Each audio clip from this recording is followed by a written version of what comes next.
get lost and I like it like that, yeah, I like it like that. Love has its cost, now I own more back, cause boy, I'm bad. How does one love? How does one see? How does one be anything at all? How does one love? How does one see? How does one be anything at all? How does one love?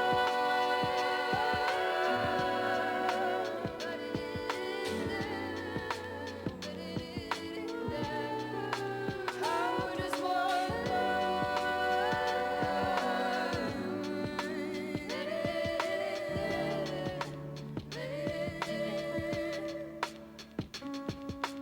I get lost and I like it like that, yeah, I like it like that. Love has its cost, now I own more back, cause boy, I'm bad. How does one love? How does one see? How does one be anything at all?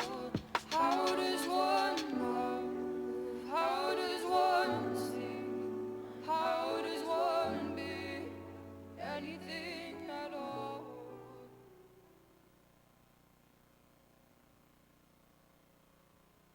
You're a good boy. You and all the rest, yeah, you're all good boys. You stop making excuses for other men, unless it's one of your boys. You know him better than that, you swear he's a good boy. Good boy, good boy, good boy. You ask how my day went after I said you didn't ask how my day was. You're a good boy. You think I'm prettier when I smile. You're a good boy. You say how you feel even when you're not drunk. You're a good boy. You confess girls play guitar just as good as boys. Good boy. You and all the rest, yeah, you're all good boys. You stop making excuses for other men, unless it's one of your boys. You know him better than that, you swear he's a good boy. Good boy, good boy, good boy. You're a good boy. You don't let me walk home alone. You patiently wait to get out of the friend zone. You're a good boy. You stop thinking there were girls who weren't like other girls. You're a good boy. Admit you're a feminist in a room full of women. You're a good boy. You and all the rest, yeah, you're all good boys. You stop making excuses for other men, unless it's one of your boys. You know him better than that, you swear he's a good boy. Good boy, good boy, good boy.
so fresh where I'm from.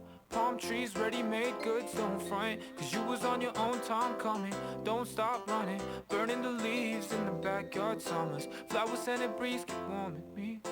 Tired of the priest keep warning me. Seconds from release, it's hard to treat. I'm too scared to breathe from my beliefs. The land of freedom, the land for me. Too scared to seek, too scared to be my own, you see.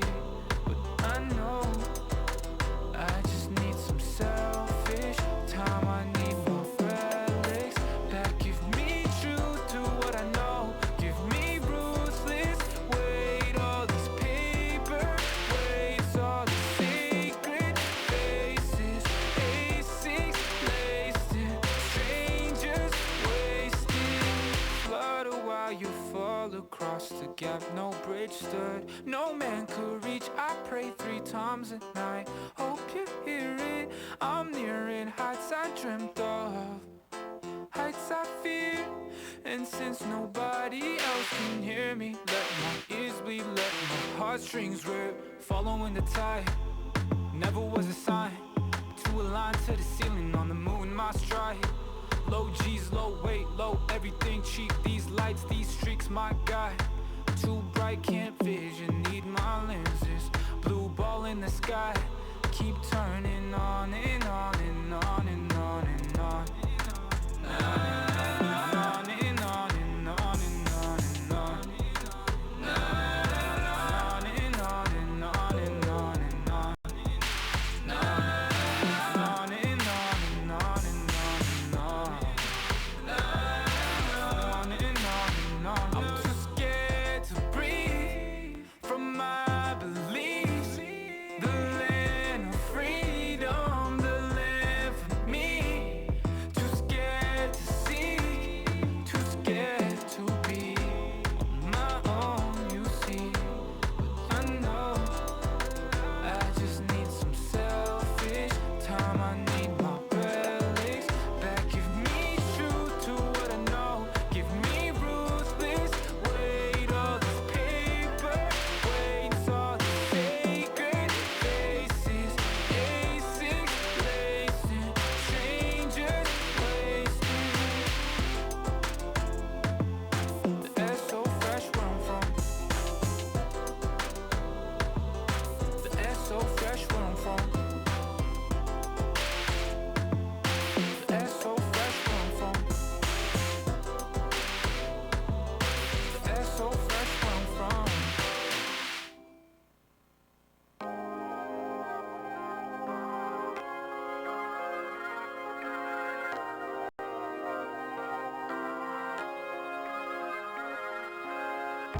Lightning strikes and diamond mines. A bloody stone adorn on mine.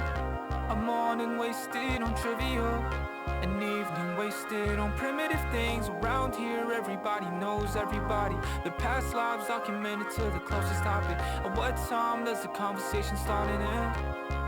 Yeah, always the good guys coming to save us. Promise a good life, thank God that you can. Always got Uncle Sam ready to save us. Thank God you came, thank God you came, thank God you came. We want, thank God. We want, thank God. We want, thank God. We want, thank God. The red's done, now we working for the past. Spent a whole damn house on your wrist to praise God. Spent like 15 work a salary on your wrist.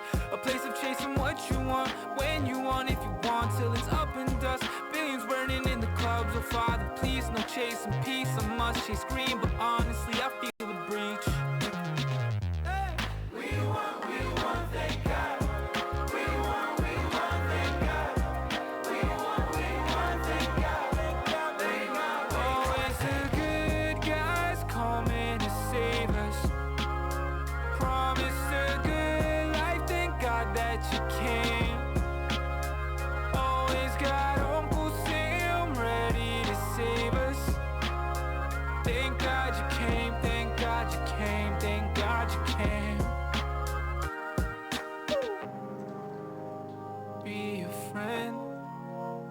till the end we'll fight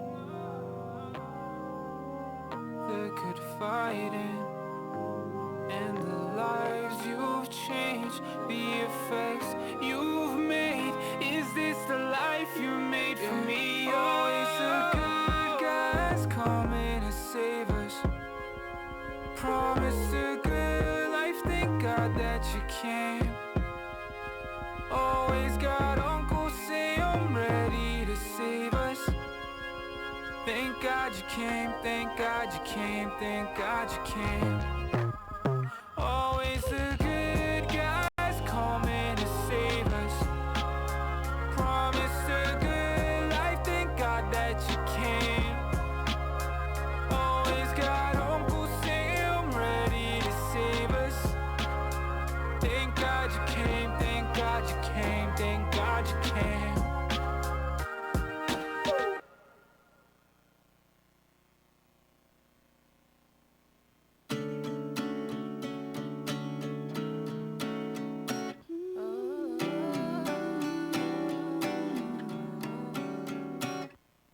Kick my feet up, watch the sunset. Now I'm done relaxing.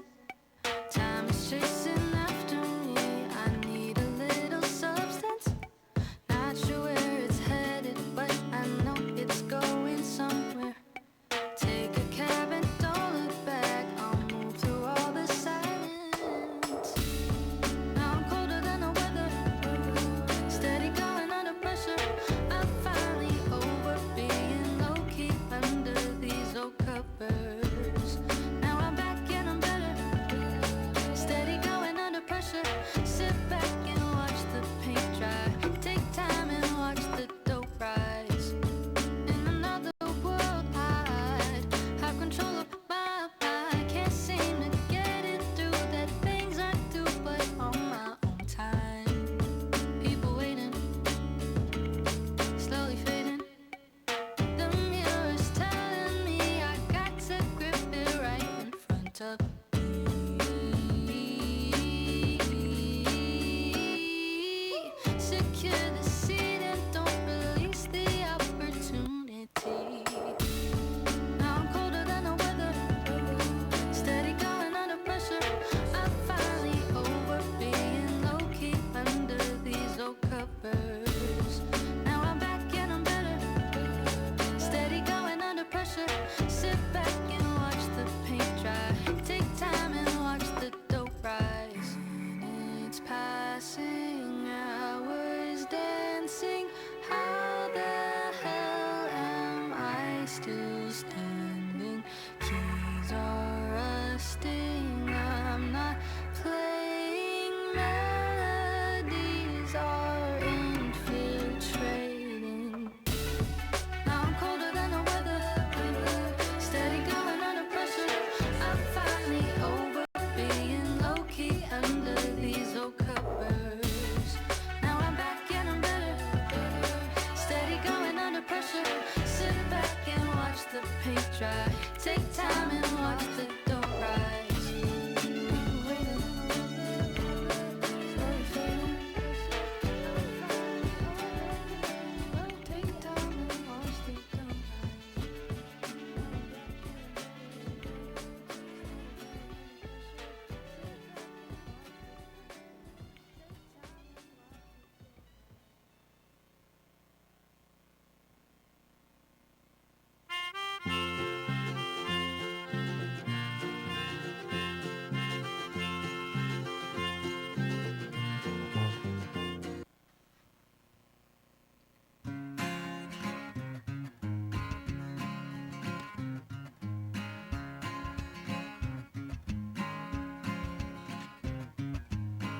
Nothing's better than being home with your loved ones. You won't be alone.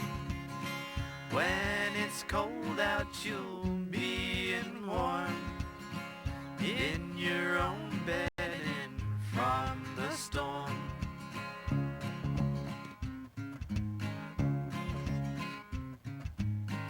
Home is calling when you feel adrift. It'll always be there and never a mist.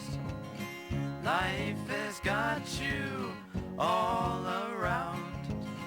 You never feel you got your feet on the ground. Home sweet home is where I wanna be. Home sweet home, a place to find some peace. You are worried of what's to come, but you never know until it's all said and done.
Good evening, everybody. I now call to order this meeting of the Anchorage Assembly. Tonight is July 30th, 2024. It is now 5:02 p.m. Madam Clerk, would you please call the roll? Members. Here. Member Martinez. Present. Member Littlefield. Here. Member Rivera. Present. Member Johnson. Here. Chair Constant. Here. Vice Chair Zolotel. Here. Member Bronga. Here. Member Voland. Happy to be here. Member Brawley. Here. Member Solt. Here. Member Perez-Verdia. Here. Chair, you have a quorum. Thank you, and appreciate that everyone's here in person tonight. First one in a while. Mr. Myers, would you please lead us in the pledge? Yes. I pledge allegiance to the flag of the United States of America and to the republic for which it stands, one nation, under God, indivisible, with liberty and justice for all. Mr. Perez-Verdia, would you please read the land acknowledgement? A land acknowledgement is a formal statement recognizing the indigenous people of a place. It is a public gesture of appreciation for the past and present indigenous stewardship of the lands that we now occupy. It is an actionable statement that marks our collective movement towards decolonization and equity. The Anchorage Assembly would like to acknowledge that we gather today on the traditional lands of the Dena'ina Athabascans. For thousands of years, the Dena'ina have been and continue to be the stewards of this land.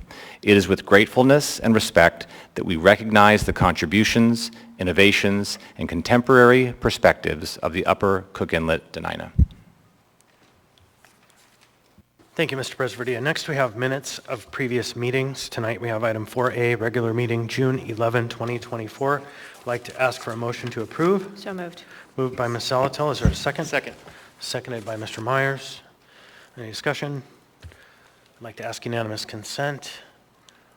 Seeing and hearing no objection, the minutes from previous meetings have been adopted. Next, we have the mayor's report. Madam Mayor, welcome. Thank you, Mr. Chair. Good evening. I am happy to be here for tonight's meeting with our full team up on the dais. We are here to serve the people of Anchorage and work with the legislative branch to move our community forward. We know we have big challenges in front of us, and it's going to take a strong team to make progress. This week, Becky Wint-Pearson took the helm as municipal manager. Becky brings diverse experience in the public and private sectors and a proven track record of success in managing complex organizations and providing strategic direction. We are thrilled to have her on the team, and we are excited for her leadership. We continue to build and onboard our team. Last week, we welcomed Ona Brous, who will serve as Office of Management and Budget Director.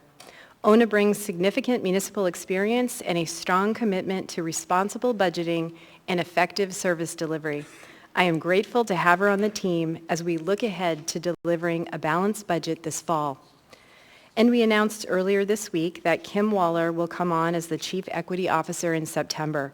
I want to thank Kim for being willing to take on this important work. And I want to thank Junior Amave for his service to the community and his work building and deepening relationships with the municipality. This weekend, I had the opportunity to join our community for the Multicultural Festival, which Junior helped coordinate. It was a joy to see our downtown streets activated and to connect with friends and neighbors. And by all accounts, it was a very successful and fun event. I also had the opportunity to stop by the Disability Pride event on the Park Strip. This was a really nice event and a lovely celebration of people in our community of all abilities. Thank you to Anchorage Police Department detectives Christina Roberts, Mindy Mitchell, and retired Detective Aaron Roberts for their leadership in the Clothesline Project. Their work will be honored later in the meeting with a recognition resolution.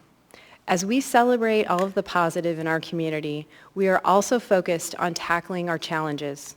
Today, notices were posted for the abatement of Fairbanks Street from East 40th Avenue to East 42nd Avenue. As of a recent count, the encampment included 41 units being used as shelters, including structures in the right-of-way. The area had received numerous reports of criminal activity, including a shooting that resulted in a death and injury, and local businesses had reported increasing rates of theft and vandalism. We recognize that abatement itself doesn't solve the problem of unsheltered homelessness, but it is a tool to break up dangerous areas like what we've seen on Fairbanks Street. I want to recognize the Anchorage Police Department for their work. Last week, APD led a crime suppression effort.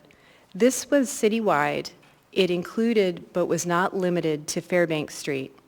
It also involved multiple agencies, and it resulted in 90 arrests, 19 felony warrants served, and 21 misdemeanor warrants served. 16 individuals were charged with felony crime, and 47 individuals were charged with misdemeanor crimes through the effort. APD seized 13 firearms, some of which were stolen.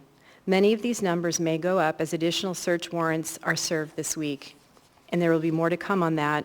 But additionally, APD and others involved seized 21 grams of cocaine, 8 grams of heroin, 1.2 pounds of mushrooms, 3.9 pounds of fentanyl pills, 1 gram of fentanyl powder, and 3.5 pounds of meth.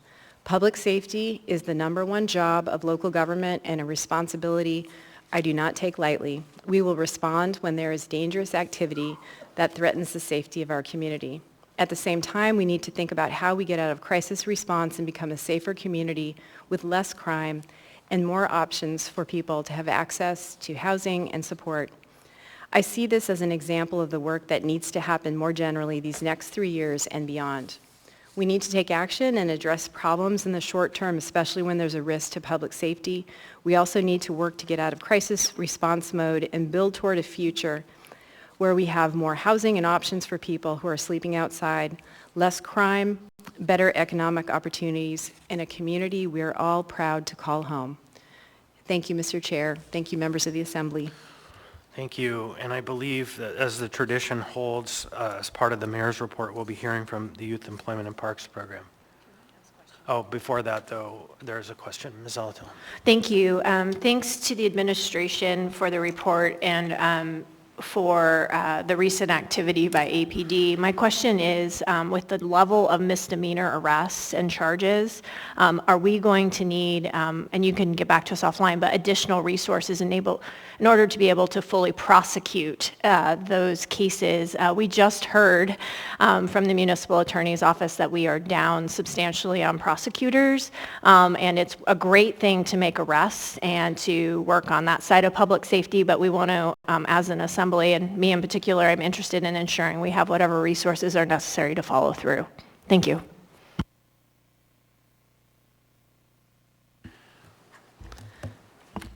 Thank you, Member Zalatil. Mr. Chair, if I may respond. Please, Madam Mayor. And I believe we will follow up later with specifics. Thank you. And again, now, as I said before, as is tradition, we allow the mayor to cede a bit of time from the mayor's report, 7 to 15 minutes, to present the Youth Employment and Parks Summer Project. Madam Mayor, would you like to invite them up? Please come on up. Thank you for being here. Hit the green button. Perfect. There you go. Hello, I'm Beth Nordland, Executive Director of the Anchorage Park Foundation, and good to see you all again. We welcome Youth Employment and Parks. These are our teenagers in summer jobs here in the park program, and they are ages 16 to 19. You have in front of you a map that shows where all the projects were this summer. It's a 10-week program, and hopefully there were projects in most of your districts. And then the yellow dots are where the teens live, and the projects are the blue dots. This summer, they planted a lot of trees, and they built a lot of trails and did some stream bank restoration.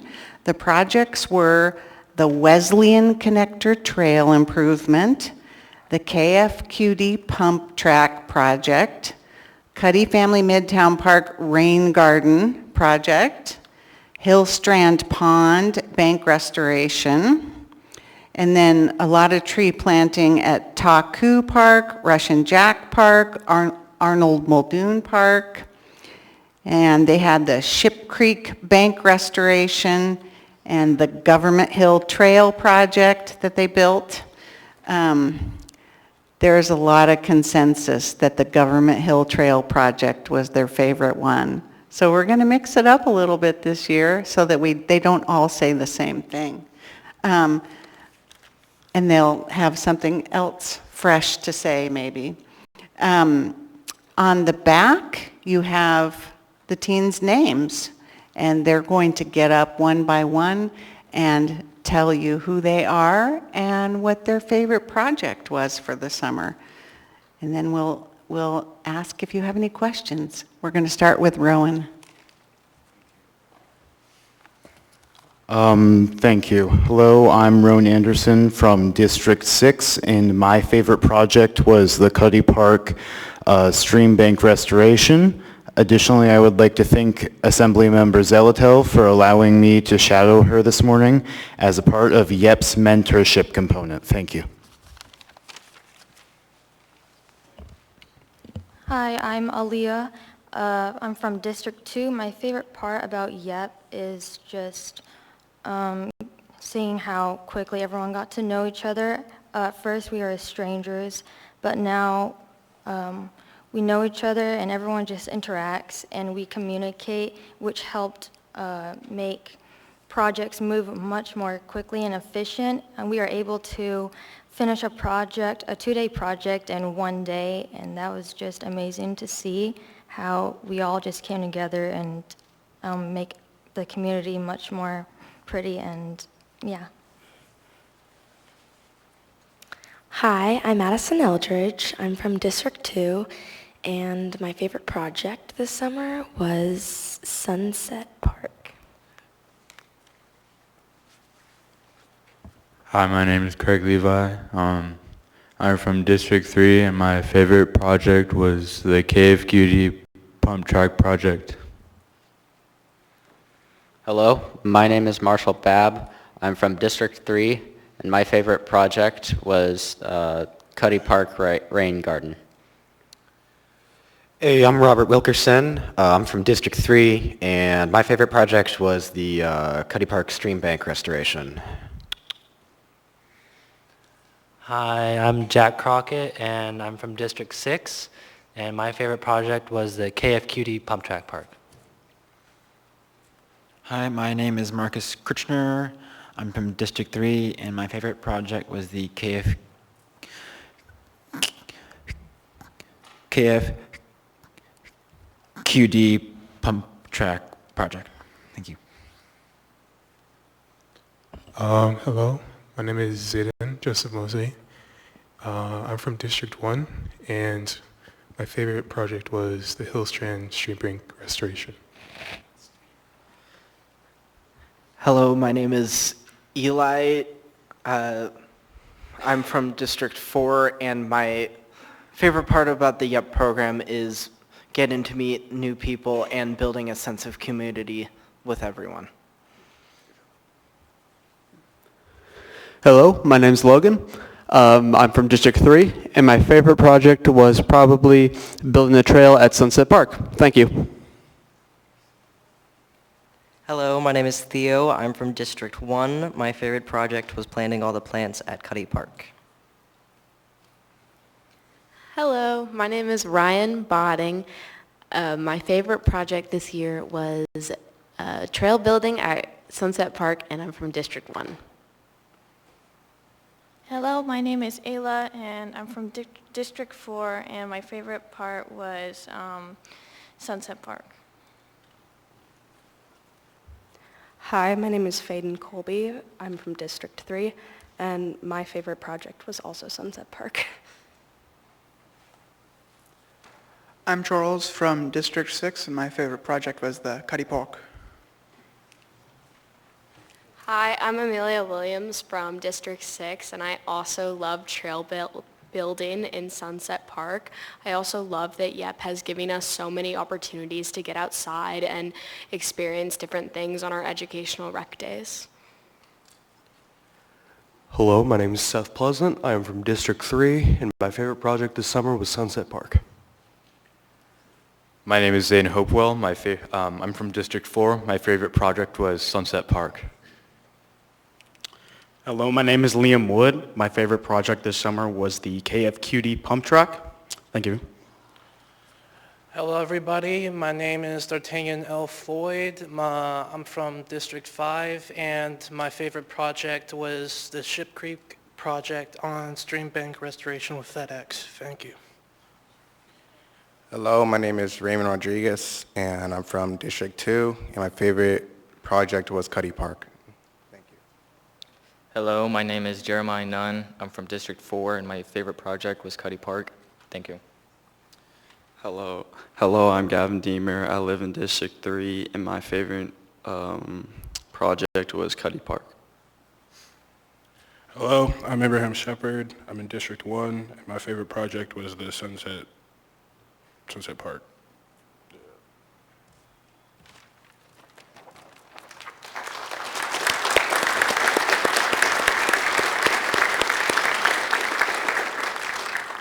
The jury's out. They like trail building at Sunset Park in Government Hill, so those neighbors were very happy to see them.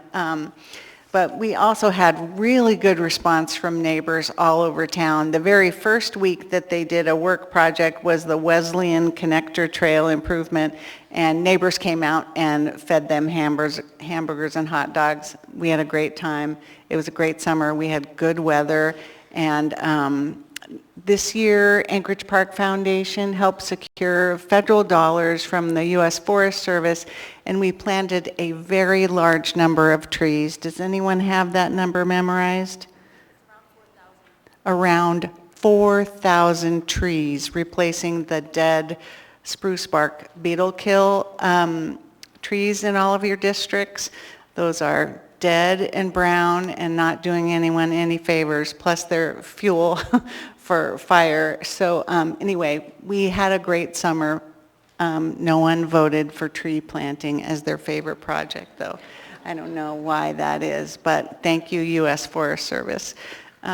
Anyway, we had a great summer. Does anyone have any questions? Mr. Martinez. Yes, thank you. Thank you for being here, and thank you, young folks, for your work in our community. Ms. Nordland, can you give us a sense of the demand of the program?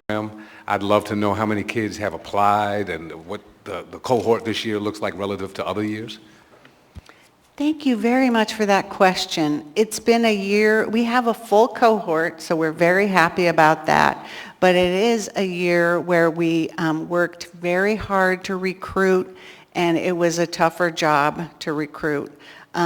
We are going to try to think even more outside of the box than we ever have next year for recruitment, because word of mouth is a great way to do it, but we've done things like being on the radio, and then this year we had the Muni went and our staff went to every high school twice, and recruitment was very, very hard. And I'll just tell you, I think that employee pay and compensation isn't as competitive as it once was.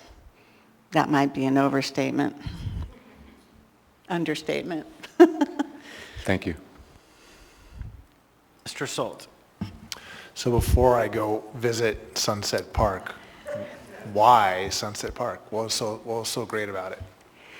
I think they really enjoyed the wheelbarrow work. It's really hard work to build a trail.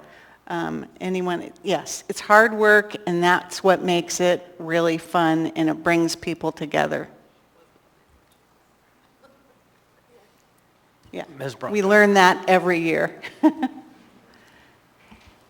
Thanks, Chair. I was going to ask, so I know that Skylar is not from Alaska, but some of your interns, are there other interns that came from other states, or are they mostly from Alaska, and they supervise the workers, or how does that work?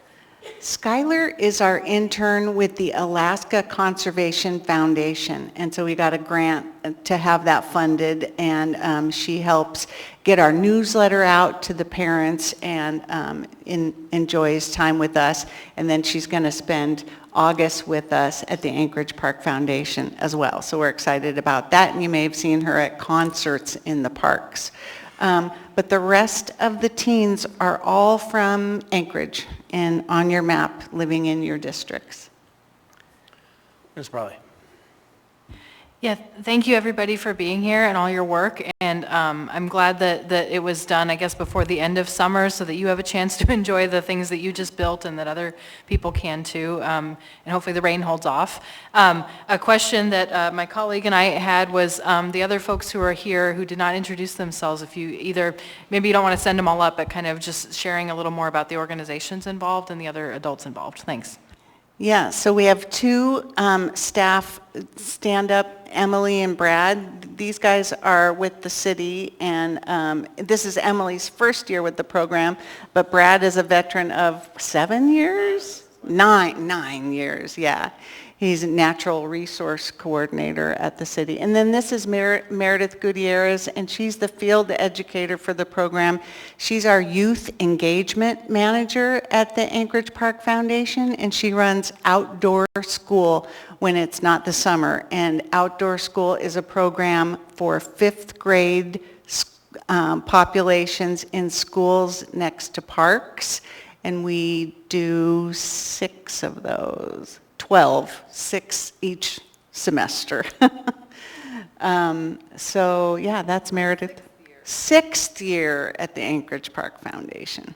So we do a lot of things with schools on trails and outdoor school, and I love the way that we have a youth employment and parks focus in the summer, and then Meredith is a full-time year-round employee that we get to keep that knowledge all year and keep working with schools and kids in Anchorage to get them outside. And these other people are the crew leaders, and at least 2 of them are teachers. No? Ryan's not here. Okay. But they live here in Anchorage. Oh. Davis is a college student from Arizona. I've been caught. All right. I didn't hear. Oh, we have someone from Palmer. Palmer, does that count? All right. Well, thank you, everybody, for your service to the municipality and our parks. Thank you, Beth, for bringing it back. Thank you, Madam Mayor, for sharing a portion of your time. And we look forward to the next report. Welcome, welcome. Thank you.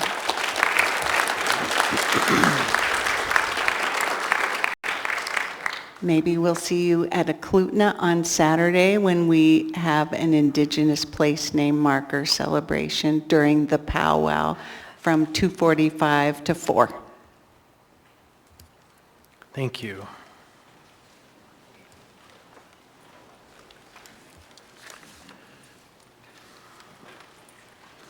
All right, thank you, everybody. Next on the agenda is the chair's report. Good evening and welcome, everybody, to our business meeting. I'll start the report by thanking the federal, state, and local law enforcement who conducted a major crime suppression effort last week across the municipality. I had the opportunity to see some of it firsthand because it happened right at Sunset Park, actually. One part of it, at least. Also, it happened up in Succogan Heights and at Walmart and in Mountain View and across town. There were 90 arrests reported, 19 felony warrants served, and 21 misdemeanor warrants served. 16 individuals charged with felony crimes and 47 individuals charged with misdemeanors, seizing 13 firearms, some of which were stolen, including drugs that they seized, which I won't make a list of, but some pretty scary stuff. And these numbers may go up as the work continues. I'm really grateful to our local law enforcement, our state law enforcement, and our federal law enforcement for this interdiction effort. Next, I'd like to say thank you so much to Alden Thurn, who's probably recovering on a very well-earned break after delivering the financial audit for 2022. It's finally complete. I want to thank everybody who worked on it, staff and contractors who were diligent to get this project completed just at the very nick of time. Couldn't have been any later. For many of us, the term audit means our eyes glaze over, but I want to stress how important this process is. Millions of dollars in state and federal funding and the municipality's bond rating were hanging in the balance. The completion of the audit allowed the municipality to go to the bond market and sell $147 million worth of bonds at a competitive 3.7% interest rate, which many people would love to get for their homes these days, and secure funding to carry out voter-approved projects to complete critical upgrades to our roads, parks, and public facilities. There were 2 bond rating reports that were written. We heard a lot about the one in which we had a reduction, one-step reduction in our bond rating, but there was another, and it actually left flat our bond rating, which was a really good sign. And in fact, within that rating, they removed Anchorage from their watch list for further negative actions, which means there are third-party analysts who are saying Anchorage is stabilizing and is positioning itself to be a better city from a financial perspective going forward. I'm really grateful for that. And one thing I'd like to point out is that the S&P rating did state that the municipality needs to get back to work on its climate action plan if we're going to be ahead of the curve on negative actions relating to climate impacts from the financial markets. That's not a progressive cause. That's the financial markets telling the municipality we have to address climate change concerns. So I just want to point that out. So I would end this part of the report just by saying again, Alden Thurn, CFO, thank you so much for sticking it through with us and on to 2023. Other big news in recent weeks has been the transition report from former Mayor Bronson. The report shared some unsettling news about high staff vacancies and outdated equipment. Some of these problems were known to the Assembly and we've been working on solutions, but others have not been previously disclosed to us. Seeing many of these issues coming, the Assembly made supporting our municipal workforce and ensuring delivery of quality municipal services 2 of our top priorities in this year's work plan.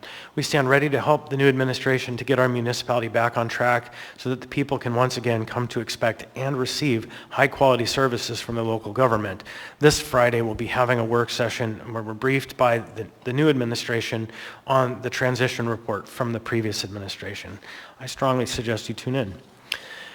Next, I'd like to thank the LaFrance administration for bringing on the new staff that we're starting to see weekly coming back to the municipality, as we see with Ms. Becky Wint-Pearson, our acting municipal manager, who's standing for confirmation this evening. Many of us have worked with Ms. Wint-Pearson in the past and have found her to be a strong candidate and advocate for the municipality's interests. Additionally, as the mayor reported, we learned yesterday that Kim Waller will become our new Chief Equity Officer. She brings a wealth of experience in this field, most recently serving as the Senior Director of Diversity and Inclusion with the Foraker Group. She'll have a lot of work in this new role, helping us really get back to the work of digging into our equity practices and ensuring that this municipality is fair for everybody. I look forward to forging new relationships between the Assembly and that office. Also, it's once again time to select the Assembly's youth representative for the next year. The selection responsibility falls to the chair, but in following the process set out by my predecessor, Mayor LaFrance, we'll have a work session this Friday so that the full Assembly can hear from 5 of the prospective candidates. We actually had 19 applicants this year, which was really amazing. A wealth of options and a terrible process to narrow. We had a lot of really talented young people apply, and it was tough to select the 5 for an interview, and I look forward to meeting with them and all of us and hearing their ideas and asking them questions. The work session will be this Friday from 11:50 to 12:50 at City Hall, Suite 155. I'd also note that at our last meeting, we put forward, finally published a long effort of restructuring the Assembly's committees to help the Assembly better engage with our work. The new committee lists and committee memberships are listed on the Assembly's committee page at muni.org/assembly.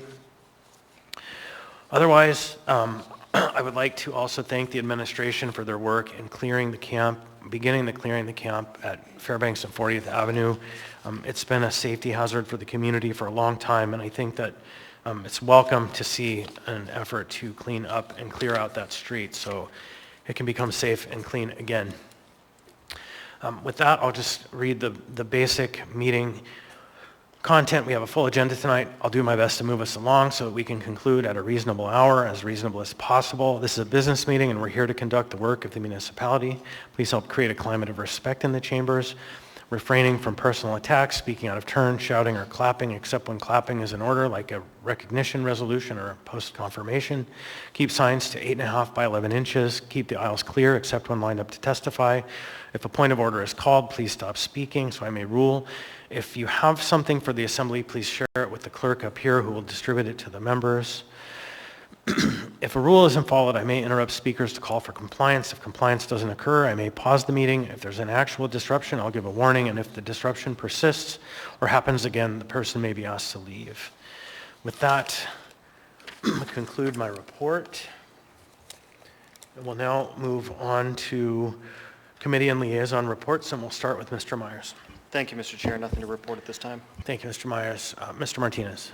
Thank you, Chair. The next meeting of the Community and Economic Development Committee will meet on August 1st, this Thursday, at 9 a.m. at the Permit Center. Our upcoming agendas are published on the Community and Economic Development website, and also you can find the recordings of past meetings. I also wanted to just give one moment of shout out to my colleague, Mr. Myers, who's agreed to be the co-chair for the coming year of the Community and Economic Development Committee. Thank you, Mr. Myers. Thank you. Mr. Littlefield. Thank you, Mr. Chair. On July 18th, the AMATS, the Anchorage Metropolitan Area Transportation Solutions Policy Committee met. We had a very lengthy conversation on the 2024-27 STIP amendment. It appears that the STIP, the State Transportation Improvement Priorities Amendment, had a few minor flaws in the details, and our municipal AMATS team laid them all out in detail.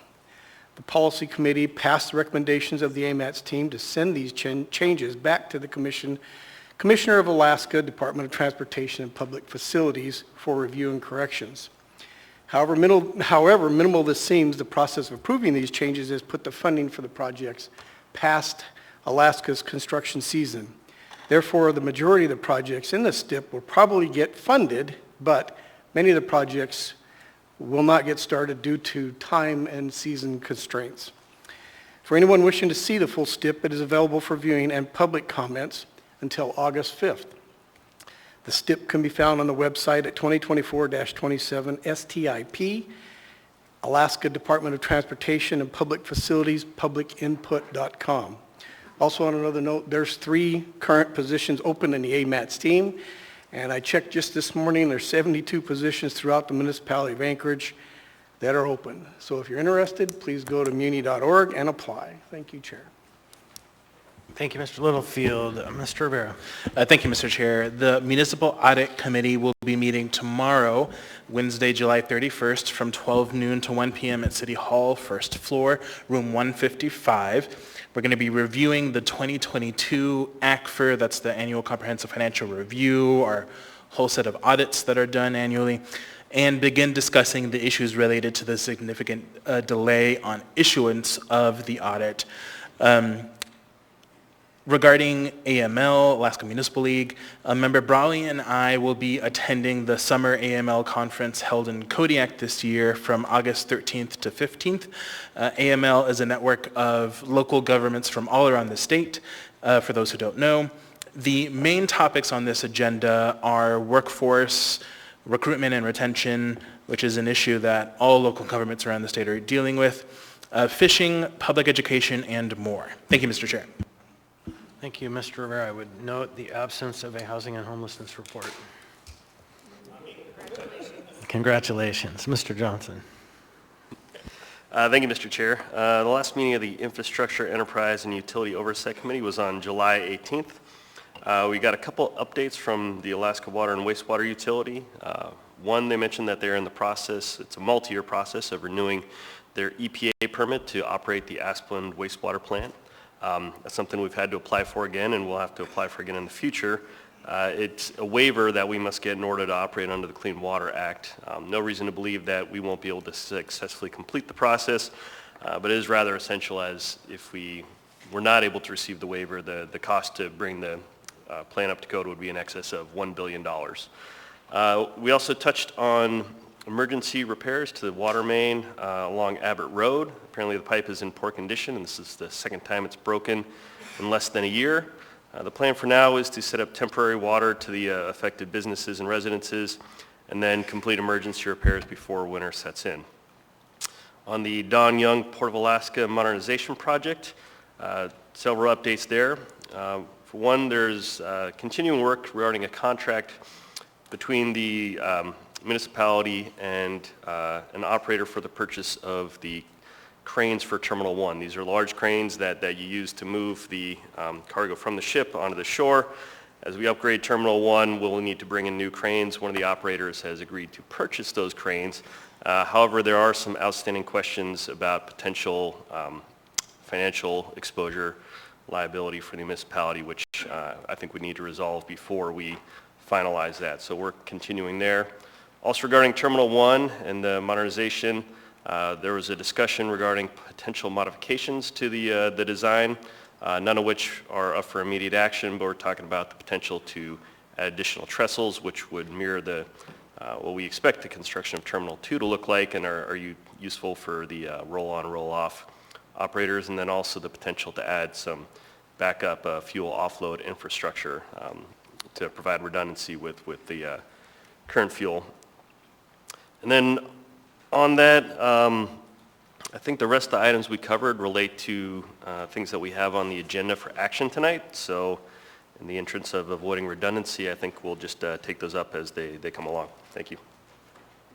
Thank you. Ms. Alatal. Thank you, Mr. Chair. Thanks to Co-Chair Johnson for the Enterprise and Utilities report and to Co-Chair Brawley for a Budget and Finance report. They'll give those. I have a short report. Just want to update you on an Assembly-based project. As a part of the Assembly's Municipal Workforce Priority Area, Member Martinez and I are working closely with the administration to deliver a workplace survey to all municipal staff next month and hopefully annually in the future. This was a priority we funded out of Q1 or quarter one budget revisions. The results will be used to inform and guide the municipality's efforts to improve recruitment and retention. More information will be going out to municipal staff soon, and we would encourage all staff to respond with candid and honest feedback. Our hope is to get the results of that survey in advance of this budget cycle so that we can make decisions to support our priority. Thank you. Thank you, Ms. Alatal. Next, Ms. Branca.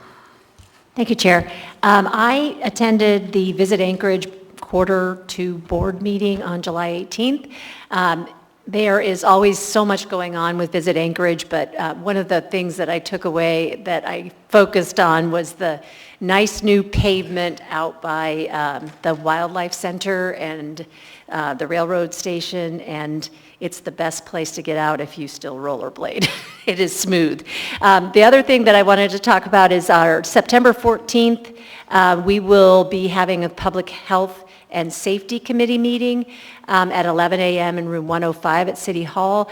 This is a new formation for these two committees. They're going to be done in tandem, and Mr. Perez-Verdia might talk a little bit more about how we are going to structure the meetings a little bit differently, but if you have policy that you'd like to bring forward that involves those two committees, we are the people to talk to. Thanks. Thank you, Ms. Branca. Mr. Voland. Thank you, Mr. Chair. Just a quick recap of the Assembly's Transportation Committee that met on Wednesday, July 17th. As always, we heard standing reports from AMATS, from the Traffic Department, from the State Department of Transportation, from long-range planning, and we heard a very thorough update from public transportation. Director Acton talked about looking at service changes that may take effect in October. Those are being influenced by workforce shortage impacts, and they're looking at how can they deliver the most service with, meeting drivers and other workers as well. So I think that the Assembly is certainly interested in supporting the efforts of that department to maintain whatever level of service they can for the public. We also heard that the process to identify final recommendations for the new transit center site is nearing conclusion, and they're looking at 3 locations in the downtown area. And we heard a very informative presentation from Daniel McKenna Foster in the Planning Department on the Downtown Streets Engineering Study. Thank you, Mr. Chair. Thank you, Mr. Bond. Ms. Brawley. Yeah, thank you. First, thank you to Member Rivera to give an update on the Alaska Municipal League Conference. Looking forward to that. We're going to be talking a lot about policy issues that are faced by local governments, as he said, and specifically kind of looking at ways or areas of alignment among local governments in advance of the next state legislative session. I'll also note that AML is aware of a rewrite that the state is undertaking of Title 29, which is the code, or I should say is the statutes that govern local governments. So we will be watching that one closely. And of course, there's a variety of ways that can impact us, because those are really the statutes that empower local governments to exist. So more to come there. On the Budget and Finance Committee, the committee met on Thursday, July 18th. We heard our usual reports on the city's finances. We did not have yet the benefit of hearing from our new OMB director, Ona Brous. Her first day was the following week, but we had some good updates on our financial reports and also identified and highlighted several topics for discussion to come at our next committee meeting, including updates such as, what we're spending on our alcohol tax, other questions about kind of revenue sources long term, and really looking ahead to the next budget season. So the next meeting of that committee will be Thursday, August 15th from 12:10 to 1:10 p.m. in City Hall, room 155, and it should be a lot of good discussion. So I encourage folks to tune in if you're interested. And I believe those are my updates for now. Thank you. Thank you. Mr. Salt. Thank you. The Anchorage Economic Development Corporation will be holding next week on the 7th their Anchorage Economic Development Luncheon from roughly 11 to 1. If you have not been, I highly encourage you to attend if you can. Tickets are almost out. I assume the focus of the meeting will be Project Anchorage. So if you'd like to learn more about Project Anchorage, I encourage you to attend.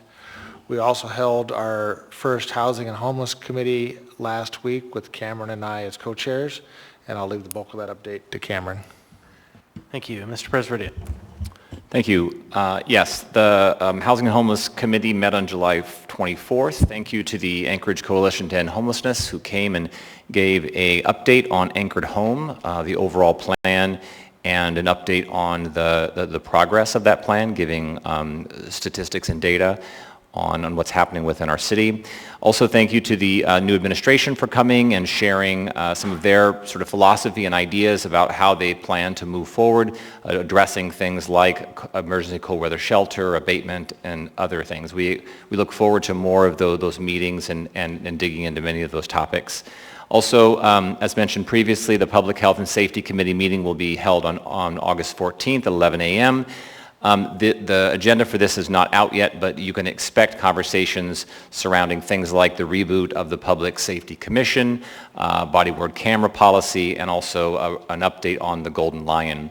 Finally, on the Assembly Equity Committee, they met on July 25th. There will be a special meeting on August 6th to discuss the future structure of that committee. There's a conversation going on about how best to support that committee and whether that needs to change in the future. So put that on your calendar as well. Thanks.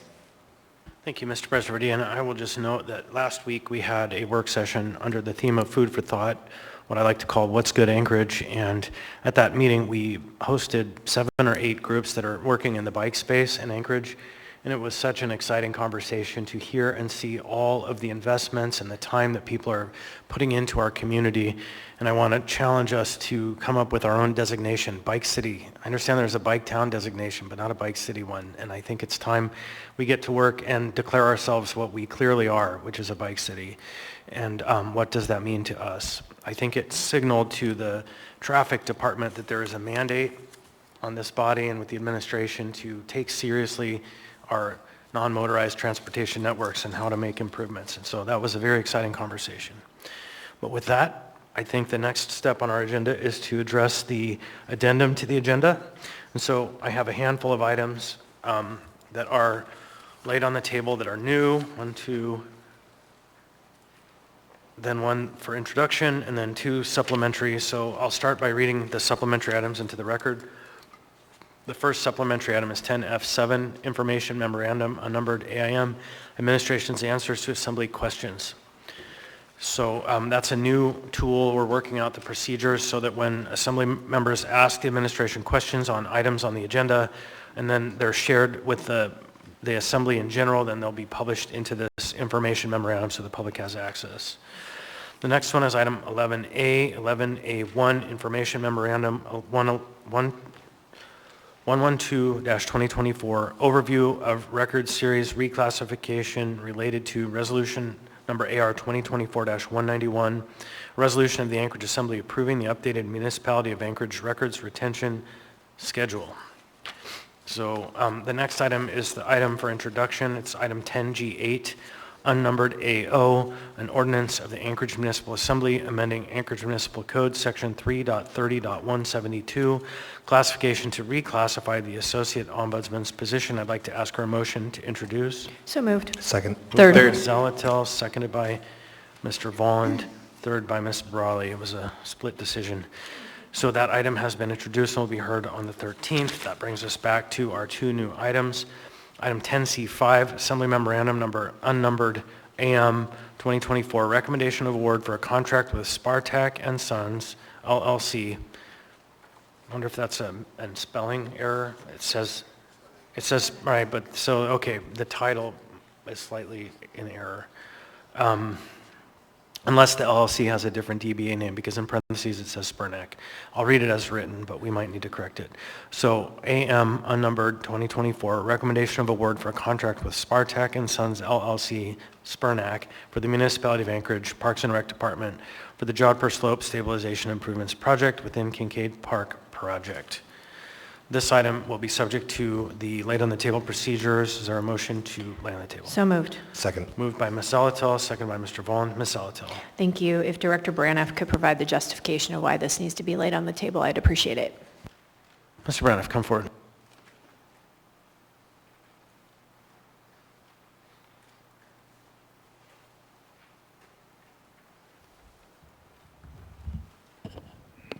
Thank you. Mike Braniff, Parks and Recreation. First of all, I apologize for having a late on the table item tonight, but I appreciate you hearing it. I'll give just a little bit of backstory on the Jodhpur Bank stabilization project, which is on the south side of Kincaid near the motocross track. In November of 2022, water from the pond ruptured the bluff and created a deep trench down from the top of the bluff to the wildlife refuge below. It's about 200 vertical feet, and in places the trench was as wide as 40 feet, so it was a big washout in essence. After this happened, the Parks and Rec Department received a letter from Fish and Game, who operates the Coastal Wildlife Refuge below. The bluff, a little bit of backstory, in the mid-60s, a number of hundreds actually of cars were buried in the bluff along with a lot of other junk, and dirt was pushed over them, and that was viewed as an acceptable stabilization method to pursue at the time. Periodically, vehicles do become visible due to erosion, and as they become visible, we have to work to deal with them. After the washout happened, we contacted FEMA, and after review, FEMA agreed to pay for the project, which was great news for us. As we began to work on the project, a change order became necessary because we discovered more fissures. There's really two elements or three elements to the project. Moving a pond that's at the bottom of the motocross track and relatively close to the edge of the bluff.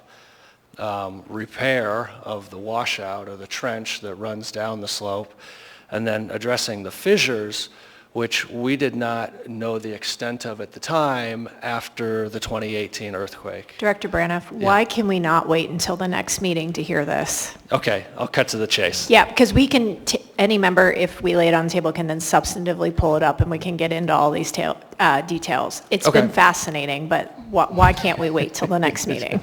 Thank you for that.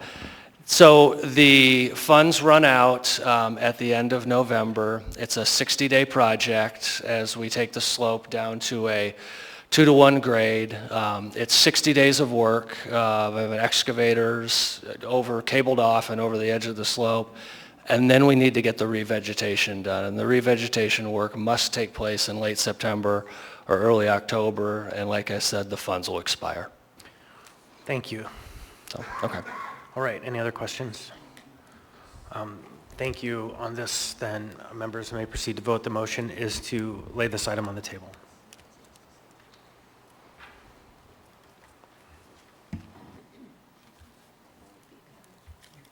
On a vote of 12-0, that item has been laid on the table. Next, we have item, oh, do you know which number that, it's 10C5. Yeah, 10C5. Next, we have under new business, item 10D18, Assembly Memorandum unnumbered 2024, application for transfer of controlling interest of package store license number 4732 for FNF LLC DBA AK Wine Grotto. Is there a motion? So moved. Moved by Second. Ms. Zalatel, seconded by Mr. Johnson. Thank you.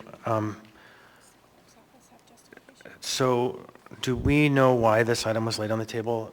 Is this from the administration?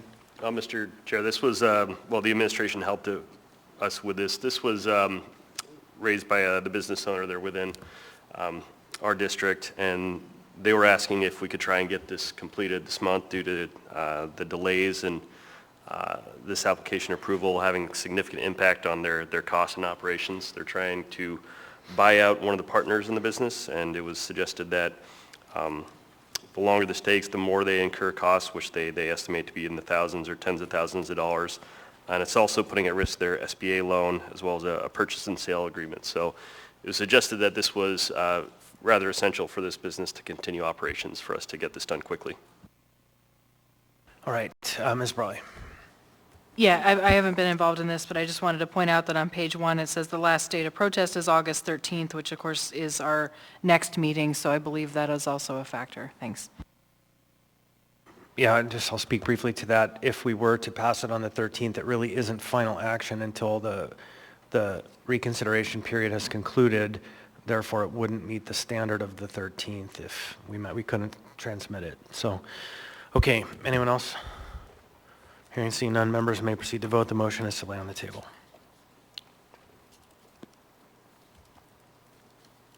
On a vote of 12-0, 10D18 has been laid on the table. That gets us through the laid on the table procedure. So next, I'd like to ask for a motion to incorporate the addendum. Point of information, Mr. Chair. Go ahead. There's one remaining item. Yeah, so Is that supposed to be? Thank you. There was okay. a decision made not to move the one item that's been shared with you, so it wasn't a mistake, but thanks for the clarification. I should have said something. Because that item is going to be set for a public hearing, there's time to bring it back in an orderly way. So, all right, so now I'm going to ask for a motion to incorporate the addendum as printed and distributed and laid on the table items. So moved. Second. Moved by Ms. Zalatel. Who was the second? Second by Mr. Myers. I'd like to ask unanimous consent. Seeing and hearing no objection, the addendum to the agenda and laid on the table items have been incorporated. So next we have appearance requests. Tonight on the agenda we have 2 appearance requests. The first one is Louis Ambriani. Please come forward. You'll have 3 minutes. The microphone's not on, so you want to hit the green button.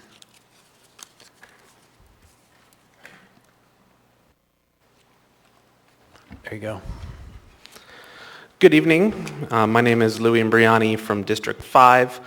To be frank, I believe my appearance before you today is naive. I'm naive to believe that my voice and my words will sway or compel you to make a change. I'm here so that I can say I did what I thought was right in speaking out against the violation of the rights of the people of Anchorage and those who visit our city. Those rights are outlined by Anchorage Municipal Charter, Article 2. During the Anchorage municipal election in 2020, ballot proposition 13 was submitted to Anchorage voters. The proposition and charter amendment on the ballot was for the alcohol beverage retail sales tax. The proposition received a vote 51% to 48%, I'm rounding up, The language in the proposition was to change Article 2, Bill of Rights, Section 4, adding the language Section 14.07 to the language of that line. However, Article 18.01, Charter Amendment, states, "This charter may be amended only upon the concurrence of a majority of the qualified voters of Anchorage on a proposed amendment, except that a proposed amendment which would diminish any right referred to in Article 2 or any provision of Section 16.02 requires approval by 3/5 of the qualified voters voting on the amendment." Ballot Proposition 13 amended Article 2, diminished the right of immunity from sales tax except upon approval by 3/5 of the qualified voters voting on the question, and I am quoting Charter. It lowers the threshold of the vote needed from 3/5 to a simple majority. The original revision was in 2005, and that didn't meet the requirement either. The marijuana sales tax did in 2016 with a 72%, and the 3/5 vote needed to diminish one of the Charter's outlined rights under Article 2. By lowering the threshold of a sales tax from a supermajority to a simple majority, it is diminishing our rights. The alcohol tax that was imposed on the Anchorage residents and visitors has not met the criteria to be levied and needs to be stopped. I'm giving this assembly the opportunity to fix the oversight and overstep. The infringement on the rights of the people is unacceptable and needs to be stopped. Regarding the funds being spent, that's not my position to speak. It's solely about the wording and the plain language that's in Charter, that we are to be free from a sales tax without a 3/5 majority vote, and that was not met with the 2020 election for Proposition 13. Thank you. I have Ms. Brawley in the queue. Yeah, thank you, Mr. Imbriani, and thank you for your close reading of the charter. Are you aware that that specific provision that you quoted, the 3/5 requirement for sales tax, was found to be in violation of the Alaska Constitution many years ago and is not enforceable? So then if it's not enforceable, why hasn't it changed? Because I did read into the the Charter Commission's recommendation about changing that. They said specifically that the change in charter needed the 50% rather than the 3/5. So why are we leaving charter as is if it's not enforceable? Shouldn't we change it? All right, thank you, Mr. Imbriani. Are you that enough, Ms. Brawley? All right, thank you. All right, no further questions. Next up on the agenda, we have Aaron Baldwin Day and the Housing Club.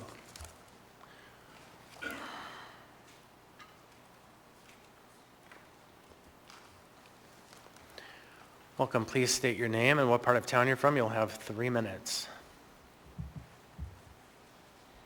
Hello? Okay. Hello, I'm Erin Baldwin Day. I am from the Tudor neighborhood. I'm here with a few other members of Anchorage Housing Club, and I'm actually here to say thank you. I understand that as elected officials, you don't often hear from constituents when they are pleased. You hear from them when they are not delighted with the actions that you've taken, and so I'm here on behalf of several members of Anchorage Housing Club to say how much we appreciate the pro-housing policy that you have moved over the last year, specifically with the home initiative most recently. The Housing Club is a group of concerned citizens who care very deeply about abundant housing, about livable neighborhoods, about transit that makes sense for people who are moving in all sorts of different ways. And so we just want you to know that we really appreciate the work that you are doing, the robust dialogue that you have invited, that you have had yourselves as a body about these issues, and we look forward, as people from many different walks of life, to future work to create even more robust policy change and remove barriers to creating abundant housing here in Anchorage. So the thanks that is before you is to just say thank you. Thank you for helping our community to build homes and not barriers. And we are excited about what the future holds and the way that these policy movements are making a substantive difference. Thank you so much. Thank you very much.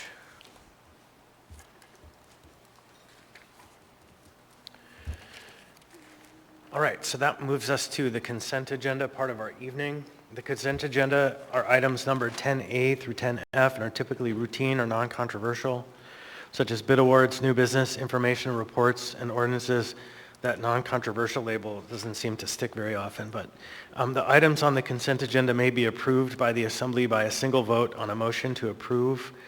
Prior to approval, items may be pulled by Assembly members for discussion and separate vote on each item, and under Assembly rules, all ordinances and some resolutions will have an opportunity for a public hearing on a future date. So now we go down the dais and ask members to pull items that they may want to discuss individually, and we'll start with Mr. Presverdia. Thank you. Item 10D12 and 10D13.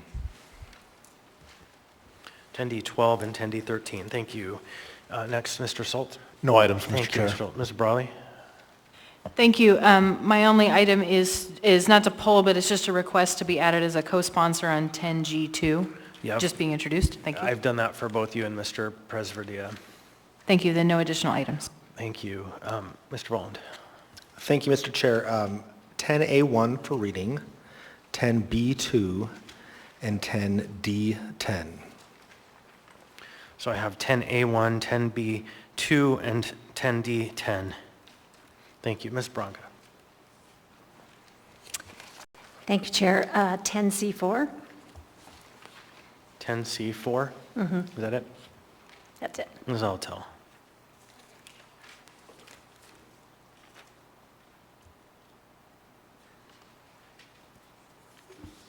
10D15, 10E5, and 10E6. So I have 10D15, 10E5, and 6. Yes. Thank you. And I request G4 if the chair could set the public hearing for the meeting of August 27th.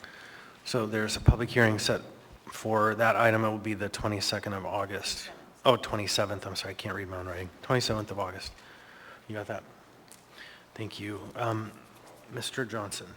No items, Mr. Chair. Thank you. Mr. Rivera. Thank you, Mr. Chair. No additional item. Thank you. Mr. Littlefield. Thank you, Mr. Chair. No additional items. Thank you. Mr. Martinez. Thank you, Chair. Just wanted to confirm that 10B2 was pulled. 10B2 was pulled. Thank you, Chair. And just to request that I get added to 10A1 if other members are also going to be added to that. Thank you. Sure. Anyone object to being added to 10A1? We'll go ahead and list everyone. Finally, Mr. Myers. No additional items. Thank you, Chair. All right, thank you.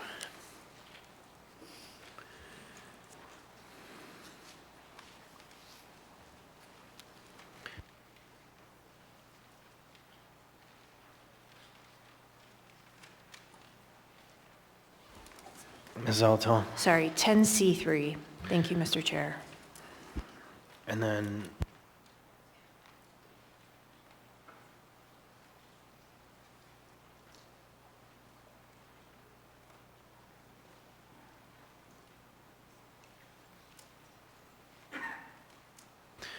all right, I'm going to go through the list now. I think we got everything.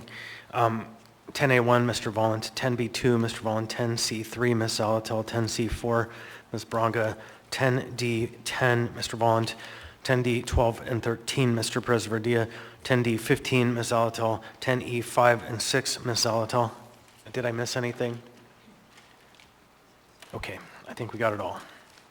I do have Mr. Vaughn in the queue. Thank you, Mr. Chair. I want to move to change the order of the day, if I can do that now.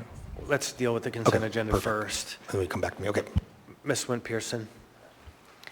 Thank you, Mr. Chair. Just a quick note, we noted the change in the hearing date for 10G4, which may actually be problematic for some Anchorage Health Department issues. So I would ask potentially if that could be pulled so we could surface those issues and you could vote on that issue separately. Sure. That's fine. So I put that under Ms. Zalatel. And so generally speaking, we don't debate those items, but we certainly can discuss the validity of the date and time for the public hearing and why it was set for the 22nd. So, okay. I'm not going to go back to the list because I think we nailed it down +1.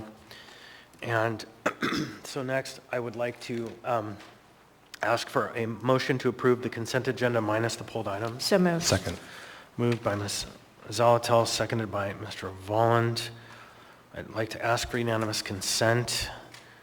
Seeing, hearing no objection, the consent agenda minus the pulled items has been adopted.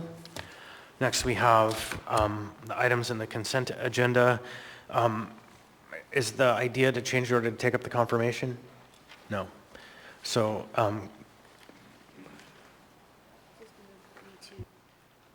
So my motion is to change the order of the day to take up 10B2 immediately after 13A. Second.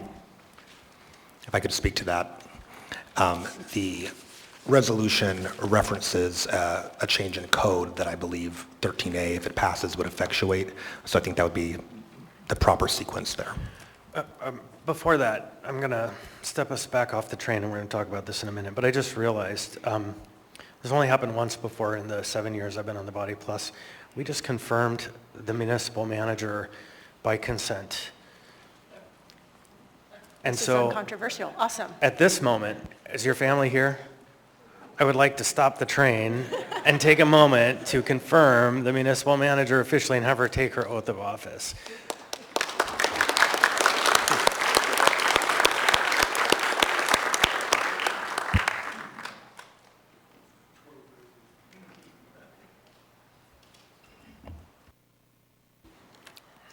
Without fanfare. I think that's as she likes it. Gotcha. Okay. Come on down, family. You are welcome to stand with her.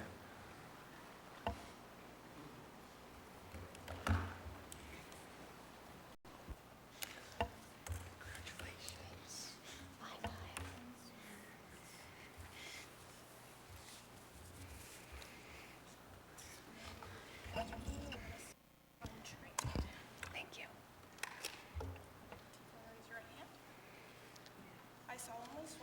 I solemnly swear that I will support and defend the Constitution of the United States, that I will support and defend the Constitution of the United States, the Constitution of the State of Alaska, the Constitution of the State of Alaska, and the Charter of the Municipality of Anchorage, and the Charter of the Municipality of Anchorage, and that I will faithfully perform the duties and that I will faithfully perform the duties of municipal manager to the best of my ability. of municipal manager to the best of my ability.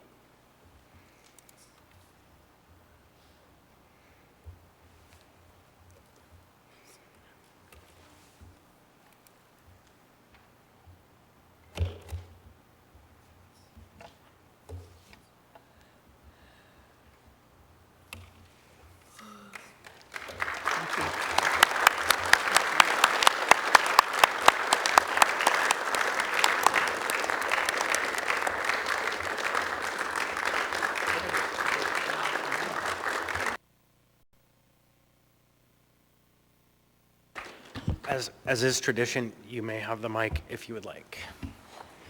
Thank you, Mr. Chair, and thank you all for changing the order of the day so that my kids could join me here. It's an honor to have them with me. As I said last week when we met, it is such an honor and privilege to have the opportunity to, again, be of service to the municipality of Anchorage. I appreciate the words of support that so many of you have shared with me and words of confidence in my capacity to take on the task. I also just want to reiterate the level of respect I have for each of you and for the work that you do every day to advocate for your constituents, for your communities, for our shared community, in dialogue with the administration about the solutions that we need to reach together to bring our community forward. And I just want to say again how much I look forward working with each of you in the months and years to come as we continue to tackle the problems of our community. So thanks so much.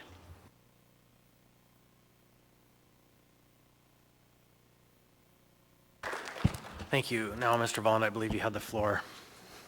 Yeah, thank you. I think I explained my motion. So 10B2 after 13A. So you made the motion. Was there a second? Okay, so moved by Mr. Volland, seconded by Ms. Zalatel. Motion change the order of the day to take up 10B2 after 13A. So is there any objection to the motion to change the order of the day? Hearing and seeing none, the order of the day has been changed. We're back on. All right, next we have item 10A1. 10A1 is Resolution AR 2024-228, a resolution honoring Anchorage Police Department detectives Christina Roberts, Mindy Mitchell, and retired detective Aaron Roberts for their leadership in the Clothesline Project. What's the will of the body? Wait, Mr. Vaughn, you pull this one. Yeah, move to approve. Second. Moved by Mr. Vaughn, seconded by Ms. Zalatil. I'd like to ask unanimous consent. Is there any objection? Seeing and hearing none, this item has been adopted unanimously and all members have been added as sponsors. Who is reading and who's presenting? Mr. Chair, I will be reading, and Mr. Perez Verdia will be presenting. Thank you, Mr. Vaughn. Come on down if you're here. Now's the time. If you're here to be recognized by the resolution, come on down to the front. Or if you're adjacent to those being Yes. recognized by the resolution. All righty. Anchorage, Alaska, AR number 2024-228, a resolution honoring Anchorage Police Department detectives Christina Roberts, Mindy Mitchell, and retired detective Aaron Roberts for their leadership in the Clothesline Project. Whereas Detective Christina Roberts, Detective Mindy Mitchell, and retired detective Aaron Roberts demonstrated exceptional dedication and initiative in founding and advancing the Clothesline Project, a school-age clothing drive that celebrates its 10th anniversary this year on August 3rd.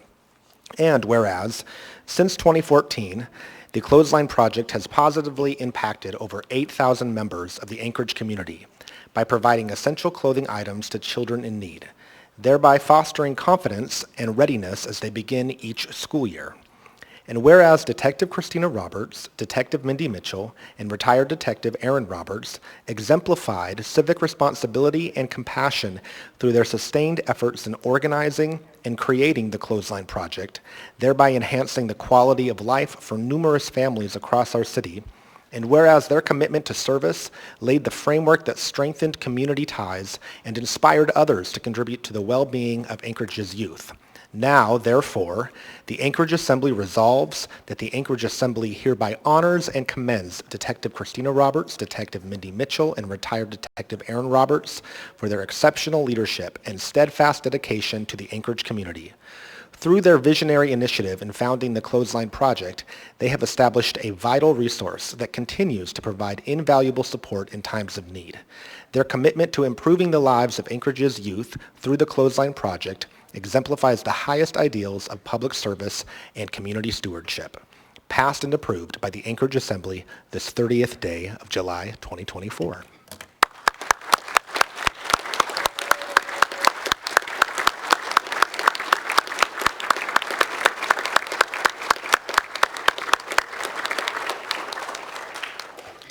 Come on down. The mic is not on, so you hit that green button, it'll go on. We're good? Yep. All right, I'd be remiss if I didn't honor and recognize Amaya Hudson. She was the inspiration and pioneer of the project over a decade ago. And it's one of the things I think that are truly commendable because she was a much younger youth then, and her heart was filled with hope and love. And I think we could only hope that we could replicate that today, because that's what we need in the world. In addition to, you would ask the question, well, why the Clothesline Project? It's easy to kind of make the correlation when I ask you how many socks and underwear do you have? And you'd probably take some time and figure it out, but there are kids right now who know the exact number. They only have one, they only have two.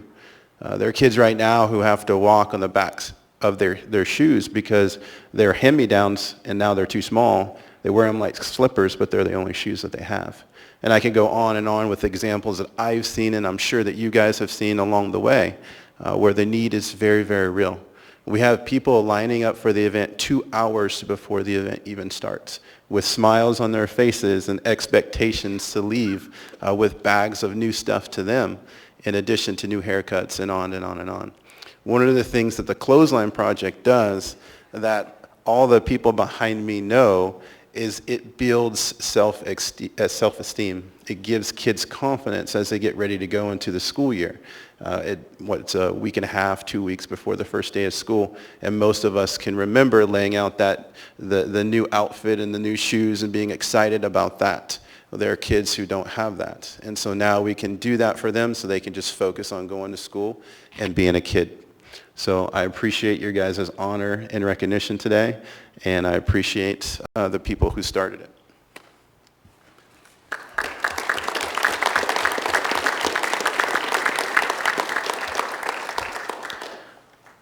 So I have questions. So do you have any sense of how many people you've served in 10 years? Yes, sir. It's over the 8,000 mark. And do you know how many of kind of goods that have been distributed? I know you've got the number of individuals, but Yeah. how much has been shared with the community? Yeah, so last year we had Walmart out as consultants just to kind of see how we could do things better and what we were giving away, and they estimated we gave away $250,000 worth of free stuff through Anchorage Counts for Community and our partners. It's really community helping community, and so there's lots of different organizations that we loop in to be able to accomplish that. Was that $250,000 in 1 year? Yes, sir. Yeah, so times 10. Lots of money. Yeah. Thank you for your service. Yes, sir. All right, thank you, everybody. Now we'll get back to the agenda. Next on the agenda is item 10B2, I'm sorry, that was changed, 10C3. 10C3 is AM 604, recommendation of award for a contract with Frauner Corporation, Inc. for the Municipality of Anchorage Water and Wastewater Utility for the Pump Station 2 Rehabilitation Project. Ms. Salatil. Move to approve. Second. Moved by Ms. Salatil, seconded by Mr. Vaughn. Ms. Salatil. Thank you. I pulled this item to highlight not necessarily something about this item, but the fact that an ITB for $9.95 million, that award came on the addendum, and we weren't otherwise briefed. And so we have 3 days to consider and investigate an almost $10 million project. And so that is just a concern to me. That is hard to do. I got a briefing from Mr. Corsentino. I reached out. There's nothing in code that requires it go for public hearing, but as we continue to look at purchasing and the way we do contracts and have public hearing items, I think this will be one of those areas. There's another item that's pulled that's in the over $4 million range. Again, doesn't have a public hearing.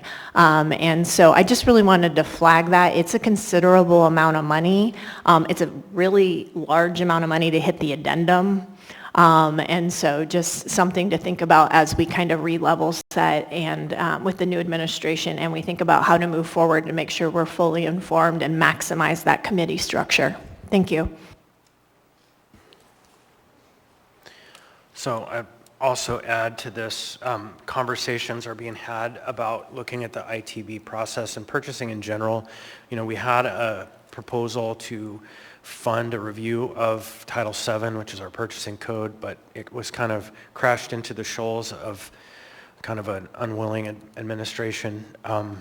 But this project points to an issue where an ITB that the Assembly may never see comes forward to us in a huge sum of money with 1 page of backup to it that expresses to us not very much and makes it very challenging to say yes, but for trust and willingness to accept on blind faith that this is right and done properly. And so I think there's a conversation in the offing, or beginning at least, to look closely at Title VII, and the ITB process is one that is kind of been a consistent theme. So just notes to the administration. Anyone else on this item? Hearing and seeing none, members may proceed to vote.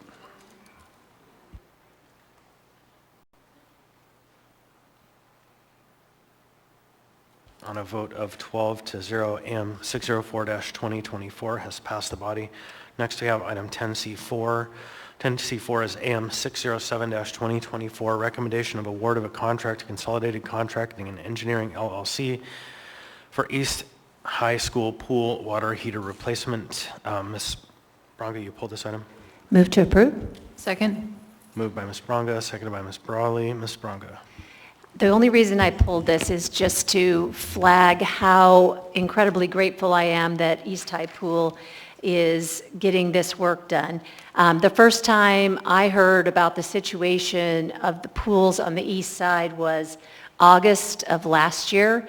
And at that time, throughout the entire summer, the only pool, according to this person, that was open was Diamond High. Eventually Service, eventually West opened back up, but those were the closest pools for anyone in District 5 to use. I consider pools not to be a recreational item, but a safety item. We have so many drownings in the state of Alaska and so many kids that need this opportunity to learn to swim. I myself did not learn to swim until junior high when East High Pool opened. It's just something, we don't swim in lakes as often as other places because they're cold. And having those pools available to learn to swim, get comfortable in the water is just vital and absolutely important, so I am glad to see that this is out there. And I think I really want to thank Representative Gray for his advocacy in this matter, and I know that Ms. Brawley was helpful in getting this moving forward, and I wanted to say my appreciation for that. Ms. Brawley. Yeah, thanks. I just wanted to echo the thanks to staff to moving this forward, and also to Representative Andrew Gray, House District 20. I know this has been a big priority of his for many months, as my colleague brought up, and others as well, getting that pool staffed up. And really it comes down to getting this water heater replaced is going to get that pool staffed up. So it's not often you get to help with very concrete, specific problems, but this is one of them. So again, thank you to everybody who was involved in this. My part was very tiny, but happy to help. Thank you again to Representative Gray and to the folks at Betty Davis East High. All right, thank you, Mr. Volland. Thank you, Mr. Chair. There is one other issue, I believe, with access to the pool, and I believe that access is very important for the reason that Member Baranga brought up. And I know that this is also an issue that Representative Gray has been vocal about. And just because we're on this item and we have our Parks and Rec director here, I would like to ask him a question. That other issue is having a lifeguard for Betty Davis East High. Is there any momentum in order to have a lifeguard there staffing the pool so that the community can use it?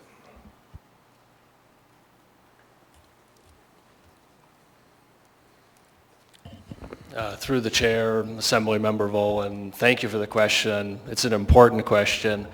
It's probably, we'll start by saying that we're challenged to find employees in all of our work groups, and that none of our work groups are staffed at 100%. But our lifeguard group is the lowest staffed percentage of the overall available positions. I think that there's two challenges in hiring lifeguards. One is that in order for a person, usually a young person, but a person to become certified to become a lifeguard, it takes 28 hours of study and work on their own before they're eligible to apply for a position as a lifeguard. And I think that's a lot to ask of a kid these days, and maybe it was less to ask in the past for whatever reason, but there's that barrier. And then I think we have to look at the wage, and are our wages competitive, especially considering the work you have to do on the front end.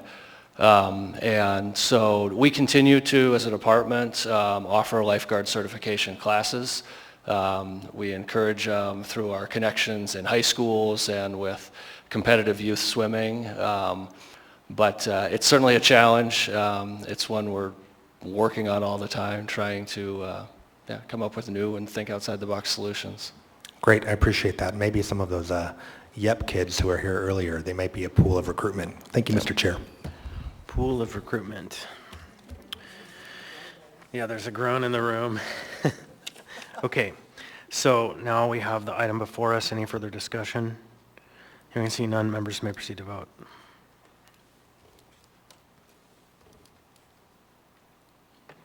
On a vote of 12-0, AM 607-2024 has passed the body. Next, we have item 10D10. 10D10 is Assembly Memorandum AM 596-2024, purchase order to Home and Landowners Organization, Inc. to provide hillside fire prevention. Mr. Volland, you pulled this item. Yeah, I'm going to move to approve for the purposes of discussion. Second.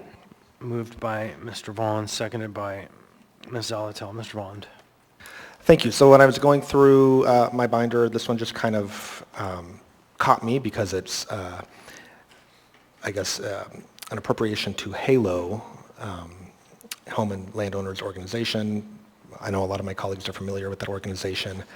To me, they sort of function as kind of a collective community council, maybe community council plus, that represents several of the LRSAs in South Anchorage. Reading through this, it sort of struck me that it's not just a pass-through grant. It's a lot of money, $180,000.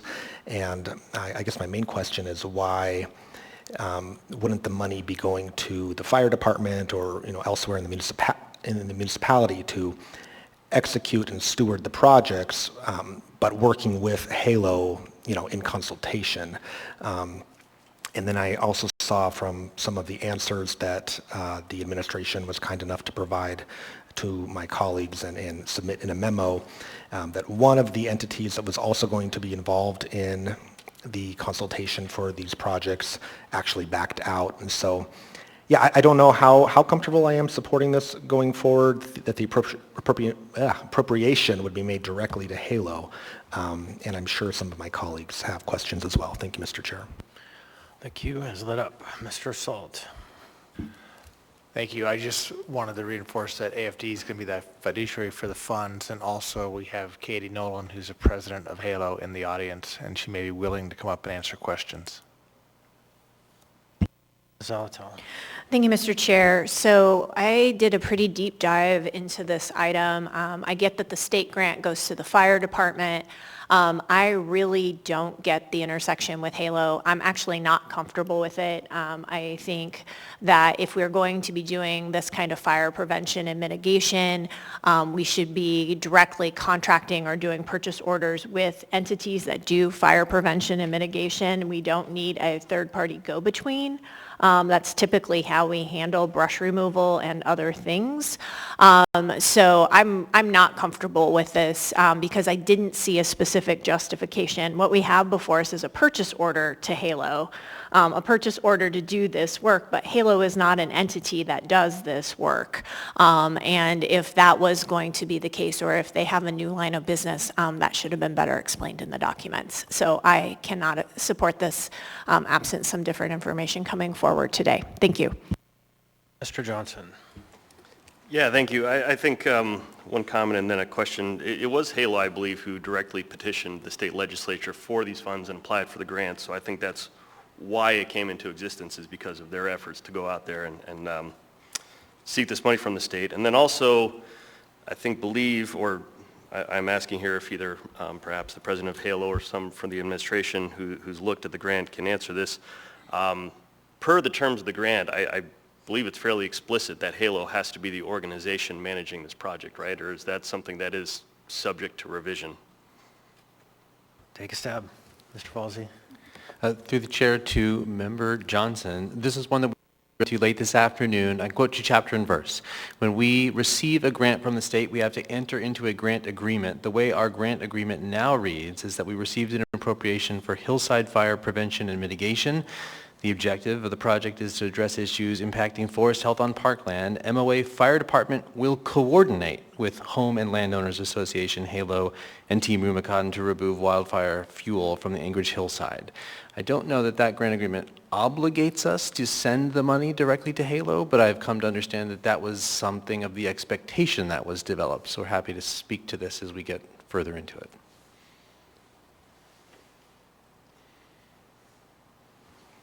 Okay, I appreciate that.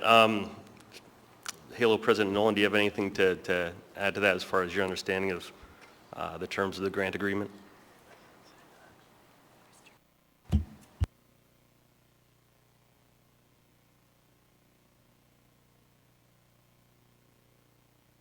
Microphone is off. Green button. There you go. Hi, Welcome. my name is Katie Nolan. I am the president of HALO, Home and Landowners Organization. Thank you for looking at this. I appreciate your concerns. This is actually a continuation and expansion of something that we've been doing now for 4 years, which is small projects on a combination of private and public properties that are going to address the problem we have right now with wildfires and emergency egress issues. We have a lot of dead-end streets up there that need some way to get vehicle turnarounds. We are looking at water sources. What we have done is we've asked the state for these funds, and actually it was $200,000 was the grant. The muni takes their 10% off the top, so we're talking about 3 years of $60,000 that we're going to be reimbursing the people that are actually doing the work. The people that are going to be doing the work is a combination of some veterans organizations that we've worked with before and contractors, tree services, et cetera, in the municipality that we can get at reduced rates because we're a nonprofit and we're doing a service for the community. Let me just tell you about one of the projects we're going to start with. We scoped it out the last couple of weeks. It's a safe routes to school trail to O'Malley Elementary. We've got a lot of dead, endangered trees that some of them are actually blocking the trail. The idea is that we're going to take those trees down, cut them into fireplace-sized logs, let the neighborhoods utilize them. We'll have a wood chipper there that's going to take care of the slash.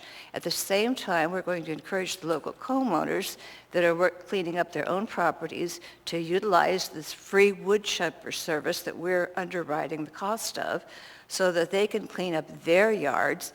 Meanwhile, we've asked AFD to do some sort of a fire drill, emergency stop, drop, and roll exercise or something, educational program for the kids at the school. The idea being that the kids from O'Malley Elementary will use the trail to get to school. We block the trail, we down the trees, we get lines of sight reestablished, which aren't there at the moment.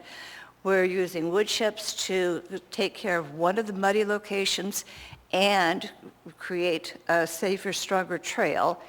And then when the kids come home after doing whatever exercise they've done at school, if it's an education, fire education program, they come home, they see a brand new clean trail, wide, good lines of sight, danger trees removed, and have a safe access for the rest of the school year. Then they get home and their neighbors, their families have already done a Firewise program, cleaned up their own yard, and gotten rid of their own slash. It's a win-win situation for all the communities on the hillside. We have probably 20 projects here that have been suggested by the LRSs and the community councils that are going to do things like we've identified 2 potential new water locations where AFD will be able to reload their water tankers instead of going all the way down the hill to get more water. We've got places where they're asking for emergency vehicle turnarounds on a dead-end road that we can provide at no cost to the neighborhood. And these are projects that these LRSs can't afford on their own. The private property owners can't afford on their own. But with this grant, we'll be able to underwrite and do these things for the neighborhoods free of charge. Like I said, this is an expansion of a program we've been doing now for 4 years. Questions? It was my question, and thank you for that additional clarification. I'll just point out or highlight the fact that, I mean, this is to address, I think, a significant and I would say urgent safety need for the hillside community. Generally speaking, we worry a lot about wildfire danger, and I believe that this can be impactful. I also just want to highlight that it has been pointed out that Anchorage Fire Department will vet and make sure that the projects are aligned with their priorities, so this is a collaborative effort. Very closely with Brian Dean, and everybody remembers John C. He's been part of this program, identifying the properties that we need to pay attention to.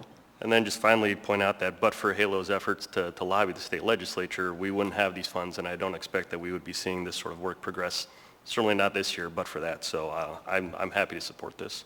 Thank you, Mr. Johnson. Thank you. Next in the queue, Ms. Brawley. Yeah, thank you. And I understand this is a state legislative grant. Sounds like it's specifically in the budget, so I don't have an issue there. And I don't think anybody's questioning the need for fire mitigation, not just on the hillside, but I think folks on the east side as well, Stuckagon Heights area. I know that's an issue. My two questions for you, Ms. Nolan. One is, and I appreciate in the written description as well, there was reference to things that sounded kind of more regulatory or design oriented, like you mentioned, dead-end streets, lack of egress, different ways to basically design things. And those sound almost more like professional services design contracts. So I just wondered, is that what you're envisioning with this effort, or would we expect to see any kind of recommended code changes that come out of that? For example, identifying, this isn't working, we would like you to change it. A combination of everything. We plan to work with all the agencies and create whatever we can do with $60,000 a year. Okay, so it's possible we'll see some kind of recommendations? Everything is on the table. We want to create safety. We desperately need better access, better emergency egress, and eliminating these dead and dying trees on the hillside. Yeah, thank you. And then my second question, to the point about prioritization, and I know that gets into more detail than we have time for. The reason I bring that up is we had communication from an individual living in a LRSA separate situation, and I don't want to name that because I don't know the facts of that situation, but there was concern about perceived unfairness of how projects within that LRSA were decided or whether board members were prioritized, right? So there's this fairness issue, and I think when you have a community group that can come up, right? And so I wonder, have you guys talked about that, or how you're going to prioritize or work with AFD and make sure that there's no perception that, say, the neighbors that show up and make the most noise are the ones who always get the attention versus being more kind of intentional? Thanks. If I may, through the chair, Ms. Brawley, what we've done is ask each of the community council presidents to put their list together. We gave them several weeks to do that, and then we talked to and mailed letters actually to all of the LRSAs on the hillside, asking them to submit their projects. And what we're looking at is what can we do that's the most effective. For example, we'd love to start this year. It's August. We'll be able to work until snow falls. That's not that much time. So we have to prioritize, and we'd like to get safe routes to schools. We have 4 schools that have been requested, and we'd like to get those done first because it's our children. So as to fairness, we'll try to spread them out as much as we can, but it depends upon the decisions made not by me, but by the actual people that are our coordinator that's doing the work. And our coordinator is a very experienced emergency management, crisis management person. Yeah, thanks, and thanks for some insight on your process. I appreciate that. Mr. Volland again. Actually, can you go to members who maybe haven't already spoken, then come back to me? Sure, I have myself in the queue. Mr. Constant. Thank you. So I have a couple of thoughts on this. I dug deep as well into the various files, and the state appropriation does mention HALO. It says the Muni will coordinate with them. But this document, this award document, says HALO will coordinate with the Muni, and I think it shifts the locus of where the management is supposed to be. And at least that's my read of the appropriation document, and I just don't understand. Like when I think of community councils, and I know HALO is somewhat different, we don't directly generally grant money to community councils, but we hand it to a department, or we hand it to a third-party contractor that is someone who is in our procurement process and does business for us in that way, because it protects the grantee from getting in over their head, and it also protects the municipality, and it also would put the work in the context of the overarching plans and efforts that are ongoing, because I know this is not a new conversation. This conversation is happening for years and very broad and deep, and millions have in fact been spent to date on this very subject, and there are still big piles of money being spent. So, and interestingly, when you read the state appropriating document, which I have here, might take me a second to pull it up again, it states that funds will be used to address various issues impacting forest health on parkland. The term on parkland is in the funding request as approved by the state, but we heard tonight that it's for private and public property from HALO. And so I can't square those two things. And then when I read the appropriating document, It doesn't have anything to do with parkland in it. It's not clear. And so at best, I think we should delay this meeting, talk it through. But I think the right thing to do is allow Halo to be deeply involved in a process where the fire department is managing. Because to me, they're the entity that we need coordinating a broad strategic fire management and mitigation plan. And so I fall into the category of, I've heard kind of one approach or theory. I see the state document that has a different approach, and the grant document kind of has a third approach. And I'm concerned that that lack of alignment means we don't know what we're doing quite squarely. So, and there are other matters that I would I want to speak about here, but I might bring to the administration for consideration. So, Mr. Mr. Martinez. Thank you, Chair. I just wanted to follow up on your point and just ask the direct question. If this doesn't move tonight, is there an implication that the money goes away, or do we have time? Whoever would know that answer. Since you're in the queue, Perfect. I'll let you take that one. Yeah, through the chair to Assemblymember Martinez. The money does not go away until June 30th, 2028, so there's no for the money to be disappearing if we were to delay by 2 weeks. I understand that Halo may have some contractors who could be ready to go sort of immediately, so there would be a little bit of a 2-week delay, but I don't think that's critical from anybody's vantage point. I will say, just as from an administration point of view, the grant agreement was entered into in January of 2024, and we are performing a little bit of a delicate dance of not wanting to stop all of the trains. So we wanted to allow this one to go to you, but we have not fully racked up all the pros and cons. I've heard both that Halo is ready to go, that using Halo allows you to have some greater involvement from volunteers, but I've also heard the concerns expressed by Assembly leadership, and candidly, we have not done full homework.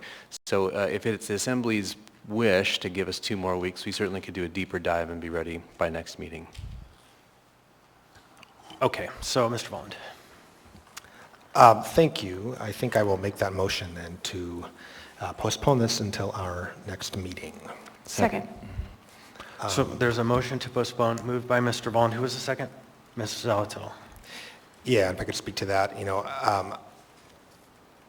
definitely appreciate the conversation, appreciate the administration being so responsive to Assemblymember questions and having this in front of me. Certainly appreciate, Ms. Nolan, your explanations of what you envisioned. I think when this comes back, it could be great to capture, if possible, in the appropriating document, the language that's in one of Mr. Falsey's questions. I'm going to wait.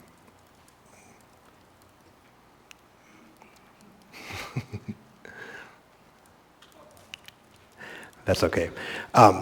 What I was saying is, as we postpone this, appreciate how responsive you've been and the answers you provided.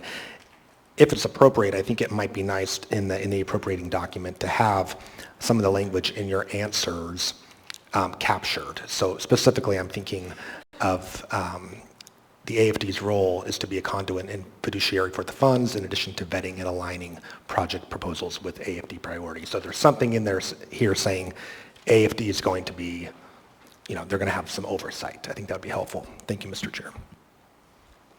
All right, Mr. Salt. Thank you. 2 questions. One for Chief Shiragi. I'm just curious your awareness level of this grant request and if you have any concerns with the request or postponement. Assemblymember Salt, through the chair, I have no concerns about postponing it. Okay, are you aware of the grant and any concern with the grant itself? Yes, we're very aware. We've worked closely with Halo. We are doing all the things that the grant requires of us, the coordination and vetting. Thank you. And the second one's from Ms. Nolan, whether postponement is going to cause any issues for you this year or this summer season.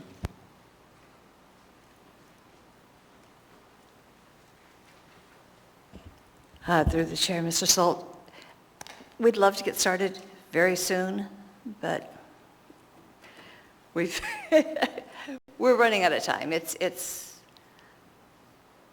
We have projects that we could be working on immediately if I knew I could pay for it. So will you still be able to get these projects done if we delay 2 weeks? 2 weeks.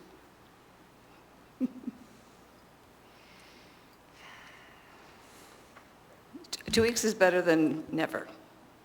Okay, thanks. I don't see anyone else in the queue. The motion is to postpone to the meeting of August 13th. Chris, I want to make a motion to change the order of the day after this to put all my conflicts together. On a vote of 9-3, AM 596-2024 has been postponed to the meeting of August 13th. All right, next, Ms. Zalatel. Thank you, Mr. Chair. I move to change the order of the day to take up D12, D13, Echo 5, and Echo 6.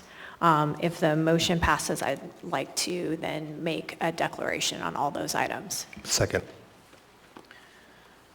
All right, so the motion to change the order of the day was to take up item D12, D13, E5, E5, E6. and E6 next. Yes, Mr. Chair. All right, so it was moved by Ms. Zalatel, seconded by Mr. Volland. Any discussion on the motion? Hearing seen none, I'll ask for unanimous consent. Hearing no objection, the order has been changed.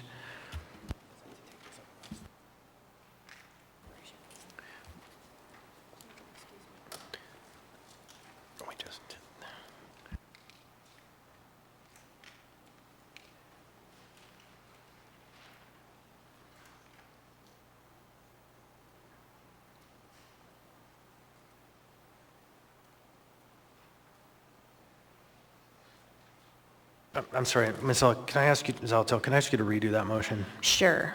With the chair's wisdom in mind, I would move to change the order of the day to take up Delta 15 and G4 first, and then the remaining items, same reasons. Second. Yeah. So Ms. Zalatel and Brawley moved, seconded. And the motion is to change the order of the day now to take up 10D15 and 10G4, and then continue on through the agenda. So is there any objection to that? That's a tidier way to do it. So, okay, Ms. Zalatel, you pulled item 10D15. So, yes, thank you. 10D15 is AM 606-2024, recommendation of award to Central Environmental, Inc. for design build services for administration building and transit shed demolition. Thank you. Move to approve. Moved by Ms. Zalatel. Second. Second by Ms. Brawley. Ms. Zalatel. Thank you. I pulled this item because I have a couple of questions. Partly it's how the item is stylized. So my questions are around, it says design build services, but when I read the item itself, it seems like it's basically a demolition item. And so I'm curious why it's being billed as a design build contract, because I'm not sure what's being designed and what's being built. And then it's also $4.492 million, and it came on the addendum. So a little bit more information about what almost $4.5 million is going to get us. How much are we demoing, and does it really cost that much to tear stuff down? So if someone from the port or the port modernization program could help me out, I'd appreciate it. Thanks. Welcome, and please state your name for the record. It's on. Oh, now you turned it off. You're good. Thank you. My name is Eric Adams, Jacobs Program Manager for the PAMP. Through the chair, Member Zalatel, to answer your questions. Why we put it out on the street as a design build, although it's demo, similar to NES1. There was a lot of risk on NES1. That's why we put that as a design build. On the admin transit building that's going away, we have about 120 feet that is super critical that is not damaged. And so when we tear, and that's basically the electric bus bar that powers Matson's 3 cranes critically right now. And so during the demolition, if that was to be damaged, because it's connected to about 120 feet of the building, you wouldn't be able to offload ships. And so the design build part is basically stabilizing the electric bus bar 120 feet so the port can continue to operate during Terminal 1 construction. So that's the stabilization. That's why it's the design build part of that. You got to come in and design that support structure. And that currently that electric bus bar for 120 feet is supported by the existing building. And so you got to put in new stanchions, posts, kickers. And there's also utility disconnects, hazardous material abatement and removal. And you got to prevent contaminants from running off into the cook inlet and damaging potentially harming wildlife or anything like that. We reached out to about 15 different contractors on this to notify that it was coming out for bid. We had 2 vendors on site that showed up, the 2 main ones in town, and we received 1 bid on this RFP. And it just really cost $4.5 million to do this much work. Are you taking down quite a few buildings? We're taking down the 1959 transit shed and the basically the old port offices there. Okay. Right, so everything above water, if you've been down there, the picture of the old building that's sitting out on the dock where I sit right now, that's going away. Okay, great. Yeah, the additional information is helpful. If we have other items related to the PAMP that have to make the addendum in particular, or we're not going to hit the Enterprise and Utilities Oversight Committee, that kind of detail really makes it easier, and then you maybe not have to come here on a Tuesday night. But I appreciate your time tonight. To the chair, members Alatel, this is under the budget that we proposed, so it's significantly under what we budgeted for it. So I have a question. Mr. Constant. Thank you, and that was my question. What was the designer's estimate or the engineer's estimate? Because sometimes that comes with the documents, but it hasn't of late. We can put them on there in the Chair Constant. We can put them on there in the future. We estimated $5 million for this. All right, thank you. So under, which is great. Yep. Thank you. All right, then if there's no one else in the queue, members may proceed to vote.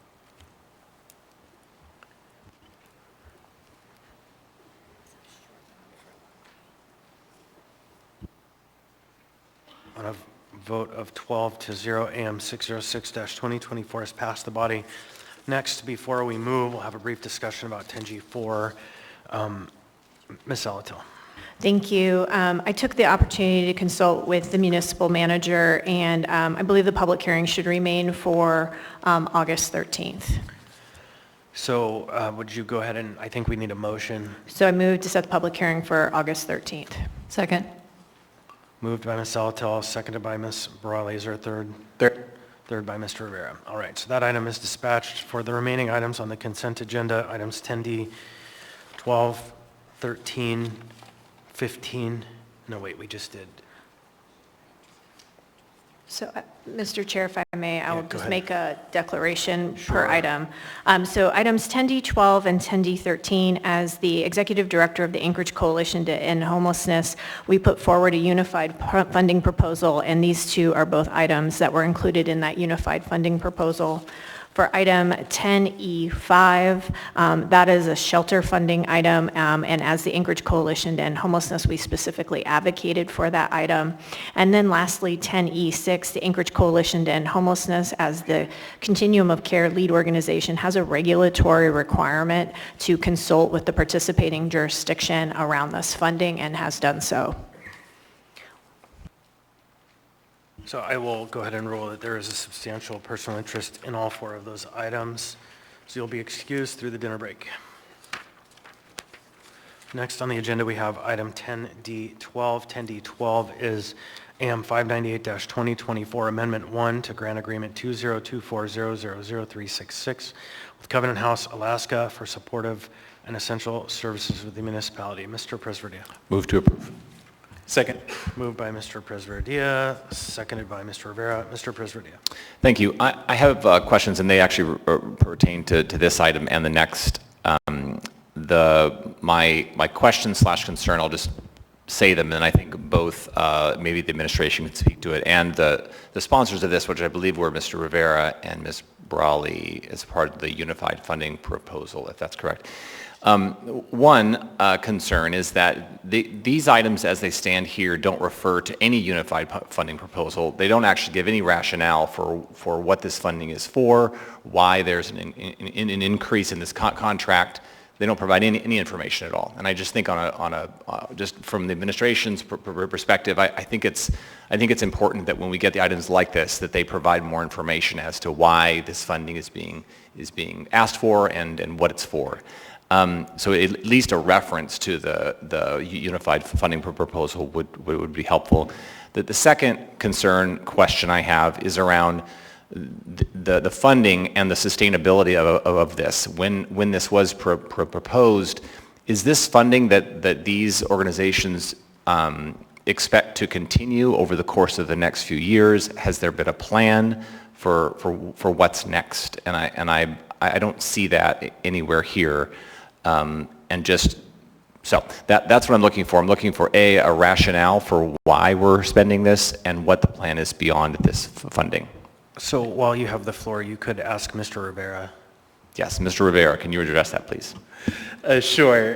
Thank you, Mr. Chair. Thank you, Member Presverdia. So with regard to the rationale, you would have to go back to another document, and it's actually referred to in the AR 2024-104 as amended with mayoral vetoes and overrides. I assume that's our budget that we approved, our first quarter budget that we approved.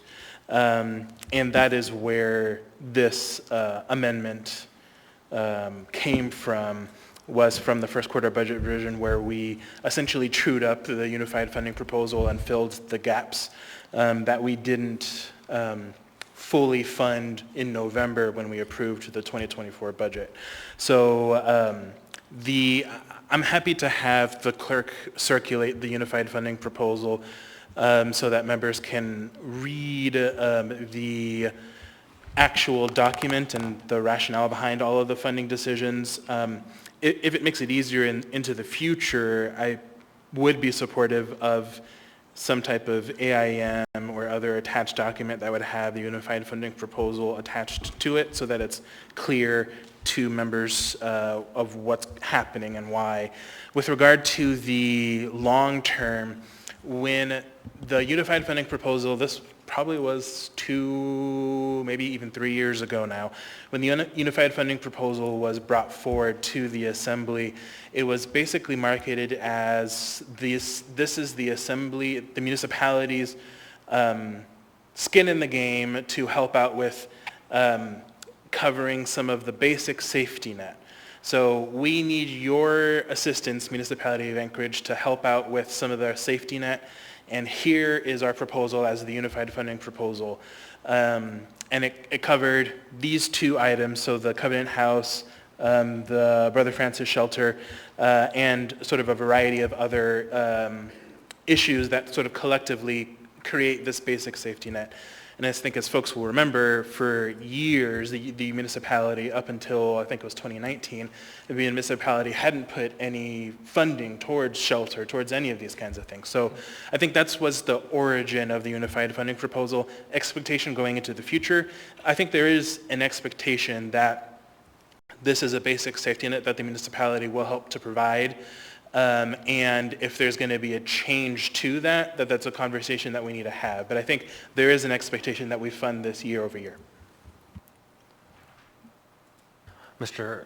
Yeah, I'd just like the administration to address that as well. I think this is a conversation we'll take offline as well.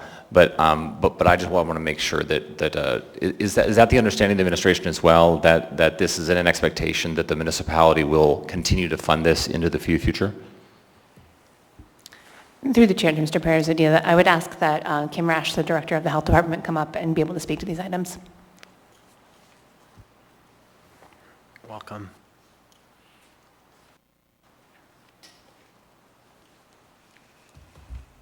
Kimberly Rash, Anchorage Health Department. So yes, I do believe so. The unified funding proposal was before my time, so I would also need to see that document if you can share it with me. And I think this really plays into a larger discussion of, our funding, strategic planning, and kind of looking at it holistically. And I think that would be a great conversation to have during our Housing and Homelessness Committee meetings continually. Thank you. Thank you, Mr. Chair. Thank you. All right, and lots of folks in the queue. Mr. Salt. Thanks. So I don't see a big difference between this one, the next item, and the HALO grant. They both are under grant agreements. They're both going to nonprofits. One's administered by AHG, where HALO's AFD. We're waiting on an AIM to explain the projects. So I'd like to move to postpone to the meeting of August 13th. Second? So there's a motion to postpone by Mr. Salt and seconded by Ms. Bronga. You want to speak to the motion? Yeah, I think this has the same issues as the HALO grant, where we're, as Member Rivera mentioned, we're lacking details on what this money is being used for, and he admitted he suggests he put forth an AIM to help explain that. So I'd like to wait for that AIM.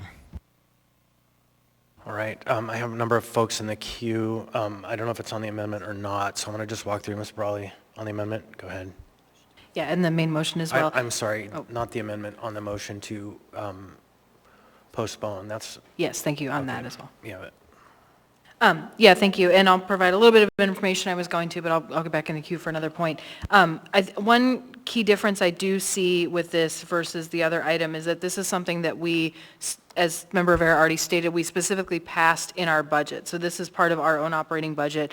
And I just went back to the budget amendment. It was a reduction, it was within alcohol tax reduction of the Safety Center and Safety Patrol money that was appropriated from alcohol tax but has now been covered under other sources.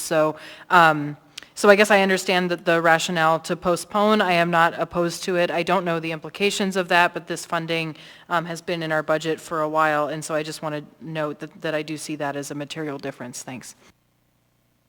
so I have myself in the queue, and I'm just briefly going to say, I also am not opposed to the notion of postponing unless the health department has some reason why, but I think that these services do need to continue.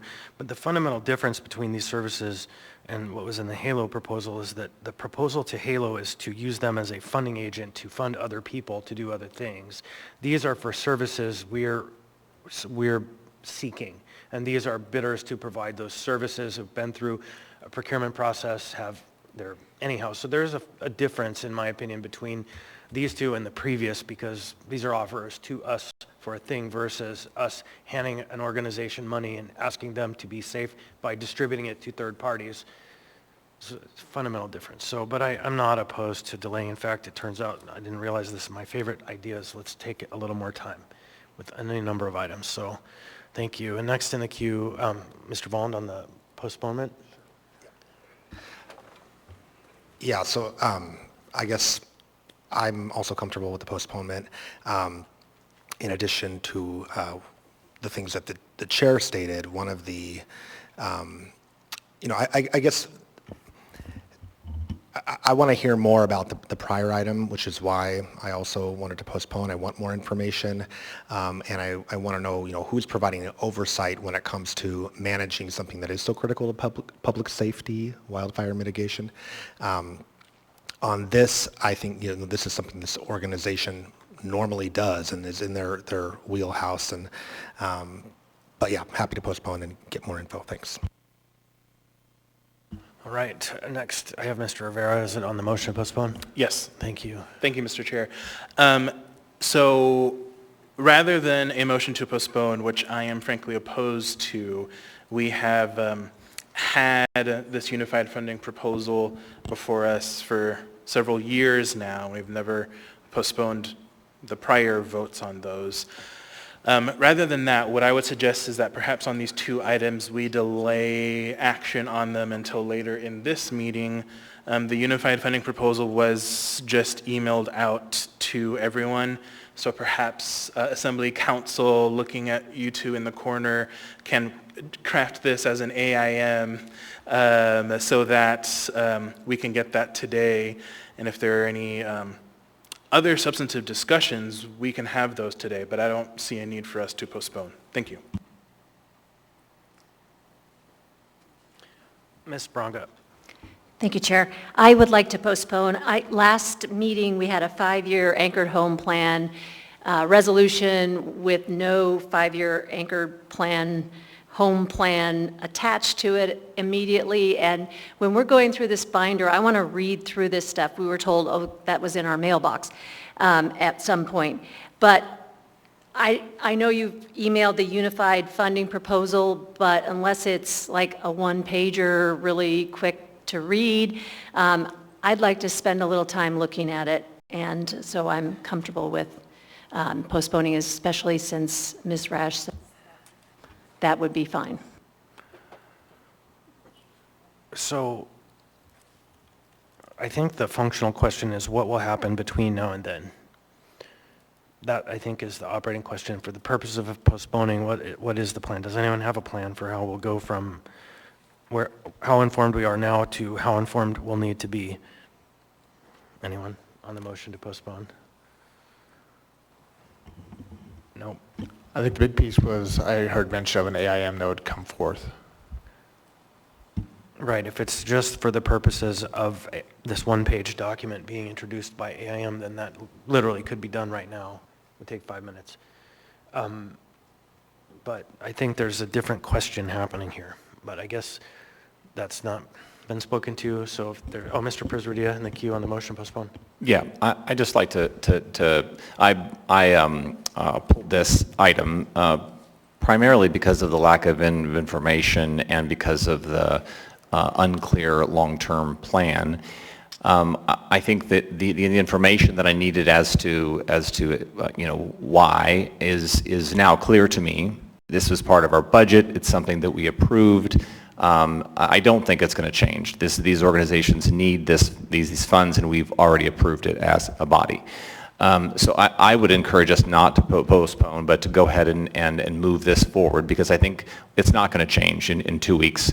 The other part of it, though, is the long-term plan, which I think we do need to discuss, and we can bring that forward. And I'm happy to work with my co-chair as the Housing and Homeless Committee and to put that on our agenda so we can discuss that. But I would encourage my colleagues to not postpone. I think these funds have been delayed for quite some time and need to go to these organizations. And I'm certainly satisfied with the rationale as to why we are moving this forward. Thank you. Anyone else in the queue on the motion to postpone? Yep, Ms. Braga. So if the unified plan goes through and says what actually we're doing with mobile home repair program, where that money is being spent, am I not at the right place? Because you're giving me that look like she's whacked. Those are your words. If I may, Mr. Chair. Yeah, I give that look to a lot of people, so don't feel offended. If you're talking about mobile home repair, I believe that's a different item. But Too many pages, I think. I went 2 pages over. We're on, yeah, okay. Never mind. I am sorry, I'm on the wrong paper. Okay, and the motion to postpone, anyone else? So on that, members may proceed to vote.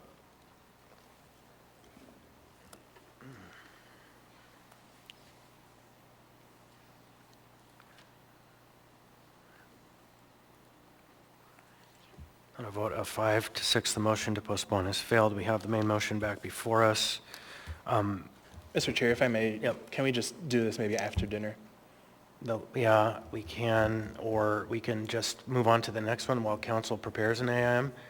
I think the next one suffers from the same issue, but we can go on to 10E5 and 10E6. All right. Can we prepare an AIM that would associate with both items 10D12 and 10D13, which presents the unified funding proposal? Thank you. And we'll move on to 10E5 if there's no objection. Hearing no objections. So next up on the agenda, we have item 10E5,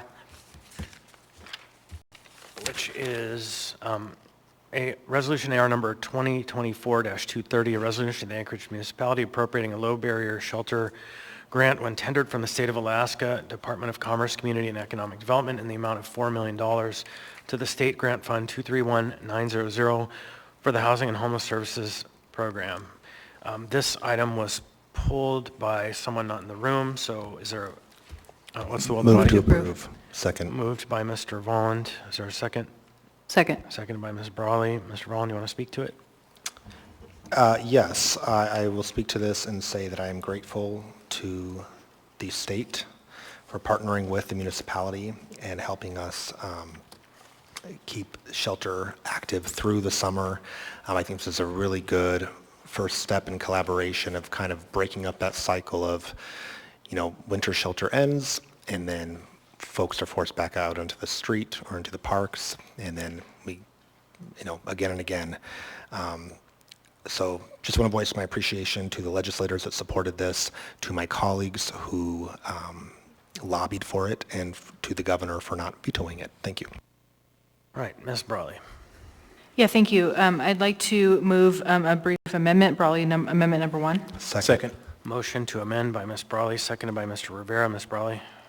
Yeah, thank you. The language should be pretty self-explanatory, but it is important as we accept this money from the state and after a lot of advocacy to the legislature, as has already been stated, that we want to make sure that legislative intent is clear. So this was a big win for the municipality, and we have the big responsibility of being good stewards with this money, which I have no doubt that we will do, but want to make sure that we're taking care of those details. So during the House floor debate, Representative Craig Johnston, who represents House District 10, amended the budget bill to require a drug-free zone policy for the shelter. So we want to ensure that from the beginning we are cognizant of that and compliant with the terms of that item in the legislative intent, and again demonstrating that we are good operators. This memo itself is not an operating document, obviously, but so this is really just to memorialize the intent on the public record, and I would imagine that the actual way that plays out would be an operational decision that would be built into how the contract is structured and then how the facility itself is operated. So this is really just, again, documenting intent. Thank you. In the queue, I have Ms. Rongo, but that's on the main, right? Okay, on the amendment, go ahead. So with schools, there's usually a drug-free distance, that is. Is there an intention that you are giving any like half mile or 500 feet drug-free zone? Do we need to be that specific to satisfy them? I might jump in there briefly. I think the state law had a number in it, didn't it? It was 250 feet, right? No, it was 500? What is it, Mr. Falsey? To the chair, the language of the appropriations bill was, it is the intent of the legislature that the municipality of Anchorage declare the area within a 200-yard radius of the shelter to be a drug-free zone. 200 yards. So funny. Okay. So, Ms. Brawley. Yeah, if I can respond to that as well. I had a little back and forth with Assembly Council about basically how this would actually come into play. And so I would be happy to include that number, but I think that the practicality is that those zones only apply to schools, and so it's not an easy thing to just say that we're applying that specific policy. And so I believe there's also an avenue in which we really explore what is a practical policy intent and what is practical knowing that this is not a school, right? So that it's got to be a different situation. So that said, that was clearly the legislative intent, but what I also heard was the general intent to ensure that the area surrounding the shelter is a drug-free zone for, I think, the reasons we don't need to elaborate. Thanks. I feel bad for the code enforcement team trying to figure out how to measure 200 yards because it's always a problem, the measurement. Okay, on the amendment, members may proceed to vote.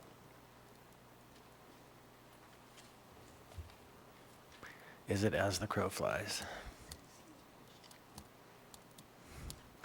On a vote of 11-0, the item is amended. Now we have back before us the appropriation. Anyone else? Ms. Braga? So I happened to participate in a parade down south in Kenai or Soldotna this past weekend and ran into someone who is in state government, and it was just such a different feel. I think this is really a nice recognition that we are taking care of a lot of the state's problems with homelessness, and he was going on and on about how they take care of their own down there, but they have no shelter. I guess there is actually one in Nikiski that has maybe 4 people. So anyway, I had a long conversation. We got nowhere because he thinks tents just draw people in, and I am thankful that we see that we have to have a safe place for people. So thank you to the state. All right. I'll just briefly have myself in the queue then to say, just as Mr. Vollen did, thank you to the governor, thank you to the legislature, thank you to everybody who fought for these resources. I don't believe we've received them, so members understand this is a grant that appropriates when tendered, and so we don't yet have the funds. In the theme of having a conversation about broader plans and seeing our expenses in the context of plans, it would be nice to have a conversation, a breakdown of when these funds would be kind of identified to be utilized, that scope of time they're intending, because we have another appropriation item for $800,000. And I just want to make sure we're starting to see the big picture, and I think the administration probably wants the same. And to that end, Ms. Brown, starting next week, I can't wait till you're here, because that will start to put some probably clarity to this whole process. So I'm grateful for all who are involved. Other than that, members may proceed to vote.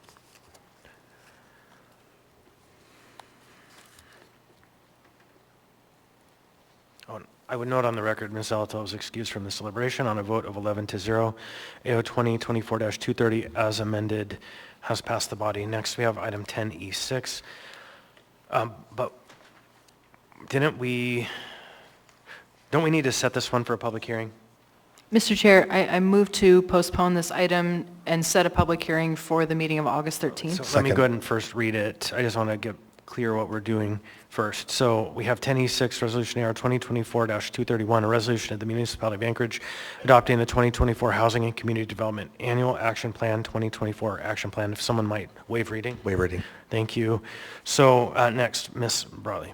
Yeah, thank you. I'd like to move to postpone this item to the regular meeting of August 13th and set a public hearing for that meeting. Second. So Ms. Brawley moves, Mr. Vaughn seconds. Motion is to set a public hearing. So let's postpone the item and set a public hearing. Is there any discussion? Ms. Bronga? Yes. Oh, wait, sorry, Ms. Brawley first. Oh, sorry, yeah, I'll just briefly add that I noticed on the addendum document itself that it said that a public hearing would be set, and we had a similar communication from our CDBG/HUD coordinator in the Anchorage Health Department, so that was already noticed to the public as well. All right, thank you. Ms. Bronga? So by that public testimony, can we see just a little more detail on each of the project areas? And I don't know who administers this. Is it Health Department? Yeah. Yeah, so I Like believe there is a full plan that goes with this, right? Yeah, so I believe it's available online. You can go click on the links and see it. So if maybe the department will email to the members the full links to this so folks can choose their own adventure and see what's in there. I would really appreciate that. Thank you. It's definitely more than you want in your packet. You'll get a hernia carrying it. So, okay, do we have the AM? It's being printed right now, I'm guessing? The AIM? Okay. So let's go ahead and roll back to item, oh, we didn't vote yet? Oh, sorry. I was ready to go. Mr. Prisverdia? Yeah, I just, going back to the, I know they're working on the AM, they're... I made a mistake before we go there. Sure. We need to vote on the motion to postpone. So first, let's tackle that, and then I'll let you have the floor. So to postpone what? The item 10E6 to set the public hearing. I just got ahead of myself. If Ms. Alta were here, she would kick me. So the motion, the members may proceed to vote. Sorry.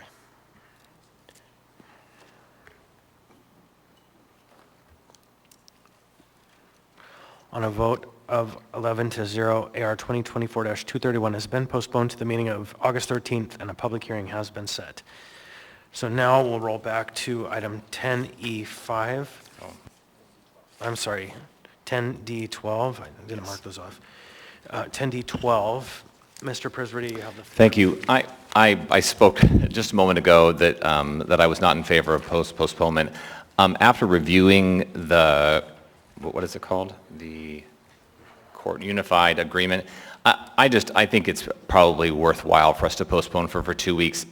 I'm sure it's all in place, but even the unified funding proposal, the numbers don't match this, and I just spoke to Mr. Rivera, and he said that it actually was done, but I think it'd be helpful to have a clear record of what actually was funded up till now and the rationale for this funding. And it sounds like that trying to just paste the unified funding as an AM would not be sufficient in clearly sort of explaining what's happened up till now and the action that we're taking. So I would just encourage us to move forward with a postponement, give us time to get this right, and then approve it in 2 weeks. Thank you. So the only way that could happen would be a motion to reconsider passing by a majority. Move to reconsider. Second. Were you on the prevailing side? Okay, so a motion to reconsider was moved by Mr. Volland, seconded by Mr. Presverdia. We'll just quickly verify.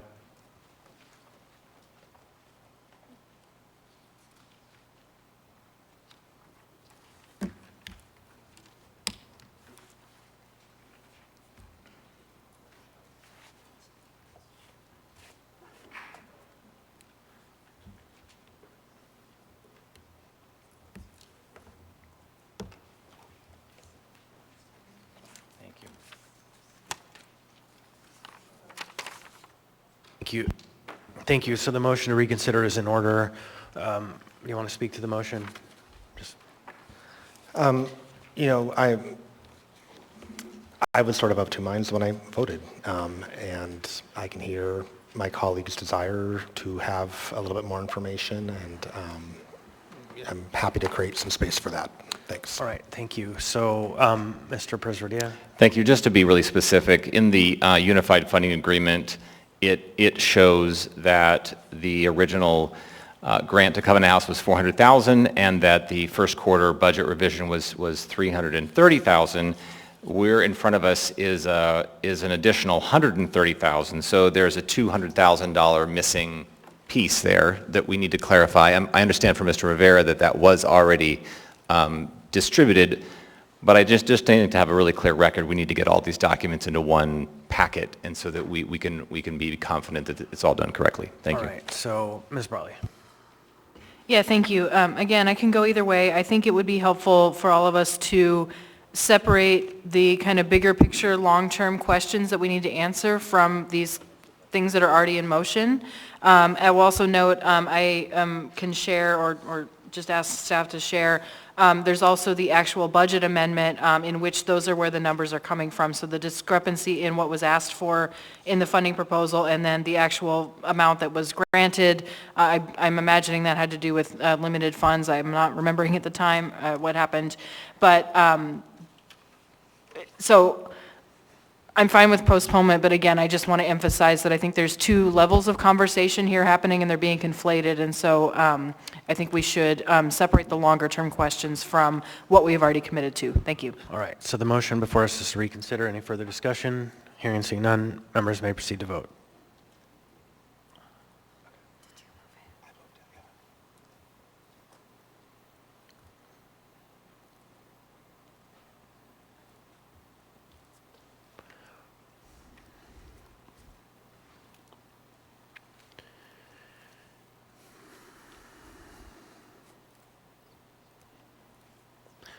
On a vote of 10-1, the item has been reconsidered, now back before us.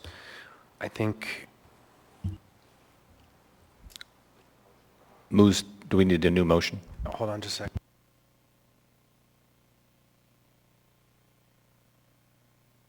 So the motion before us is to postpone the item to August 13th.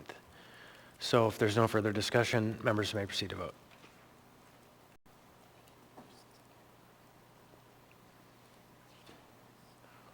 We're making the clerk dance tonight.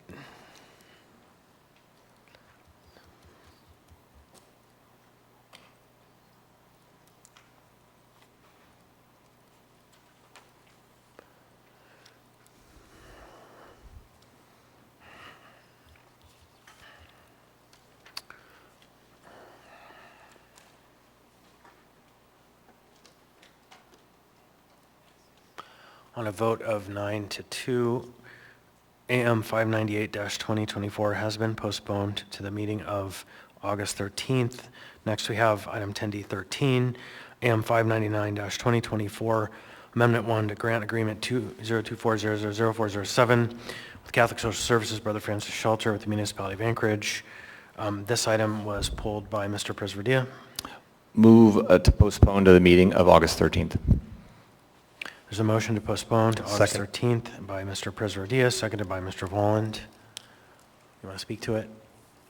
Same reason of the previous motion. Thanks. And so I just briefly will say to the administration now, I know how we'll get where we're going from here, is it would be nice to see some kind of a balance sheet of the expenditures to date relating to this plan so that we can compare what's been offered and what's been funded. And then that starts a conversation about what's the future of this plan. And that gets to some of the things that were discussed earlier this week or last week about how long does this plan last, you know, in the terms of our funding of alcohol tax and other revenues. So just some form of a balance sheet to understand what we've spent would be very helpful. Thank you. Anyone else? Having seen none, members may proceed to vote.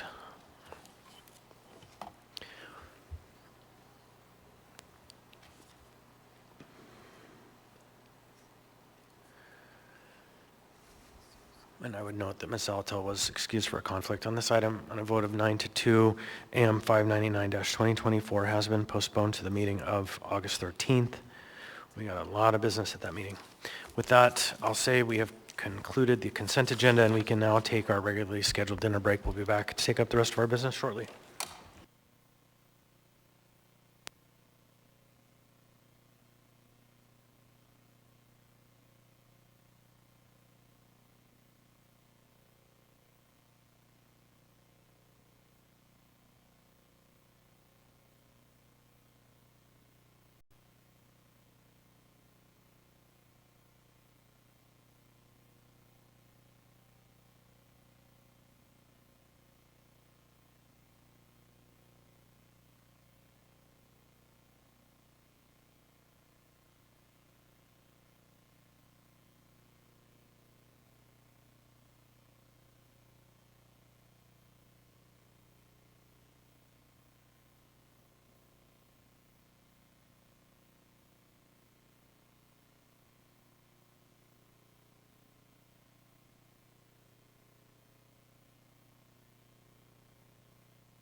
Is it a sign?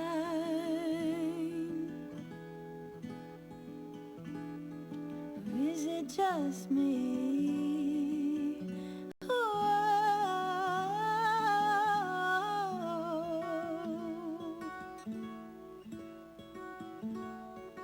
All of my life waited for a sign to arrive.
Friends and neighbors, let's come back to order.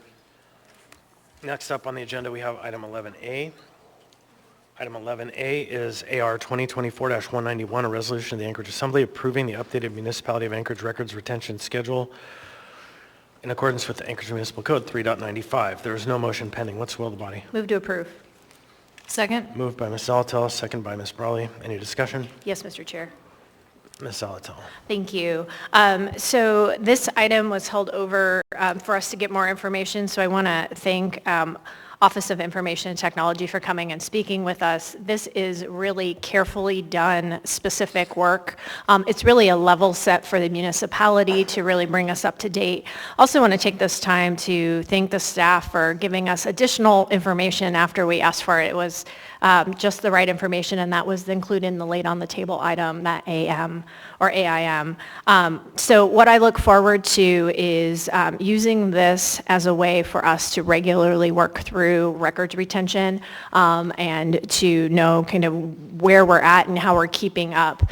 If you looked through that spreadsheet, what I found interesting is a lot of the things we were updating were around external standards. So state law or something else was causing us to need to get up to date. So I really appreciate that we have conscientious staff who are watching that and ensuring that we are in compliance. So I would urge your support. Thank you. Anyone else? Seeing hearing, oh, Mr. Rivera? Oh, seeing hearing none, members may proceed to vote.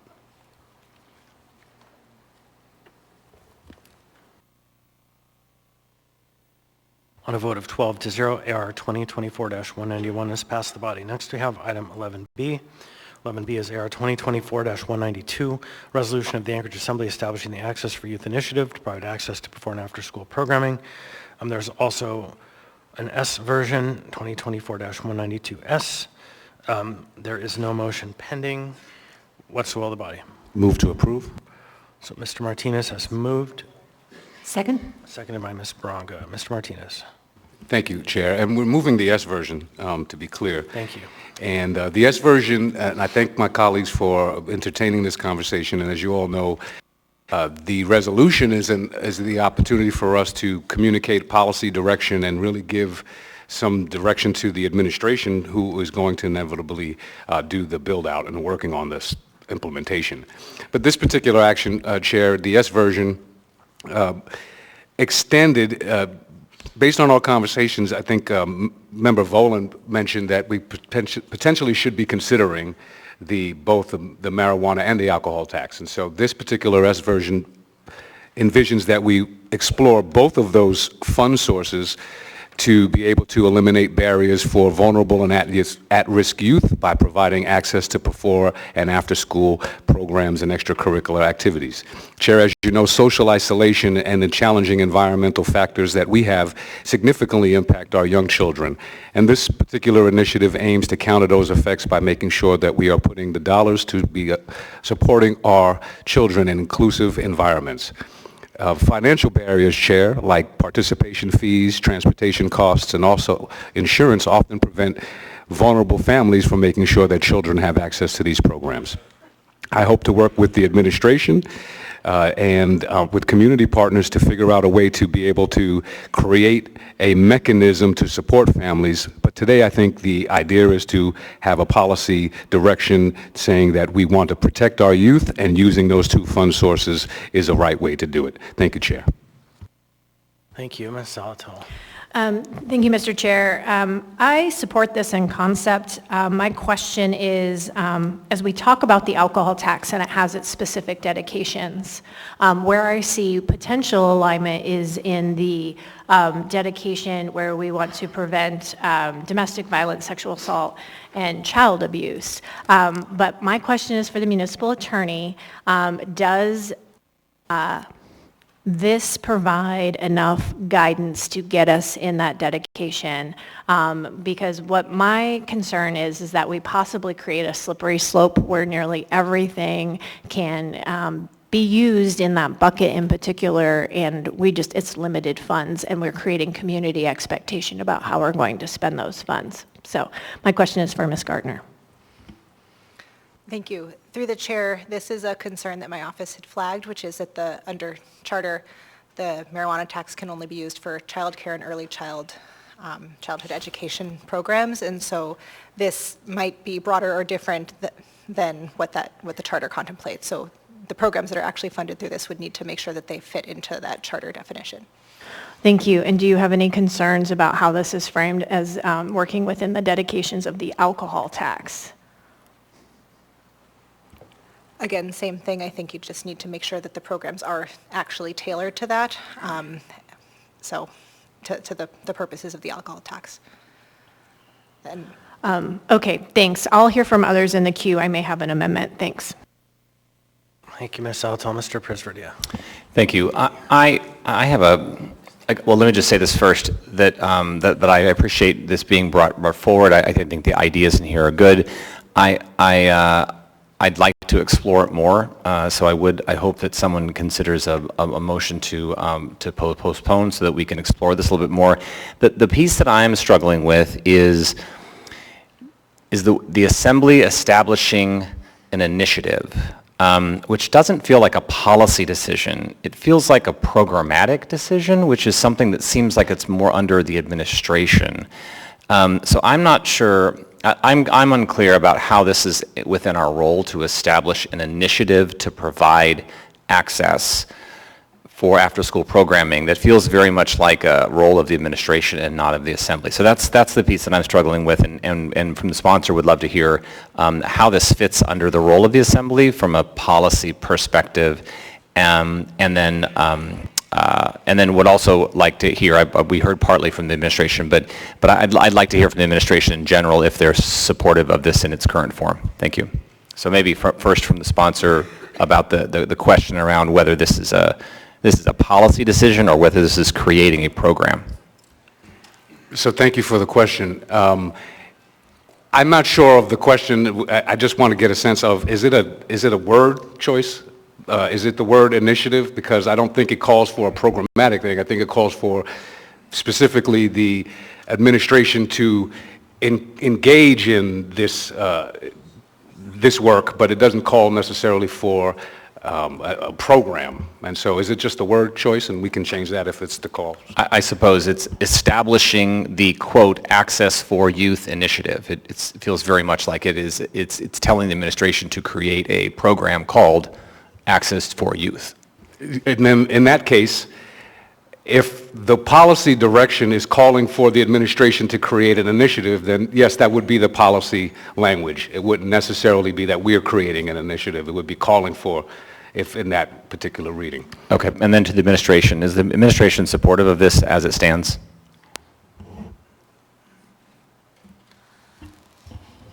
I apologize, I'm looking for my access to the queue button, but I'll take that as a prompt to respond. So through the chair to Mr. Parazinia, I think we would appreciate the opportunity to talk more about the intent of the initiative, because I think we share some of the same questions of what exactly is intended and the scope of what's desired, because it is a more general concept as opposed to a specific proposition or a change in code. So I think our request would be potentially for more time to understand the intent of the request and potentially have a dialogue about that before it moves forward.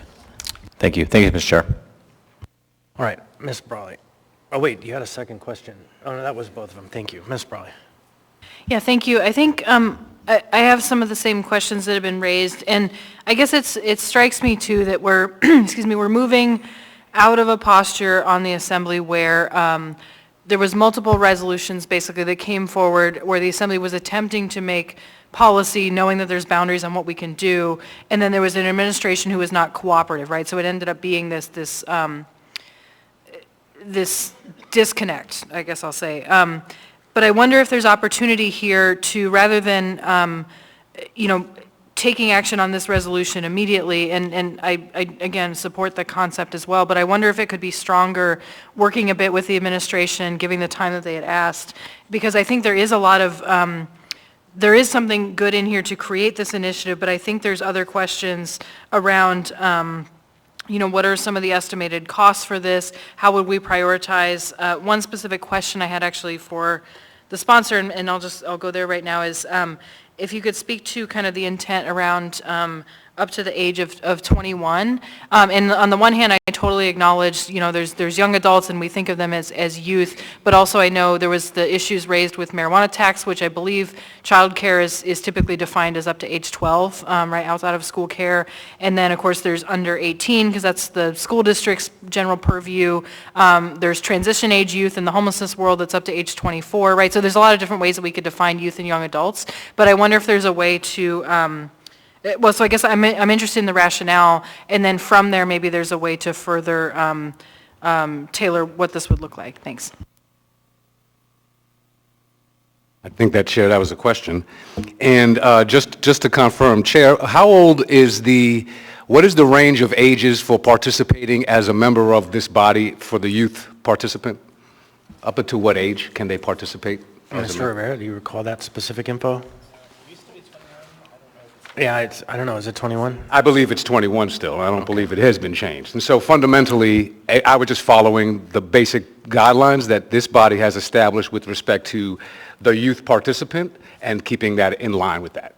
And so, yeah, so just fundamentally to that point. And just again, I would share, I think there was another question in terms of the intent. And so I'll just share to that. And I don't have a problem pausing this, just fundamentally. This is not an urgent item that is going to hit the streets tomorrow. But fundamentally, we are collecting these taxes and we're putting them to purposes that are important in our community. And I think the clarity of a statement from this body, to the point of the municipal manager describing the general concept, saying that we will specifically make sure that the gap between the haves and the have-nots with respect to our young people's participation in programs, that we can do something about that with the dollars that are slated for prevention, right? So there are dollars slated for prevention, and the way it's been described in the different buckets. But this is an attempt to say that we recognize our young people are incredibly vulnerable, and in communities where I represent, we have such a significant amount of marginalized folks with economic difficulties. I think it's important that we send a signal that we will put dollars toward that. Now, it doesn't mean, for example, that we know what that means, and it's really working with the community, working with the partners. But one example would be that the Boys and Girls Club has potentially limited transportation, and they didn't necessarily look to the municipality as the way to help them close the gap between those folks who rely and those young people who rely on access in those ways. And Chair, I also, just the intentionality, hear from lots of folks in the community who just can't afford to participate in sports, whether it's transportation, whether it's the cost of fees, whether it's the cost of the stuff that they use for those sports. So this is absolutely expansive. The starting point is really us saying we care about this. And that's what my intention is. And then hopefully that the administration can really do a good job in working of how we best can approach this question operationally with the providers that we're working on to make sure we have the biggest benefit for the young people of our community. That's the intentionality. Thank you, Chair. So the clerk has clarified that the code states the youth member is through age 19. So, Mr. Rivera. Thank you, Mr. Chair. So a few thoughts. First is I am supportive of this concept, absolutely, and I think the framing of this as establishing an initiative or trying to work with the administration to establish an initiative and funding for this initiative, to me, it sounds like a totally appropriate thing for us to do with the administration. I will say to the defense of Member Martinez, this is something that was put on the agenda June 11th. So I imagine that at the time there was probably an administration that was maybe not as receptive to this, who knows, but it was par for the course in June for us to do these kinds of things.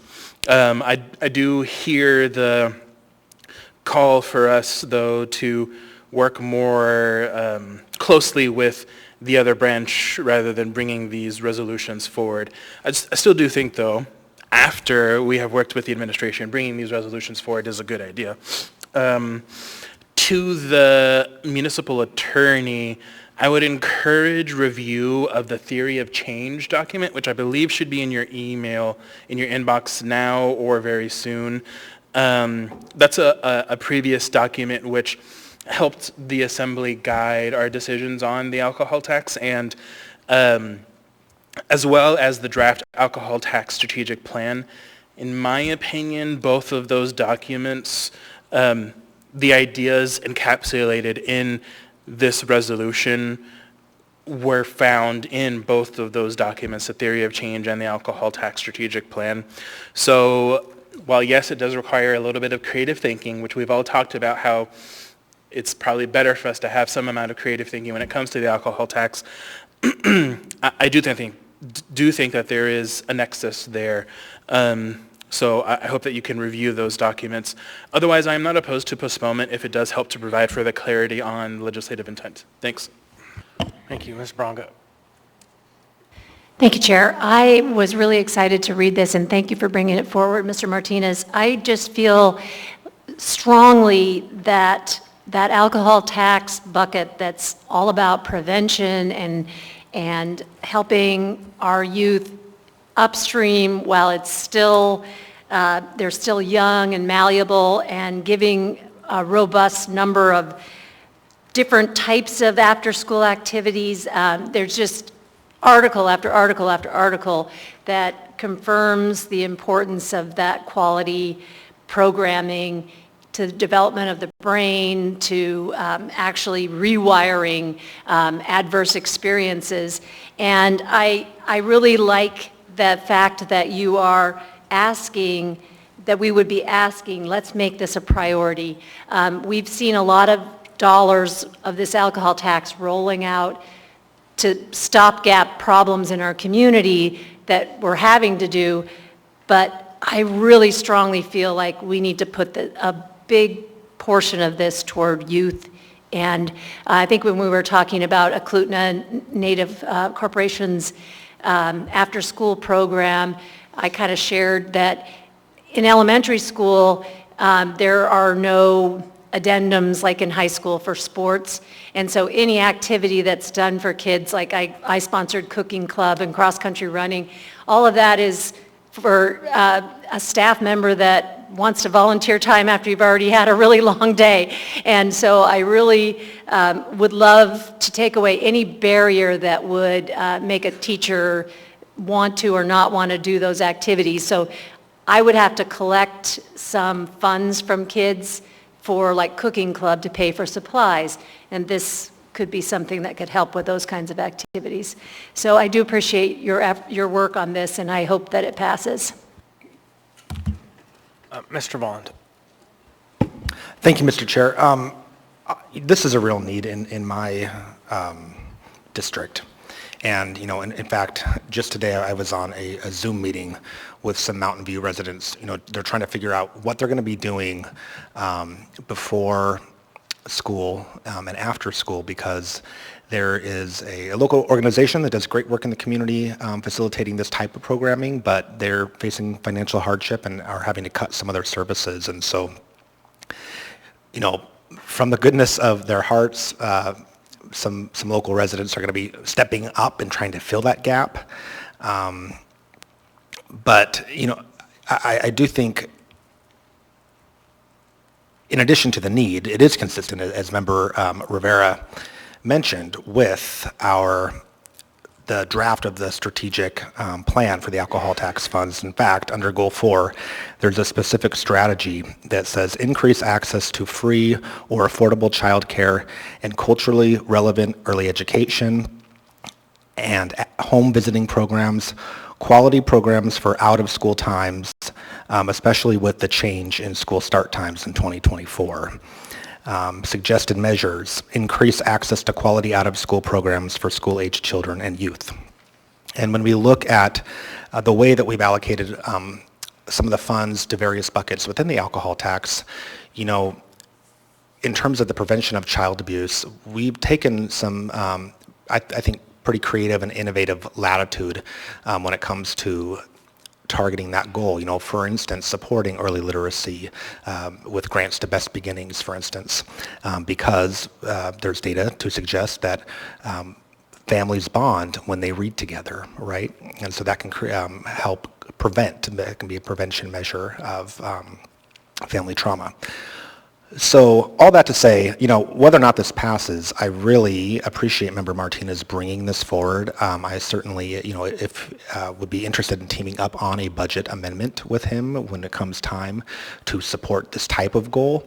I'm going to support the resolution because I think the intention is really important, and I agree that if we can get some solidarity here on the body that says, yeah, this is going to be a priority, and that we can voice our support for that to the administration and then partner with them in that effort, fantastic. So again, appreciate Member Martinez bringing this forward, and I intend to support it. Thank you. So Ms. Went-Pearson, you are in the queue. Is that from before? No, Mr. Chair, I just wanted to respond quickly and just clarify, if I might, through the chair to Mr. Martinez. I just wanted to make sure that my expression of my ask for a conversation was in no way construed as a lack of support for the concept of addressing the critical need for affordable before and after school care options and the spirit of the memorandum. Or it was simply an ask, sort of invitation to start these kind of conversations with a direct conversation, and I hope that that's the kind of pattern we can all set moving forward to start policy conversations with a conversation, so that we can fully understand intent and make sure we share ideas with each other and collaborate in reaching solutions. So just adding that to the conversation. Thank you, Mr. Chair. Thanks. So I have myself in the queue. Mr. Constant. Thanks. So just on the technical side, I think if you were to look at page 2, and I think it's line 2 and 3, it might be solving a certain part of the problem, the question of the use of alcohol tax, to just delete that line that's basically all of line 2 and the beginning of line 3 that identifies specifically the alcohol and marijuana tax. Then those can be funds used, but other funds could also be used in the consideration of the delivery of the program. It could be efforts for grant writing, it could be any number of things. And so if we get to the voting tonight on the motion to approve, then I think that would be a wise move, because it would eliminate any questions about the items being outside of any charter language by just removing that line. That's one. 2, I support all of this, but I'm not one that wants us to get behind broadly funding sports programs after school. Sports programs in our state, even though in some communities it's harder, tend to be the one after-school program that gets funding, whether it's through the school or through advocacy groups. And so I didn't read the word sports in there anywhere, and then you said it, and I fear that all of a sudden, when you're not looking, it becomes the hockey program or the football program, and all the money's gone in a day. And I'm afraid of those kind of big ticket items consuming any money that might be available that are generally broadly funded. But I'm fine whichever direction we move on this, whether it's to postpone or to vote on it. But that's my one thing, is I would propose to remove that line. So first, we have Ms. Brawley and Ms. Johnson, and then Mr. Martinez. So Ms. Brawley.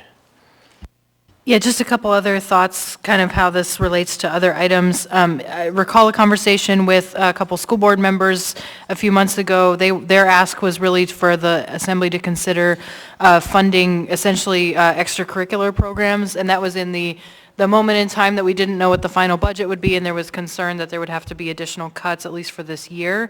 But I believe the number that they gave for funding those programs was about $4 million. And I offer that because I also am wondering kind of what scale of funding that this would entail. And I say that not because we need to figure that out now, but I think it is helpful. I've been part of multiple conversations. Marijuana tax, for example, the challenge was if we want to stabilize current operators, for example, and give wage increases, if you spread the small amount of money that we get from that fund across every person who's providing care, it's less than $1 an hour wage raise, right? And so similarly, I want to make sure that whatever we are doing here is is either targeted enough that it is very clear what would be funded and who. And I understand that takes time, but I think if we can give direction there now, that's helpful.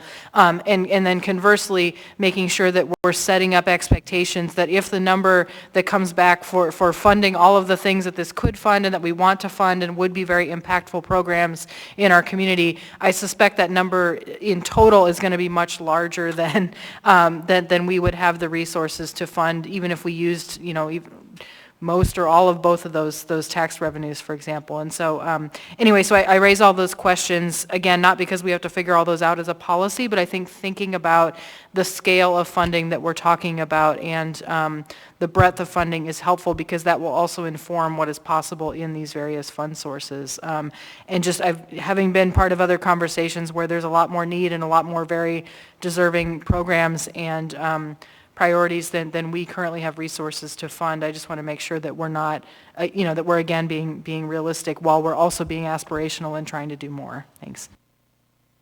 Mr. Johnson. Yeah, thank you. I would make a motion to postpone to the meeting of August 13th.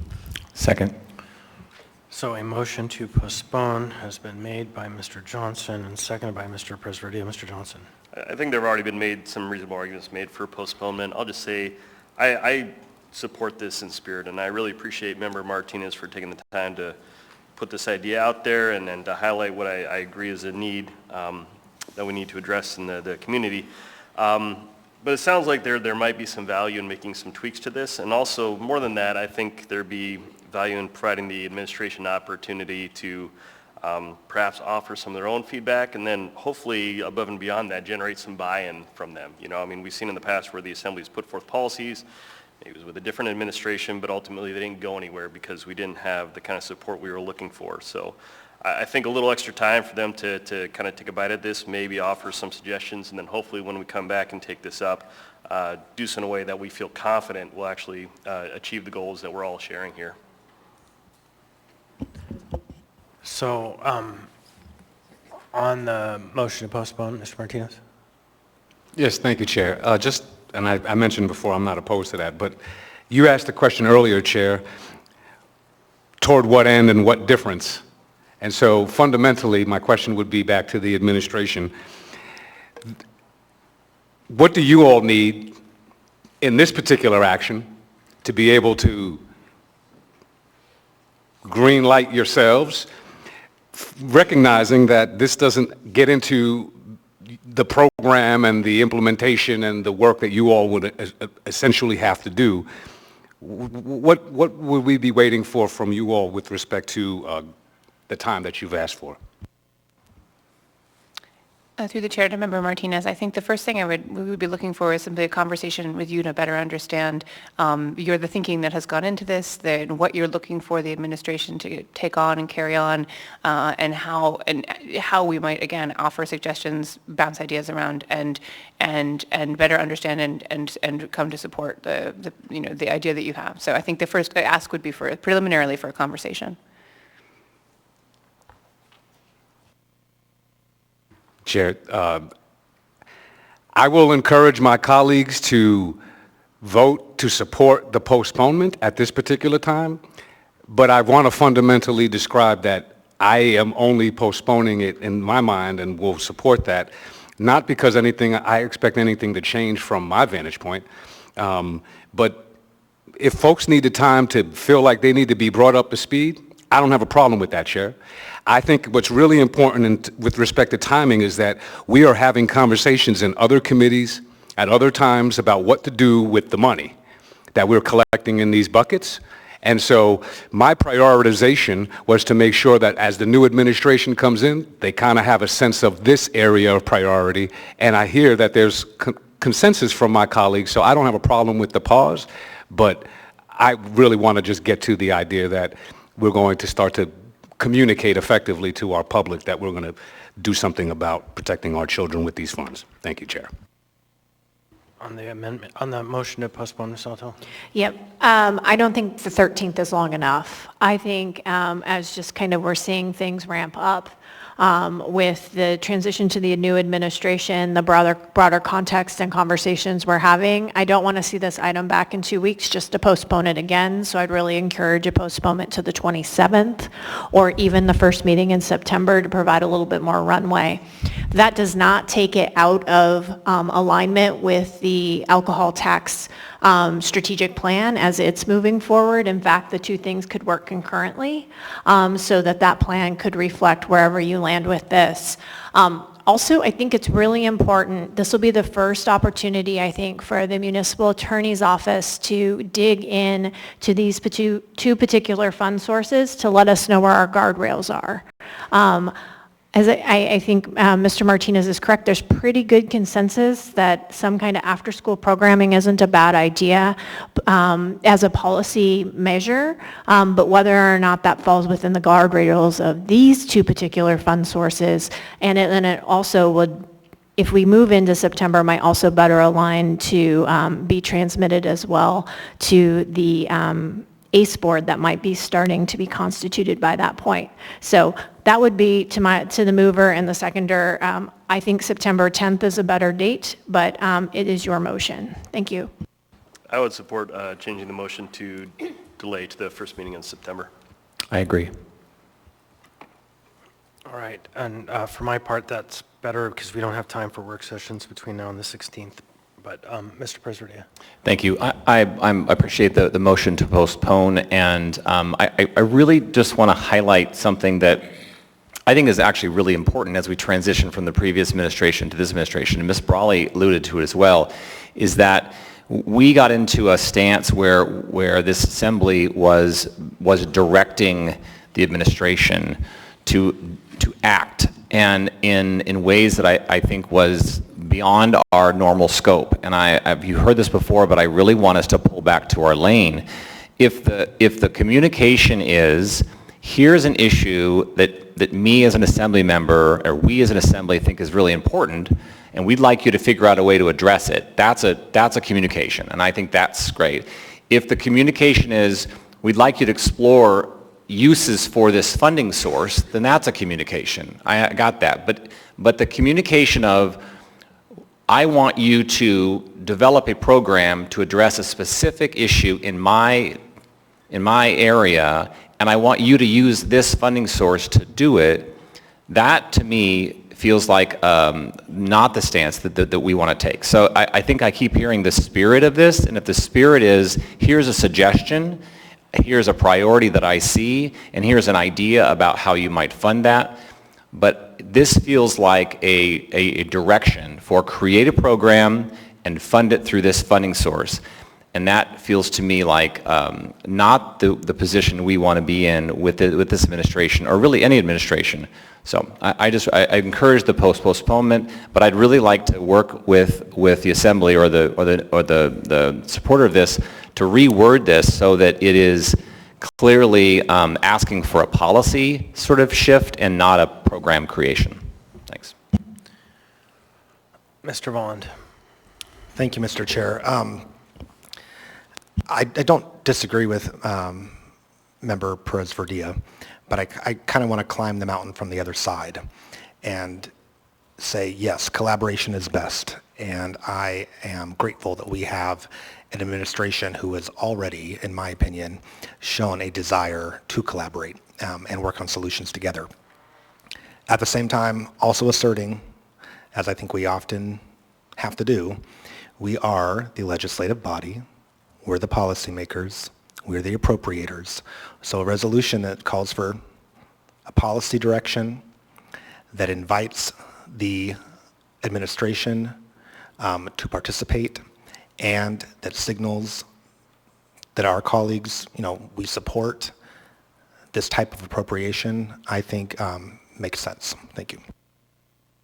Thanks, and I put myself in the queue. I am fine supporting the motion to postpone, and I think I land closer to Mr. Vaughn than Mr. Perez-Verdia in this, that we do have a role in establishing policy and setting up, this is the line. If just like we set up the ballot questions that come forward, just like we set up a stormwater utility and we do that, we can say, we're going to do this thing and we need you to develop it with us, Right, we can say that, and so I think that I don't want to cede the authority of this body to act in very direct ways, but I agree with the spirit of what Mr. Presverdi is saying, which is let's work with our executive team to execute the plans that we're starting to generate, and the key to that is good communication, which is what the administration asked for.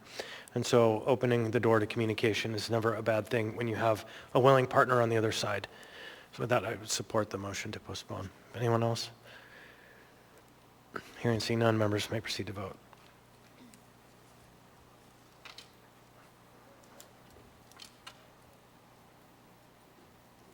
On a vote of 12 to 0, AR 2024-192 has been postponed to September 10th. All right, thanks. Next up, we have item 11C, AO 2024-46, an ordinance of the Anchorage Assembly directing the Anchorage Water and Wastewater Utility to decouple the municipality's access to drinking water from the 1991 Eklutna Fish and Wildlife Agreement. Ms. Zalatil. Thank you. Move to postpone to the meeting of August 27th. Motion to postpone by Ms. Zalatil, seconded by Ms. Brawley. Ms. Zalatil. Thank you. As we've been working through the various issues around Eklutna, we just haven't had time to really dig in on this one and kind of where it sits in the overall paradigm of the work we're doing. If we are not ready to take it up for the 27th, it's my intention to postpone it indefinitely and to reintroduce it if necessary. But this gives us a one more month clock on it, so I would appreciate your indulgence. Hopefully we can meet that 1 month clock, but if not, we have a backup plan. Thank you. Any further discussion? Hearing and seeing none, members may proceed to vote. The motion is postponed to the meeting of August 27th.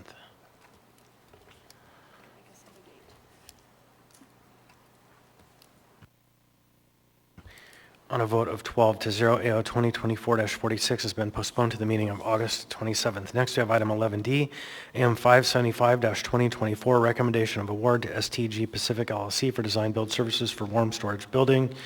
There's no motion pending. Ms. Zalatil. Move to postpone to the meeting of August 27th. Second. Moved by Ms. Zalatil, second by Mr. Voland. Motion to postpone to August 27. Ms. Zalatil. Thank you. This is at the request of the administration as they are kind of getting up to speed on things, and we intend to have a part of this conversation at the EUOC meeting this next month. Thank you. All right. Any further discussion? Seeing and hearing none, members may proceed to vote.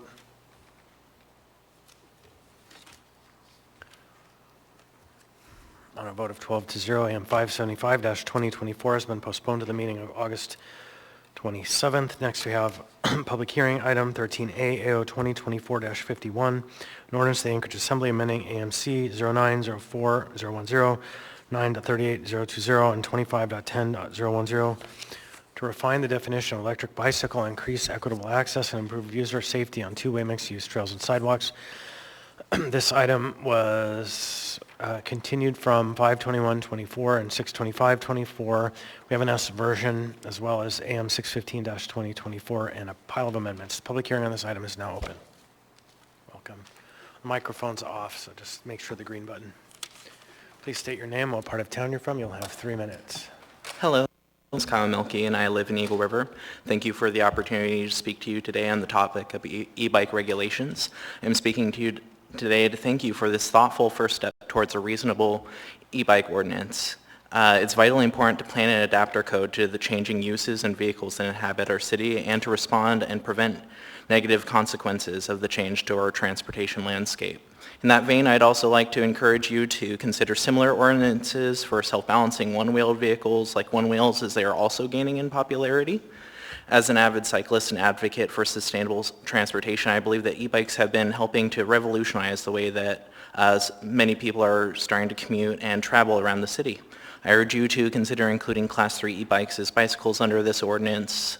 While controversial, these bikes revolutionize commuting. The Class 3 e-bike offers a unique flexibility to be able to travel safely along traffic when needed, while still allowing for enjoyable slower rides. While I understand the concerns about safety, especially on trails, my personal experience commuting on an e-bike has been much safer than driving or even using a traditional bike, which doesn't offer me this opportunity for increased safety when proper infrastructure isn't available. E-bikes offer a safer way to navigate busy roads and challenging weather conditions. Thank you for your time and consideration.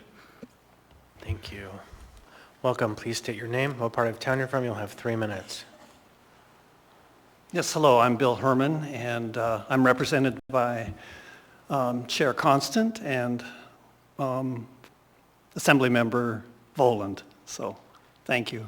Thank you for all your work. I haven't been in a meeting like this for a long time, and you guys do a lot of great stuff, so thank you for all the work. I'm here about the e-bikes. There are quite a few people who abuse other people on the Muni trails. People who have aggressive dogs and don't leash them. Dog owners that allow their dog to poop anywhere and leave you with a smelly shoe if you're not paying attention. Tour de France style riders that ride in pelotons and pass pedestrians and bicyclists at 25 to 30 mile an hour passings without warning. Regular bicyclists and e-bikers who pass without warning. Bicyclists and e-bikers that don't slow down for pedestrians. There are lots of ways to be discourteous and cause problems on our trails. I'm 76 years old and recovering from a broken hip, and I have a recumbent pedal assist e-trike, which means that it assists me only if I pedal and only up to 20 miles per hour. Recumbent means I'm about 4 inches off the ground, and I've had aggressive dogs lunge at me, at my face, a few times as I respectfully pass. My e-trike, thankfully, will allow me to ride well into my 80s, even when I can't walk well. It is a pleasant and safe way for me to enjoy the out of doors in summer as I get even older. I trike at an assist level that allows me to go up hills and to maintain a speed of 10 miles per hour like non-assisted bikes. I let everyone I pass know I'm coming. I slow way down until I know that they are aware of me, and I thank them after they give me passing room. In other words, I'm a courteous rider. We need to promote and enforce safety on our trails within all user groups as we use them more and more. E-bikers and e-trikers need to be accommodated so that disabled old farts like me can enjoy our wonderful trails. It gives me much mental health. Please differentiate in your ordinance and don't discriminate against pedal assist e-bikes and e-trikes. Motorized, that is no pedaling e-trikes and e-bikes, are really motorcycles and should be separated from other trail traffic. Thank you. Thank you. Welcome. Please state your name, what part of town you're from. You'll have 3 minutes. Thank you. My name is Alexa Dobson, and I am the Executive Director of Bike Anchorage. We work to make Anchorage more bike-friendly, and that includes both traditional bicycles and electric bicycles. In my comments tonight, I want to express both support with a caveat for this ordinance, as well as share some of the benefits of e-bikes for promoting efficient, active transportation. So first, let's talk about why e-bikes are great. I rode my e-bike to this meeting this evening passing along the Chester Creek Trail as I went, and I passed, I think I counted 3 other e-bikers who were out there, and we were all perfectly courteous, perfectly safe. We all had a great time. I also ride my e-bike to work meetings and doctor's appointments. I ride my e-bike to pick up groceries. I ride my e-bike down to Westchester Lagoon to watch the terns and the swans and the sandhill cranes. Bike Anchorage runs a valet bike parking service at local events like the Live After 5 concert series downtown, and we haul all of our gear and supplies for that service by electric cargo bike. We're seeing more people show up with e-bikes at Bike Anchorage events. On one recent ride, I met a person who was about my age who was riding an e-bike, and she told me that she'd injured her ACL and she'd switched to riding an e-bike because it was painful to pedal on a traditional bike. So that small electric assistance helped her stay active and engaged in community events that she'd otherwise have missed out on. E-bikes are an important tool for equitable and accessible transportation in our community. Bike Anchorage supports the implementation of the three-class regulatory system as provided in this ordinance. It's in line with the majority of the United States, and it provides a reasonable framework for defining the difference between a bicycle and things that are more like a moped or a motorcycle or a dirt bike. We do ask for one change in this ordinance where Class 3 e-bikes are currently defined as the same as a motorcycle. They simply are not the same, and they really should not be treated as such. This classification prohibits Class 3 e-bikes from using on-street bike infrastructure like bike lanes.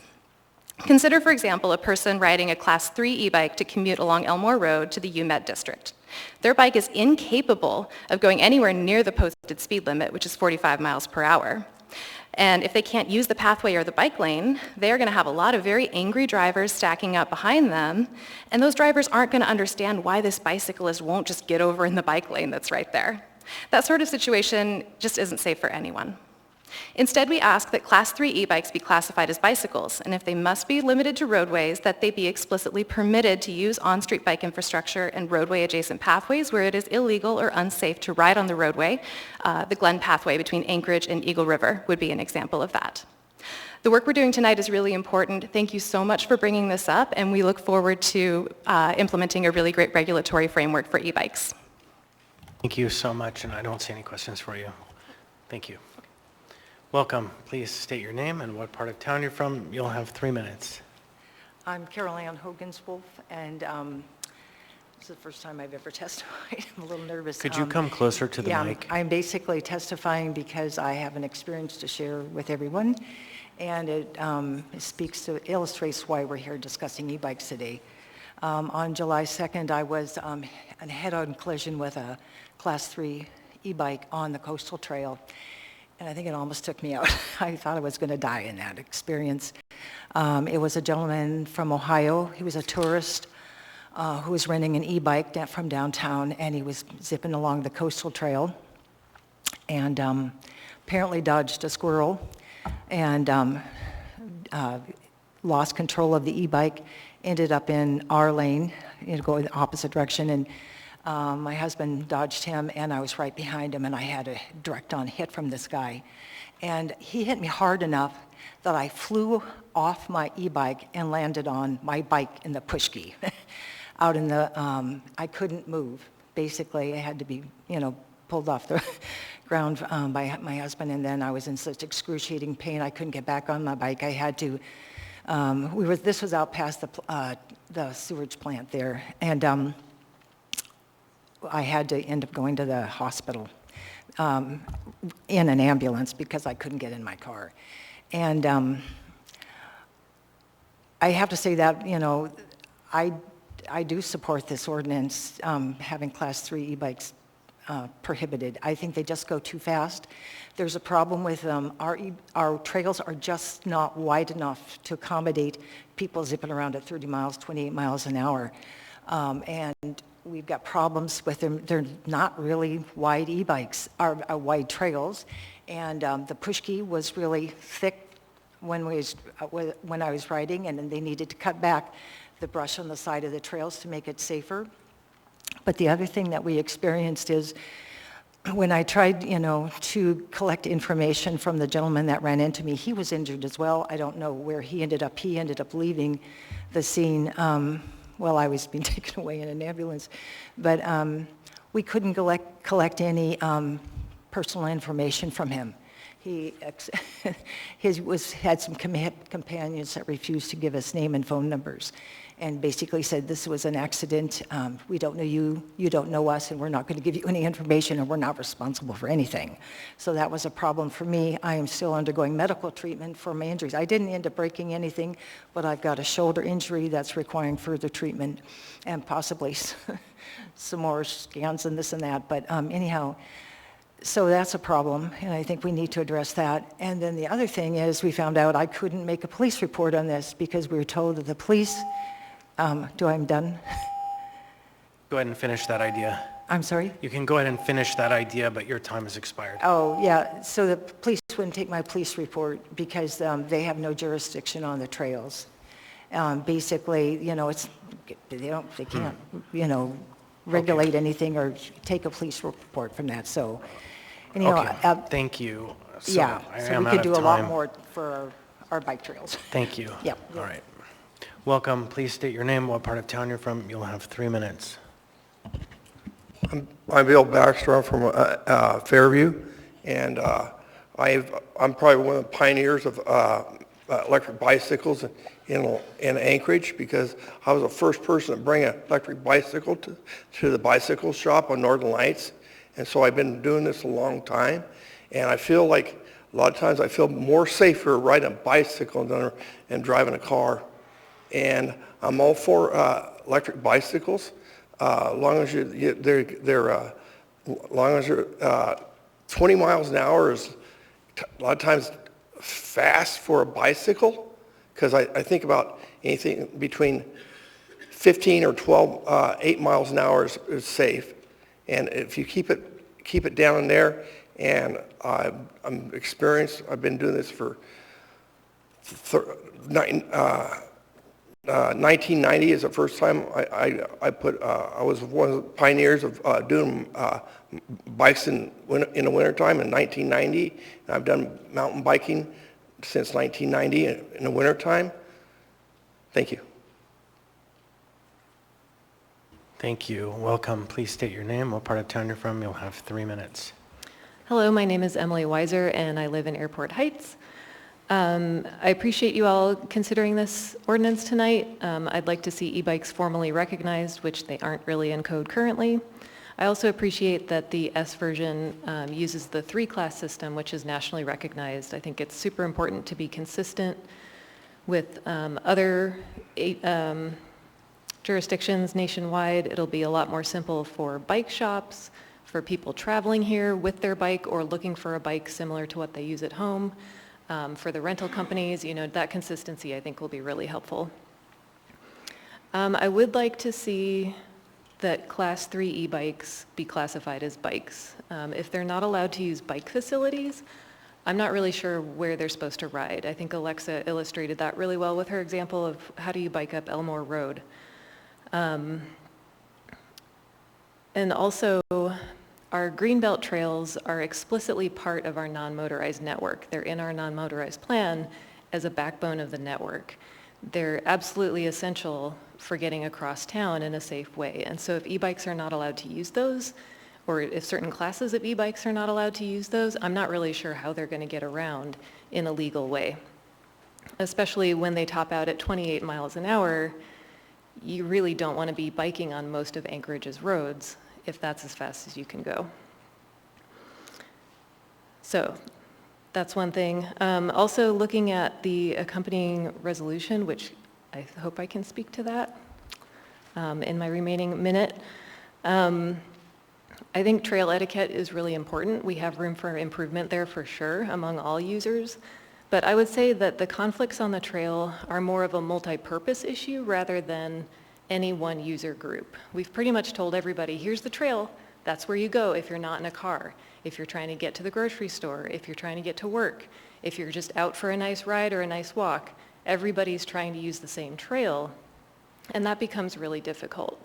So I think rather than kind of cracking down on trail use, I think efforts would be better placed improving the road network for people who are trying to get to work or get to the grocery store, bike for transportation, biking a little bit faster than recreational users may be comfortable with.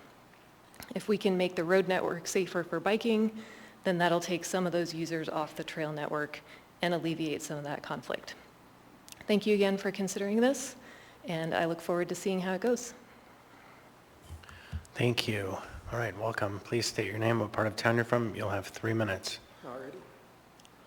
Yes, so my name's James Wolf. I live in Muldoon, and I'm doing kind of a follow-up on my wife, who is the person that was taken out by the e-bike on the coastal trail. And we've actually been riding that since it was built. So it's kind of like going there's a very favorite place to ride. But what I found, and it kind of relates to e-bikes, after that accident, I realized that the people, or the group of people who had the person that hit my wife, while they were tourists from Ohio, and interesting, enough, they got stranded in Anchorage because of the fire up in Denali. But they figured on a nice day they'd rent an e-bike. And my guess is they'd never ridden one in their life. In fact, my guess they may not have ridden bikes for years. And I kind of wonder about, and this is aside from the ordinance, how wise it is for the downtown bike shops to rent e-bikes to people that may not be able to control them.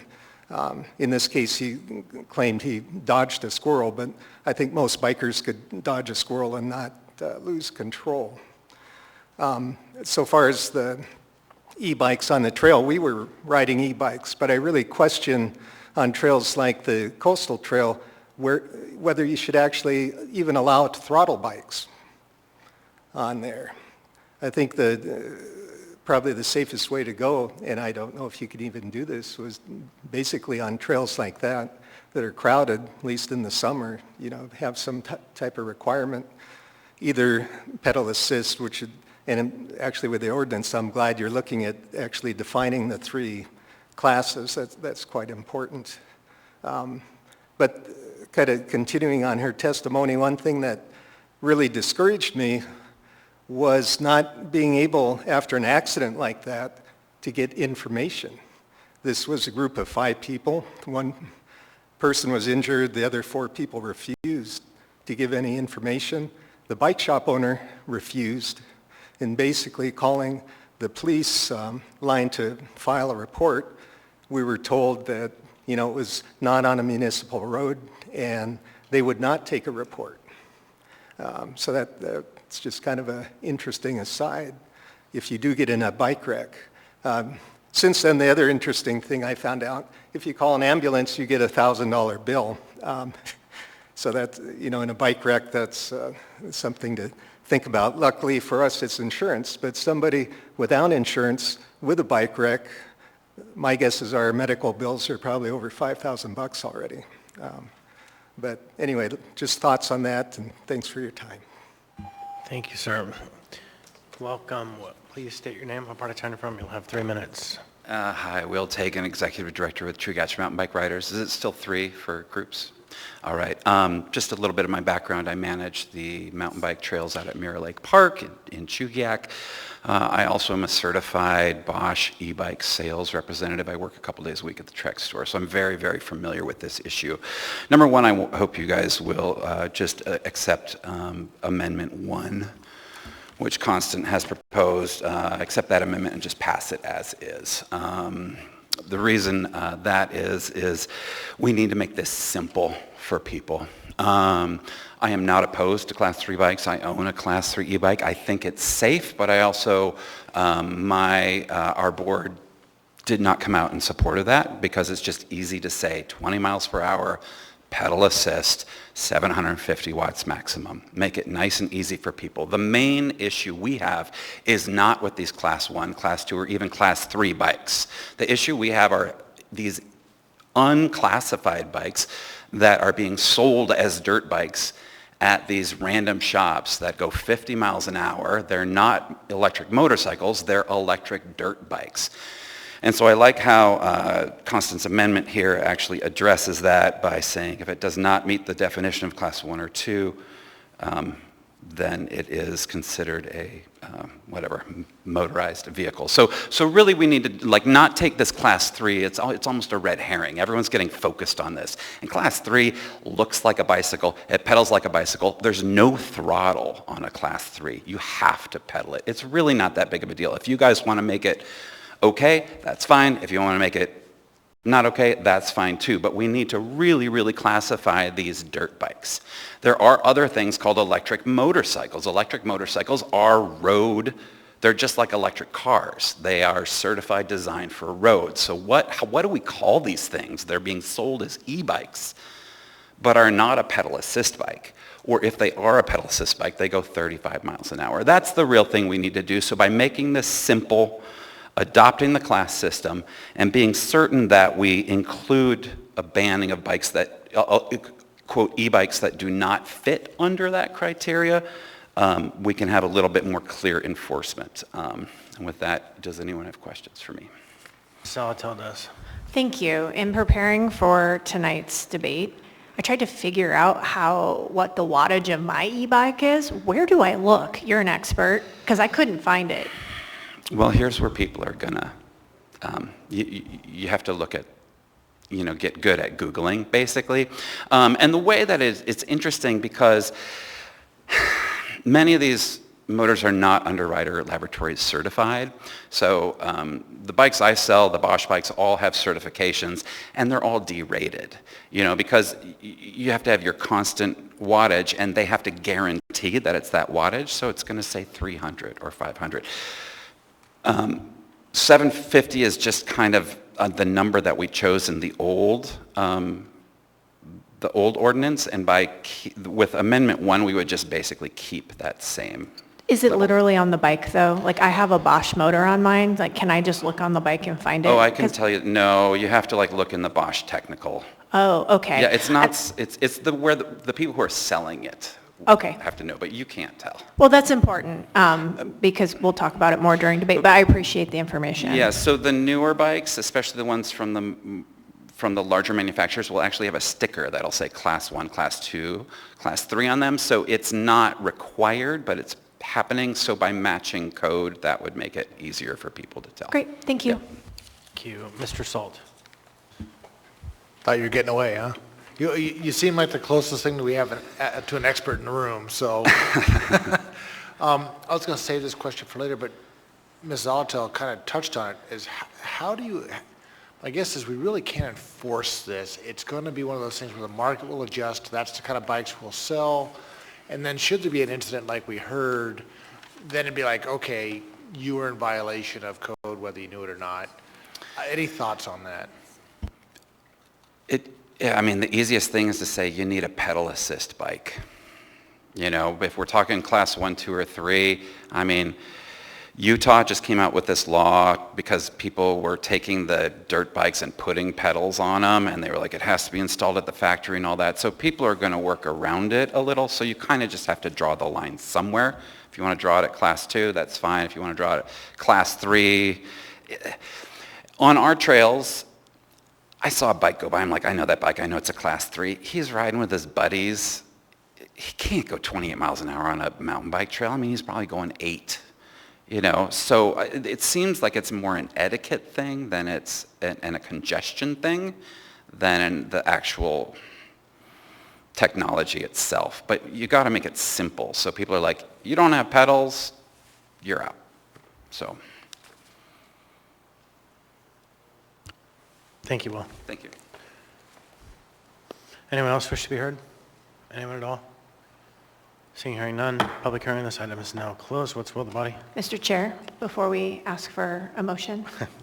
So all of the questions Ms. Zalatil asked were to get in the record she owns an e-bike. Ms. Zalatil. I own an e-bike. I'm a recent owner of an e-bike. I would like to make that declaration. I'm still low on the return on investment of my e-bike. I feel like I do have a substantial financial interest in my e-bike. I love my e-bike, but the question is for the chair. Yeah, and the way I read it, our friends from Bike Anchorage said just on the way over here, she passed 3 individuals on e-bikes.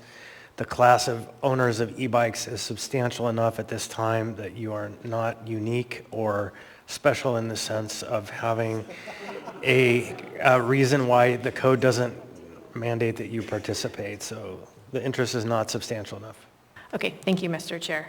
Okay. Chair, I also have an e-bike, but I imagine... Same logic. Anyone else? I am in the category of want an e-bike. Does that count? No. So, okay. So what's the will of the body? Move to approve the S. All right, Second. motion to approve the S version by Mr. Martinez, seconded by Ms. Zalatil. Mr. Martinez, want to speak to it? Yes, thank you, Chair, and I thank my colleagues for this work, and thank you for participating in a work session, and for the members of the community to participate as well. And I expect that we'll have some robust discussion now, but I just wanted to draw attention to the S version, and specifically the S version does refine the definitions of the e-bike classifications and adopts the federal guidelines for Class 1, Class 2, Class 3. But it also defines a different category of electric powered vehicle called the e-scooter, the electric scooters. And this really speaks to the idea that some folks have mentioned today, Chair, which is that there are many different uses and many different folks who are now accessing the trails, and we've heard some folks with respect to intergenerational usage, and I think that's pretty amazing and awesome. And so and someone else mentioned another classification of another type of vehicle today. So moving in that direction, thinking of the different ways that folks use these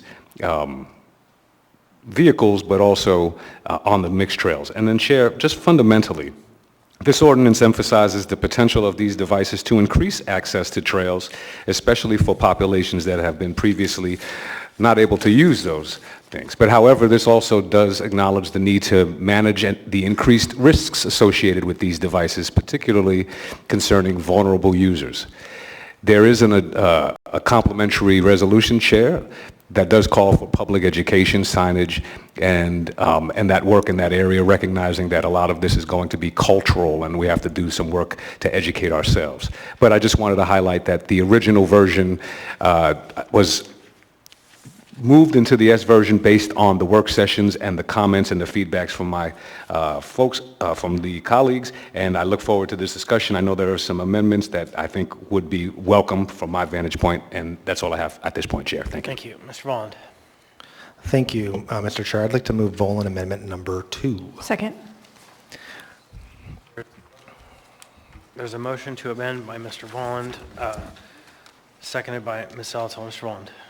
Thank you. So this amendment continues to allow all e-bike classes 1, 2, and 3 on multi-use pathways, trails, and bike facilities such as protected bike lanes, provided that they are less than 750 watts. Active transportation modalities are evolving. As they are adopted, they bring with them the benefits of cleaner air, healthy exercise, the versatility of using various types of infrastructure to connect to essential destinations, and joy. Active transportation can be really fun. The Assembly's previously encouraged our support for active transportation in a resolution endorsing the CDC's Active People, Healthy Nation initiative. My feeling is that our posture should currently be one that supports adoption of these evolving methods of non-motorized transport. For that reason, I really appreciate some of the added definitions in the S version. However, our posture should not be one that seeks to be overly restrictive, put the trailer before the bike, or, as one of my colleagues from South Anchorage often frames it, go looking for a solution in search of a problem. I want to first acknowledge what we've heard in much of our public testimony and in the work session, that e-bikes and other assisted means of active transportation serve a dual purpose. They are not merely recreational. They are also used by some to commute and to carry cargo to and from those essential destinations. For that reason, Class 3 e-bikes can be very helpful when it comes to allowing for higher speeds on the roadways, particularly uphill, and providing more oomph when it comes to toting heavier loads. Second, I am concerned by the lack of data provided to justify the necessity of this ordinance prohibiting Class 3 bikes, which some in our community already own and use for those purposes. We heard tonight a very unfortunate anecdote, and I know that some in our community share a perception that e-bikes are inherently more dangerous and likely to be misused on shared pathways. But is that perception rooted in reality? Or are we legislating more off of perception and vibes? For instance, what data do we have that demonstrates that there are more crashes or other safety incidents involving e-bikes than what I like to call acoustic bikes? How many of those incidents involve Class 3 rather than Class 1 or 2? What data justifies our being more restrictive than federal law?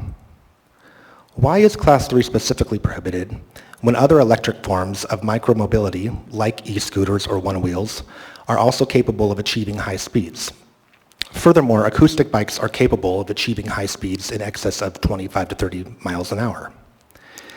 What Anchorage data do we have that shows that e-bike users are actually traveling at higher speeds more often than acoustic bikes? We were sent a really helpful resource by a constituent via email, went out as public testimony to all members. It's the e-bikes literature review. This was conducted by the National Park Service in August of 2021. And they go through some studies that were done as sort of this review. One, Langford et al., 2015, It was the first study to rely on naturalistic GPS data for bicycle and e-bike safety. The findings were that riders of traditional bicycles travel at higher speeds than e-bikes on shared use paths. Data showed that e-bike riders exhibit nearly identical safety behavior for wrong-way riding, stop sign compliance, traffic signal compliance, as do traditional bike riders. Petzold et al. In a paper called Traffic Conflicts and Their Contextual Factors When Riding Conventional versus Electric Bicycles. The analysis showed no difference between bicycles and e-bikes with regard to their overall involvement in traffic conflicts, one notable exception being intersections. Nielsen et al. This is from Boulder County e-bike pilot study. People on traditional bikes traveled faster than e-bikes on downhill sections, 15 miles an hour versus 13.5 miles an hour. And people on e-bikes traveled faster than traditional bikes on uphill sections. So those were a few studies cited. Fiery et al., survey data from Norway. The study found that e-bikes are not more likely to cause serious crashes than traditional bicycles. So in their key findings, their takeaways, they said the perception of safety key findings, in a North American survey, more than half of e-bike users stated they feel safer on an e-bike than a traditional bicycle because they can keep up with vehicular traffic. Additionally, studies on shared use paths on average travel slower, e-bikes travel slower than traditional bicycles. Some e-bike users feel safer on e-bikes than traditional bicycles. We heard that from a gentleman here tonight. So the data that we have on a national level suggests to me that there's not more inherent danger with an e-bike. I also have concerns about enforceability. I spoke a little bit about an enforceability matrix during our debate on prohibiting right turn on red in the central business district. There's what can be practically enforced, but is maybe being poorly enforced. And then there are things that are impractical to enforce. I believe that this falls into that latter category. How will this play out? Will we have officers on the trail? Will they have to memorize every make and model of e-bike? Or will they have to stop folks randomly on the trail and question them? Do we want that? Is that consistent with our prior code changes on equity for vulnerable road users, which sought to reduce the likelihood of potentially negative encounters with law enforcement? And finally, because equitable is in the title, I want us to zoom out and consider the other equity issues at play. The equity issue of one use type being targeted for prohibition from our bike network. Should these Class 3 users be forced into roadways where they are more likely to be injured or killed by vehicles? The equity issue of single car or no car families or individuals. And the equity issue of people who may have mobility limitations and how e-bikes help to create accessibility. So with all of those considerations, again, grateful for some of the things that are in the S version, happy to support, but I hope my colleagues can also support this amendment. Thank you, Mr. Chair. So I have a long queue, but I don't know that it's on the amendment. Ms. Salatil. Yep, on the amendment. Okay. Thank you. So this amendment is essential for me to vote yes on this ordinance. I'll just be really plain about that. For a lot of the reasons Mr. Volin indicated, but to me, there's electric assisted bicycles as defined, these three classes, because as you could tell from the questions I asked the gentleman, I don't even know what the wattage of my bike is, and it's not easy to find because I've put in some effort to finding it. But I know it meets the general limitations as we've talked about, and it's an electric assisted bicycle as probably per the federal restrictions just by the manufacturer and where I bought it. So there are some assurances there for me, which I think then translate to the public that they know what they're riding. And they don't have to get necessarily caught up if they're a class 1, class 2, or class 3. I also think this is a really important amendment because, and it was alluded to by Ms. Weiser, is our trails more and more really need to be thought of as a part of our transportation network. We have thought of our trails as something we recreate on, but they are an essential piece to getting around this town, a substantial investment we have made if you are not in a car. And I think that we have a broader conversation to have about how to possibly develop maybe more recreational trails or more non-motorized trails for transportation and start to decouple some of those uses over time. We've yet to have a work session, but I can't wait to regale you all with stories about the non-motorized system I saw in Finland that we biked on in the winter and how that worked. And I think we have a great backbone to something like that with the Chester and Campbell Creek trails. I think we have the start of something amazing. But it's essential that we be able to do this. I'm also a motorcycle rider. You may not know that about me. And I have a scooter. And I barely feel safe on my little scooter, which is made for the road. I cannot imagine with what my e-bike does being relegated to the road.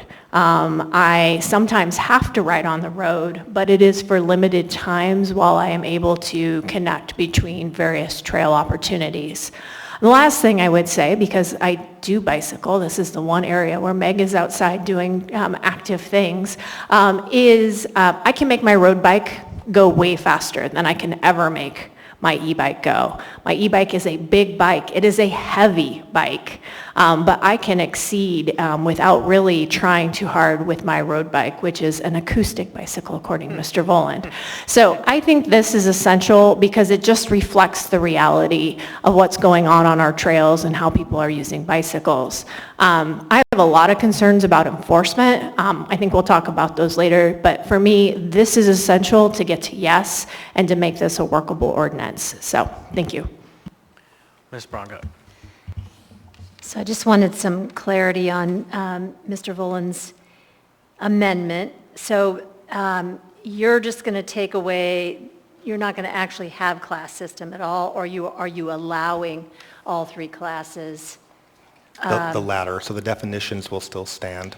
So one of the things that I would really like to see, and that's not in your amendment, so is someone suggested, it's just simpler, is it pedal assist or is it not? So, if it's just a throttle, to me, it's not really a bike. And I'm seeing more people just, a lot of young people just with the throttle on and no pedaling. I would love to see people pedaling the bikes, whether they're getting an assist or not, and when you stop pedaling, they stop assisting, which inherently makes them a lot safer in my mind. So that's one thing I wish was in this amendment. The other, so it would be, you would be working off of George's and amending his, if I'm correct, and there's a place, electric assisted bicycle means a bicycle, this is on George's, but if yours is amendment to that, it says electric motor of less than 750 watts. Most of them are coming at 750 right now, so maybe 750 and less might be a better wording for it. I don't know. Thank you. That is not captured in my amendment, so I'm not amending that piece. Yep, thank you. Is that it? Yep. All right, thanks. Okay, I have myself. Well, actually, I'm on the main motion, so I'll wait. Mr. Johnson on the amendment. Yeah, thank you. First off, I think I'll say I support this ordinance with or without the amendment, and thank you to Member Martinez for putting this together. However, I do not see myself inclined to support this amendment. Our trails are meant to be a shared resource, right? And certainly that means cyclists should feel welcome there, but I also want everyone else to feel welcome there as well. The people using other means of transportation, walkers, et cetera. And that jump from 28 miles an hour to 28 miles an hour is pretty substantial in my mind. I mean, right now on the Coastal Trail, yes, I have people training for Ironman who pass me at 28 miles an hour, maybe even faster. I really don't like it, but I draw some consolation from the fact that these are people who probably put hundreds of hours in on a bike every year. As we make it easier, though, for almost anyone to achieve that kind of speed, though, there are risks that come with that. I don't know how much everyone here remembers their high school physics, but kinetic energy is equal to mass times velocity squared. So doing a little bit of math here, When you move from 20 miles an hour to 28 miles an hour, you almost double the amount of kinetic energy in that bicycle, right? And that's really what determines the level of energy if somebody gets hit by those bikes. So somebody like these poor folks who came and provided their anecdote earlier, the risk of substantial injury or death for someone getting hit by a bike going that fast doubles from what it would be at 20 miles an hour. And that gives me pause. So I think in the interest of the folks who want to go out and enjoy the trails, you know, in other modalities, as we say, I'm disinclined to support this amendment. Thank you. Mr. Martinez on the amendment? Yes, sir, thank you. Just a question to the movers of the amendment. In current code, prior to us potentially changing it, it describes two classifications of bicycles, low speed and high speed. And high speed, essentially, under current code, it doesn't define them as any class, but it does limit high-speed bicycles to where they can operate, right? And so high-speed bicycles in current code are not allowed to operate where bicycles can operate, because a high-speed bicycle in current code is considered a motor bicycle. So I just wanted to be clear that the amendment is essentially taking on a new posture of the municipality that is different than it currently stands. And from my read, our language of the S version is just basically aligned with the current standard, but adds on the federal definitions. Can you speak to the way you see high speed and Sure. So I think my response is, number one, I support your change in definitions in the underlying item.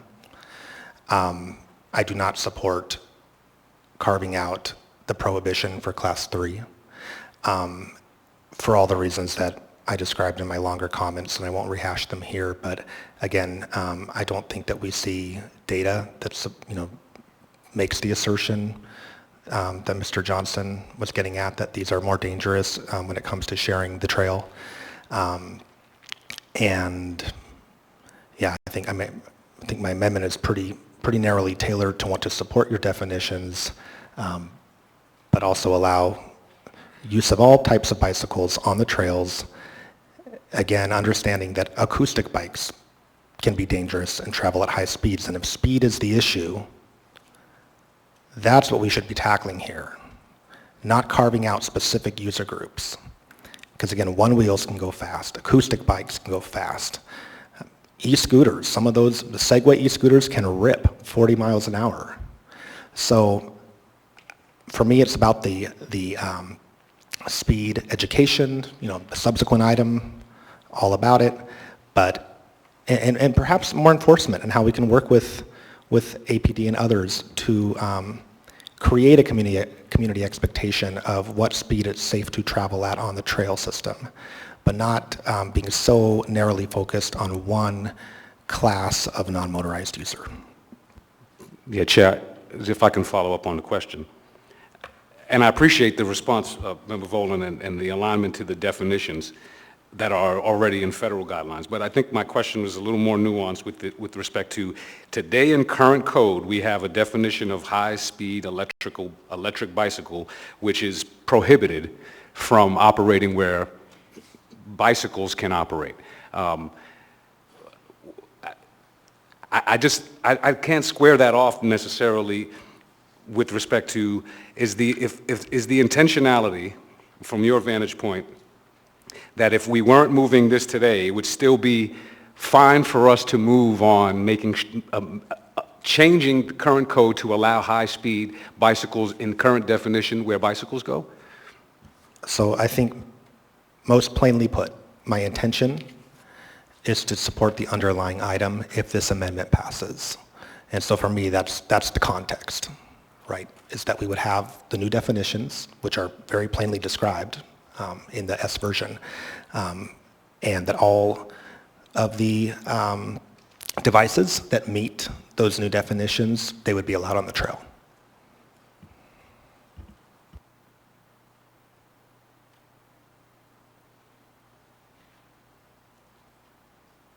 Thank you, Ms. Brawley. Thanks. I appreciate references to the prior ordinance. I was just looking at it, and others can look at it as well, but I'll just say the number is AO 2016-67 is amended. And I bring that up only to note that it looks like the intent of that ordinance at the time, just to bring us back to 8 years ago, was it looks like maybe when electric bicycles had as a category of product you can buy and use were new, and so it was trying to address the fact that they would be allowed to be used, and so I offer that to wonder if those low speed, high speed were maybe the best available at the time, right? But that the industry has moved beyond that, and regulatory structures have moved. So, but I appreciate the point that that we do have this in code already.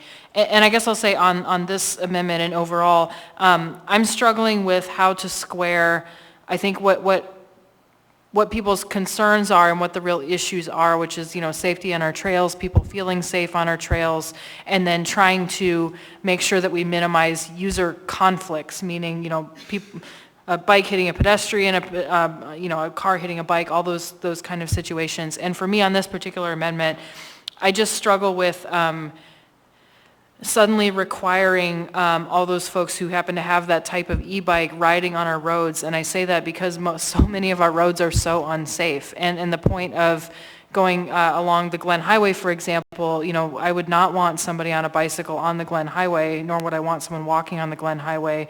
And so I would want them to, given the alternatives, is to choose that multi-use path next to the highway, and the underlying ordinance seems to preclude that. And so I think there are a lot of issues that we still need to work through in terms of how to make our trails safer and to really ensure that any user, especially those on electric bicycles, are not causing harm.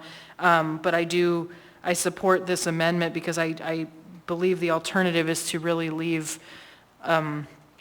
a lot of folks stuck without an option other than our very unsafe roads, and that makes me feel very uncomfortable. And I say that as someone who doesn't own any of these e-bikes, so that's my disclosure, but I do worry about folks on our roads. Thanks. Ms. Zolotel. Thanks. So thanks to Ms. Brawley for citing to that ordinance. So I've got it up here. Excuse me. And what I think is interesting is that a low-speed electric bicycle meant an electric motor of no more than 750 watts. So same power limitation we have now. Interestingly, uses a person by weight to determine how fast you might go. So it so really, right, the technology has evolved because at that point there was obviously capacity limitations with the motor. And really hones in on someone weighing 170 pounds and whether they could go more than 20 miles per hour or not. And I think that just then comes down to a question of, are you wanting to establish a speed limit? Because if that's what you're wanting to do, then that's a different question, and it doesn't matter to me what conveyance you are on. So I think going back to the old code and looking at high speed versus low speed is a bit of a misnomer at this time because we have a different classification system. I think one that we have general agreement about. So I don't see that we're substantially changing the code from where it was. I think we're updating the code to reflect the current market and availability of e-bikes, and that the question of a speed limit is, I think, separate and distinct in a lot of ways from this amendment, because if you want to establish a speed limit, you should just bring something that says you want to establish a speed limit and go through that exercise. So I just wanted to point that out because I think it's just a slightly different, it's not an apples to apples comparison right now based on the old ordinance and what's being proposed today. So I have myself in the queue. Mr. Constant. Thanks. So I'm going to ask you a question then, just to make sure I understand this. So in the new proposed ordinance, even the class 3s, everything we're talking about is 750 or lower? Right, so everything is under 750. So according to the old code, as I understand it then, everything we're talking about, even these class 3, would be classified as the low-speed vehicles under that classification. Okay, so it's good that we are updating the code because the classification has failed. So on the amendment, you know, I have ridden pretty much every trail that is developed in this muni, even the brand new ones and maybe even some that I probably should have waited a little longer on, as a matter of disclosure. But my experience is there are people of all skills on all kinds of equipment. I own a full suspension mountain bike, and I long for an electric bike because my friends in the fire department in particular, a lot of them have these e-bikes. They can do 5 ups in my time. It takes me to do 1 up, which means they get 5 downs for every up I get. And so I have envy. The reason I'm talking about this, though, is because everywhere I go, I find that there are still people who will violate the rules. And it doesn't matter what the code says. I have seen many times people with super fat actual e-dirt bikes riding up on our very well-maintained and hard-to-build trails up into the hills that are not meant for that kind of equipment. But no rule is going to stop them, right? Nothing that we do will practically stop them except for, better civic engagement on the trails, I think. Better kind of peer-to-peer conversations and all of those things. And so I fall into the camp that just says we should allow folks to use the bikes that fit within these standards because it's providing accessibility and is making it optional for folks who would otherwise not have the means to get out and be out there. And so for my part, recognizing that the 750 is the same even under the class 3, then this amendment really eliminates an inequity in the system. Ms. Braga. I just wondered if it would be all right to ask the chief, is making some speed limit or making some ruling about size of the motor going to make it easier to possibly have litigation if you were hurt like the woman previously talked about? Since we don't have that clarified, we left this gray area, would this help her in a situation like that? Through the mayor, or through the chair, sorry, Member Ranga, the problem with the size of the motor and the speed is, at this point in time, we don't have the enforcement capabilities to do, check speeds on the trail. And then also to check, we'd have to stop and check the capabilities of the motor. So it's a little hard to enforce the speed and motor size. So this probably wouldn't do anything, what we're intending to do wouldn't really help in that situation. It'd be challenging to enforce. Oh, don't go far. Chief, don't go far. So under the current code, it's 170 pounds. How would you enforce that? Mr. Chair, also very difficult to enforce. Impossible. Yeah. Thank you. Okay, that's it. I just had to ask how you would enforce 170 pounds. Ms. Wynn Pearson put herself in the queue. Go ahead. Thank you, Mr. Chair. For what it's we're talking to traffic engineering, I think the only thing, they acknowledge the same challenge with enforceability, that there's really no way to reasonably measure, as the chief already spoke to, how fast bikes are going and enforce that. The only benefit of a bike classification distinction is that it may impact the buying behavior of bike rental places downtown. But it's also very challenging to enforce for individual bike owners. What, as you've already noted, what type of bike one owns is pretty much impossible to monitor. So. Thanks. Mr. Martinez again on the amendment. Yes, on the amendment. Thank you. And the reason I asked my colleagues before to go into the definition of the high speed was precisely because I thought that the language was going to land under 750 or less, right? And so there is a distinction between the way we described high speed in the past and low speed now. And the assumption is that the low speed means class 1 and 2, but it actually goes to 750 or less. Right, and so that would also consider potentially the class 3s. Chair, with respect to this particular amendment, I think this is generally speaking fine. I just wanted to mention one thing. What we're currently doing today with respect to enforcement or the tools of enforcement are also evolving similar to the technology of the bicycles. So there are all sorts of jurisdictions across the country that have ways to enforce speeds, especially on high traffic areas. And so just to be really clear about that. And Chair, I just wanted to describe, especially with this particular amendment, because this is really a meaty amendment, that when I think of equity on the road, because it was mentioned that it also is mentioned in the title, I'm not thinking necessarily of the equity across the differences of people who are riding bicycles. I'm thinking of the equity from foot to bicycles and everything in between.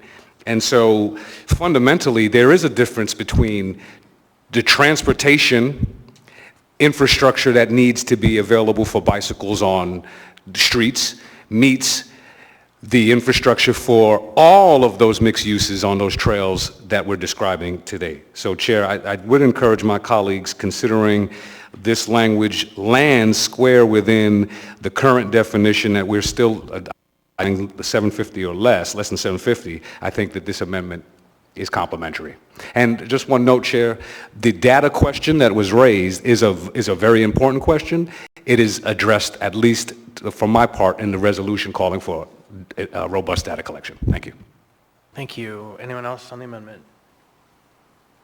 Then members may proceed to vote.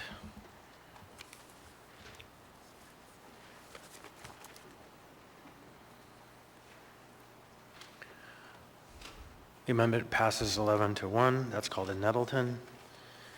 For those of you who've been around a while, long tradition. Now we have the main motion before us, Ms. Alatal. Thank you. I would like to move a portion of constant amendment number 1, where it's the second portion of the amendment that says section 1, page 2, electric assisted bicycle means, and it goes on to say motor of no more than 750 watts. Second. So there's a motion to amend by Ms. Zalatel, seconded by Mr. Vaughn. Ms. Zalatel. Thank you. We've had a lot of conversation with the last amendment. It seems that these kind of cap out at 750, so otherwise it would be you'd have to have a 749 watt, and I don't think that that's the manufacturer standard. So it just gives consistency to the discussion and the ordinance. Thank you. On the amendment, Mr. Rivera? Yeah, thank you, Mr. Chair. Just for clarification to the mover, so aside from that no more language, this section also has the fully operable pedals and, are you including that as well? Yes. Yep. Okay, thanks. It's that whole section there. It's just not including the first one, which is the whereas, and the last one, displacement. So it's that middle section there on the page. Any discussion on the amendment? Thanks, council, for catching this. The members may proceed to vote. Oh, Mr. Johnson, go ahead. Yeah, I just had a question. Perhaps the gentleman with the expertise could, I understand when Member Martinez was drafting this, he was borrowing some language that's fairly standard on a national level, and I'm guessing maybe that's where he came with sort of less than 750 watts. Can you explain, like, is that a commonly used definition if we're trying to model a national standard? Yeah, the 750 watts is very inconsistent, but that is the dividing line. So some communities use the less than 750 watts. However, existing Muni code has 750 watts, no more than 750 watts. So if we want to match existing code, we would be the no more than 750. I'm personally in support of that 1 watt. And it just makes things, I think there's a lot of bikes being sold at 750, 1,000. You know, they're kind of at, no bikes are being sold at 749. So I think it just makes it easier for people to understand. Okay, thank you. Yeah. Mr. Hurt. Thank you, Mr. Chair. Yeah, to Member Johnson's point, the I got to take some ownership for that because the less than language actually comes from the Consumer Protection Act, but the no more than what was incorporated by the National Park Service in trying to implement regulations for national parks. And the precise reasoning they used was that although 750 less than was the language used in the Consumer Protection Act, they found that it was much more workable from their standpoint because that was the dividing line that no more of would be what they incorporated into the regulations. So that's what the Federal Register uses and the federal regulations governing national parks uses. Right. Anyone else on the amendment? Hearing and seeing none, members may proceed to vote.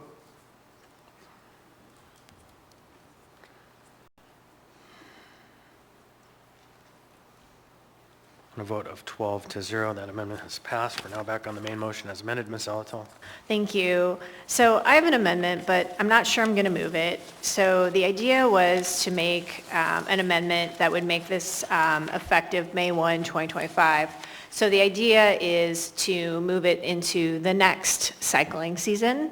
I guess there are winter cyclists. I'm not discounting that at all. But the bulk of the cycling does happen during the summer. I believe one of the side effects of this ordinance, particularly with some of the constituents Mr. Rivera and I represent, is that there's going to be some expectation of a change in how people use the trails. And I think that change in how people use the trails isn't going to come from a code change. I think it's going to come from public education. I agree that this is not going to be terribly enforceable. I think it's going to be good guidance, but the education piece. And so that May 1, 2025 idea was it gave us 2 budget cycles to put some money where our policy change was, to get signage, to educate the public about what we're asking for here, for them to come into alignment with. And it really resonated with me when we had the work session to hear Park Superintendent Keegan say, hey, we do need to do some education around trails, but we don't have any money for it. We're going to try to do the best with what we have, but it's not going to be enough. So I think based on the conversation today, I'm okay not moving the amendment. I think we've had a robust conversation, but I would flag it for the sponsor in particular that I think this piece, this education piece kind of the triangle of how we go about changing behavior in our community. Code is one part, right? The policy, but the education, and then the last part is enforcement, is really going to need some attention. And that attention from us will have to be resources. So I think that there's an opportunity to work collaboratively with Parks and Rec Department, with possibly the Traffic Department, and really figure out what that looks like and not let that part go by the wayside. And then just, my expectation is this will feel a little bit like the noise ordinance in the end. We passed a noise ordinance, people wanted changes to the noise ordinance, and I get an email at least once a week, why is the noise ordinance not being enforced?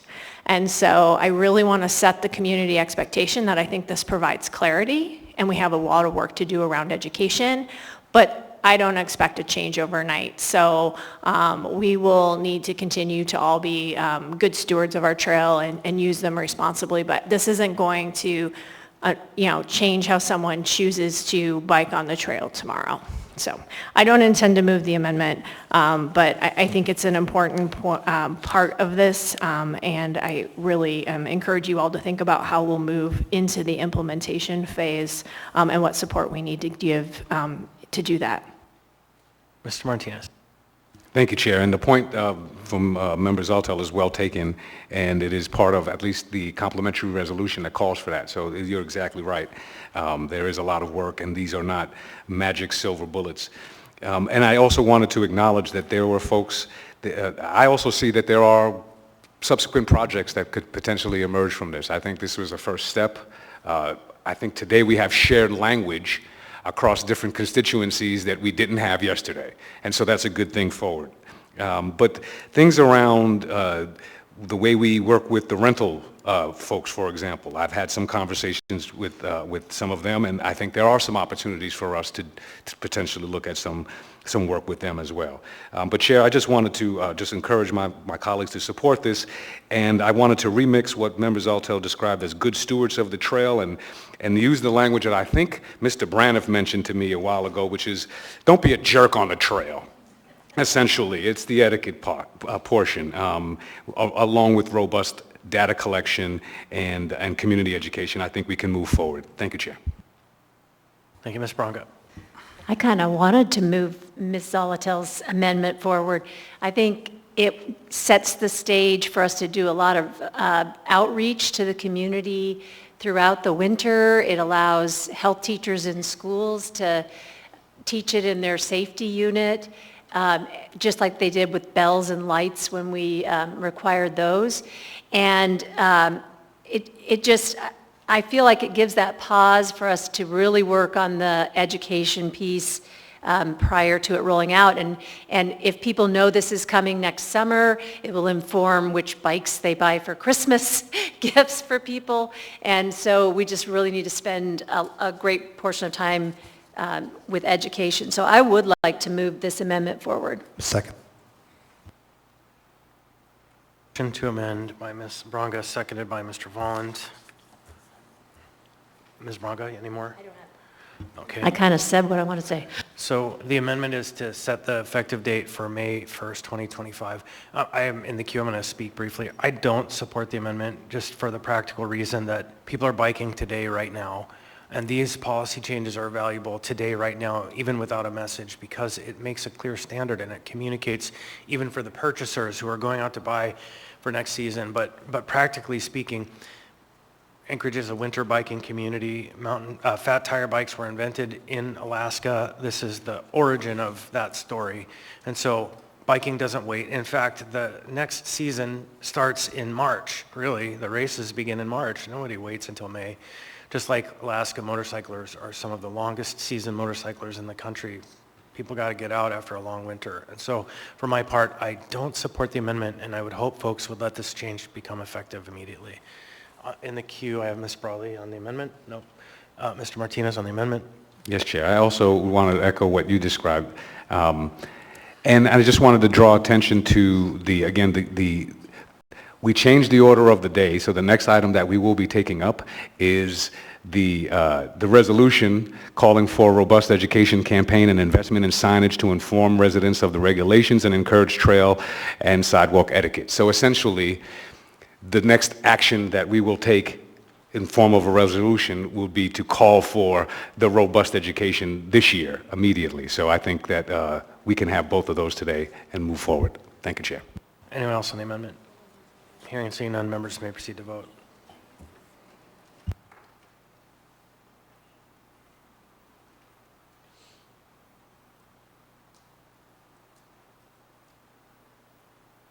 On a vote of 3-9, that amendment has not passed. So we have the main motion back before us. I have myself in the queue.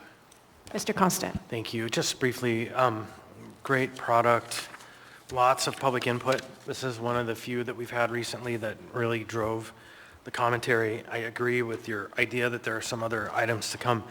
You know, the rental companies, I think if there was one group that we would consider putting a regulation on in terms of speed, it would be the rental companies, because you have people who are new to this place who come and don't understand the terrain and kind of going into places they don't understand, and I would consider it there with a reasonable arc, but this is not that ordinance. I did investigate if it could happen under this title, but I was told the answer is no.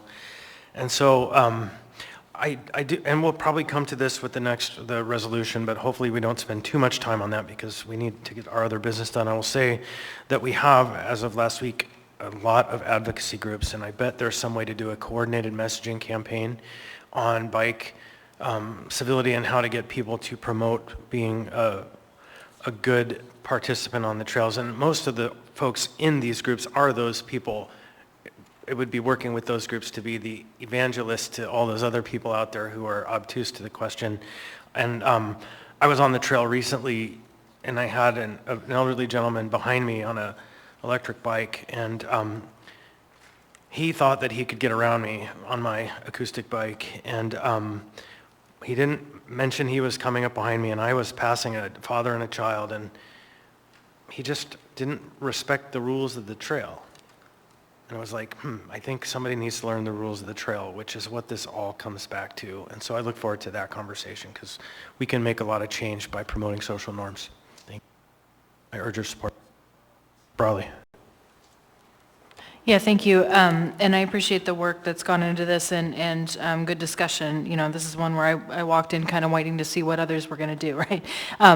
But I just want to share one kind of broader thought and then bring it back to the biking. And I think it's a question that we've circled around. This conversation reminded me a lot of the leash and off-leash conversation that we had last year, not to dredge that back up, but really there's so many, and driving there's so many things in our community that boil down to some people are not respectful of other people or of public spaces. And I hesitate to say that it's some category of people and there's others who aren't. It's more behavior, right? But I think there's a lot of behaviors that people engage in that just don't respect their neighbors, don't respect public spaces, don't respect, others' rights and ability, right? There's all these issues. And so for me, it's hard with any of these because there is this desire to put it into code, to put more rules, and then to ask how we can enforce those rules.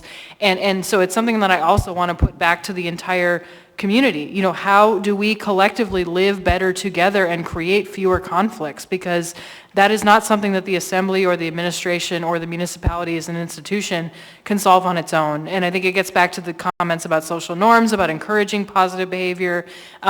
It's about recognizing your impacts on others, right? There's a lot of things that we can't just legislate from up here on the dais. And so I continue to struggle with that question. But back to this, I think it is putting things clearly in code can help at least set those boundaries, set those definitions.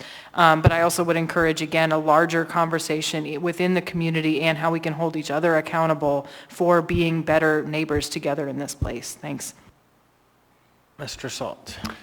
Yeah, good dialogue. Thanks for introducing this and good debate. I just have to think that there's probably an easier way to do this. To me, the speed limit idea on trails and sidewalks would be the easier way to communicate, educate, to enforce. You could put radar signs out on the trails.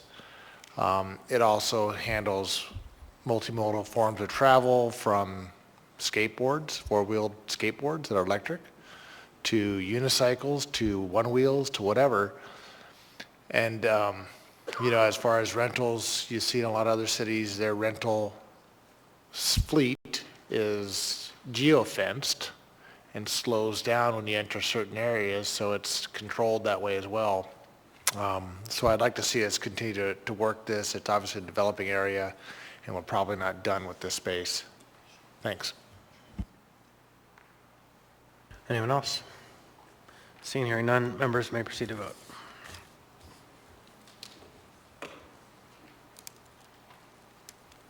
On a vote of 12-0, AO 2024-51 as amended has passed the body. Next, we have item 10B2. E2? B, yeah, 10B is in Bravo. So 10B2 is AR 2024-234, resolution of the Anchorage Assembly calling for a robust education campaign and investment in signage to inform residents regulations and encourage trail and sidewalk etiquette. This item was pulled by Mr. Volland. Thank you, Mr. Chair. Move to approve. Second. Moved by Mr. Wallen, second by Mr. Martinez. Mr. Wallen. I support the goals of this resolution. This is something that I've long heard from constituents about, the need for more signage, more education when it comes to encouraging positive behavior and safety on our trails and pathways. Additionally, I would also like to be listed as a co-sponsor. Thank you. Thank you. Ms. Zalatil. Thank you. So it's my inclination to postpone this for one meeting, and it's a very specific reason. You have very specific things you want to see happen in this resolution, and they're great. I would love to see this come back as also a resolution appropriating some money towards those things. I was doing a little thought about where you might find some money, and we have a question around some ARPA funds, and I think that's going to be a conversation that's going to be ongoing. You could talk with Aaron, our AMATS coordinator. Does traffic have money? Or through our Vision Zero program, go talk to the CFO. This is really great, but because it's so specific, particularly around signage, it feels a little bit bit like an unfunded mandate when we have the power of the purse and the power to appropriate. And I don't know what the right appropriation amount is, but you could, through amendment in the next meeting, as long as it comes under $500,000, I bet it can come under $500,000, actually put some dollars to this. Because there's going to be some lead time on getting these things done and getting these signs up. And if you want to make the most of this season, since it's effective now, I think there's that opportunity to do so. So with all of that, I've convinced myself, and I would move to postpone this to the meeting of, I'm actually going to say August 27th, so that ARPA money could be a part of the consideration. Motion to postpone. Chair, we have a motion on, so we would just have to hear from the movers of the previous motion. So, yeah, this is a subsidiary motion, and so it takes precedence if there is a second. Second. So the motion to postpone is Ms. Zalatil, seconded by Mr. Rivera. Ms. Zalatil, any further? No, just the 27th, because we are going to have a discussion around that ARPA money in the intervening weeks. And to me, that's the most obvious place to start, but it's not the only one. Thank you. In the queue for the amendment, Mr. Martinez? Yes, thank you, Chair. I appreciate the thoughtfulness because of the idea of making sure that we can find some funding this year to actually move this forward. And I would also throw out there that we should be really creative, and to the administration, we should be creative in thinking of these things, especially when part of the conversation that we are having has to do with tourism. And part of the conversation may have to do with looking at how we pool our resources with other buckets that we have not necessarily brought into the fold. And so I'd be interested in having those robust conversations about not only our dollars, but potentially some other funding that comes out of the tourism sector. Thank you, Chair. On the amendment, Ms. Brawley? No. On the amendment, Ms. Branca? I'm sorry, not on the amendment, on the motion to postpone. No. All right, so the motion to postpone is before us. Thank you, Madam Clerk, for keeping on track. Members may proceed to vote.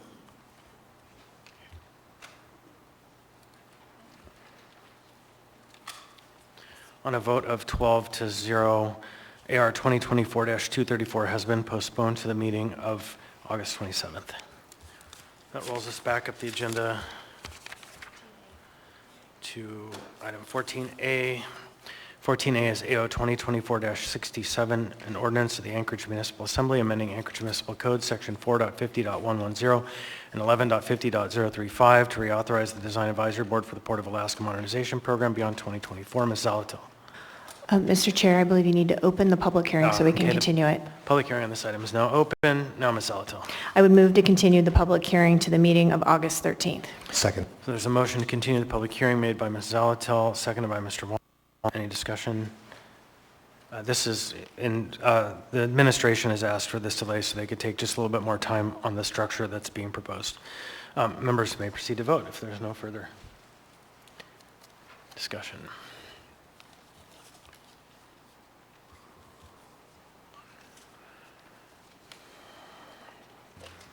Member Rivera?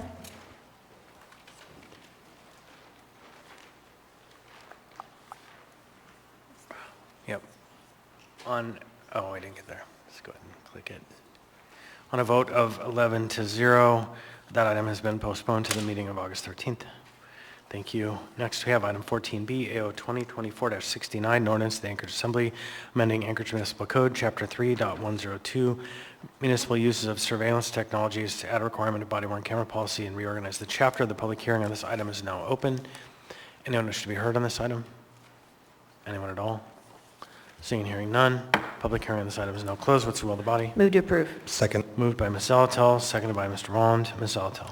Thank you. Just a quick overview of this ordinance. It's to codify that we have body-worn cameras as something that exists. And that they should be used per policy. The additional portions around the municipal use of surveillance technologies, if you all remember, prior Assembly Member Sweet brought some facial recognition legislation. This is to make sure that we have the appropriate exceptions in code to make sure the fact that we have body-worn cameras and that other piece of code work complementary and don't create a conflict.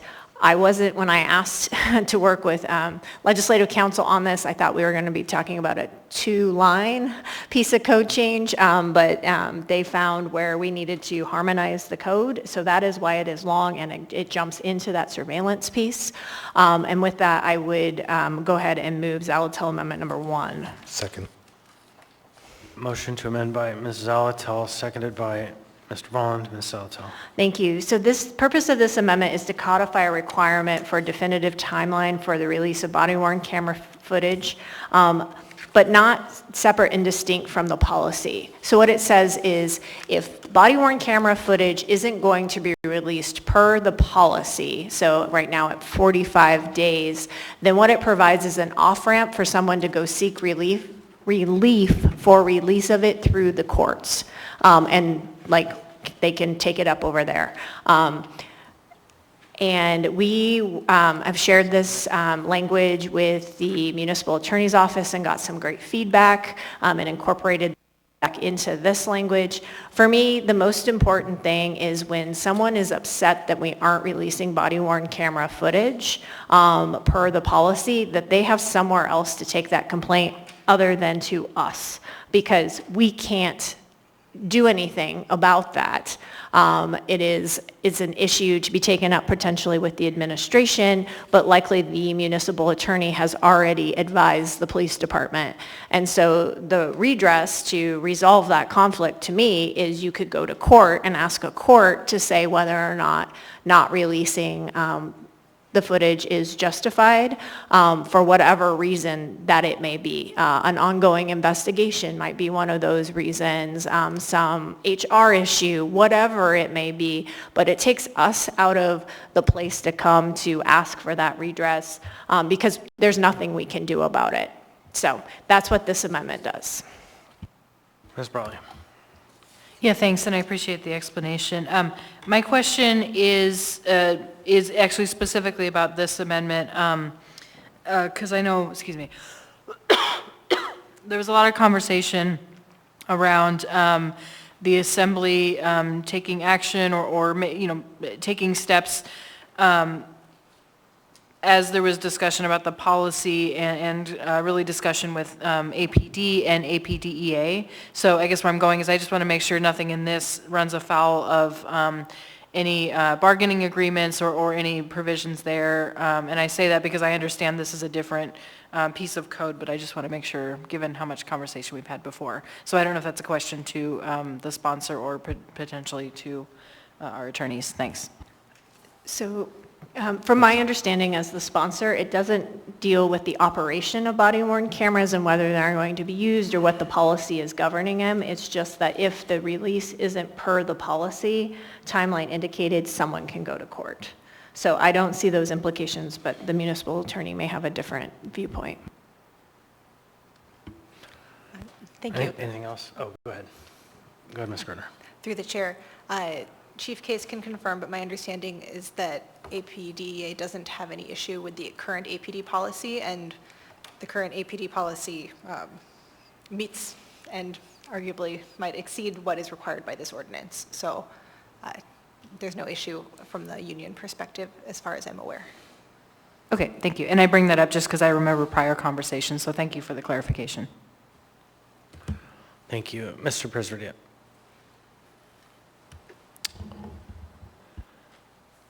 I guess my first question is to the, I'm not sure who to, I'm unclear of the necessity of this, of its informing people that they shouldn't go to us, they should go to the court. Is that just because they don't know that, and this is helping them to understand that? Why are we putting it in code?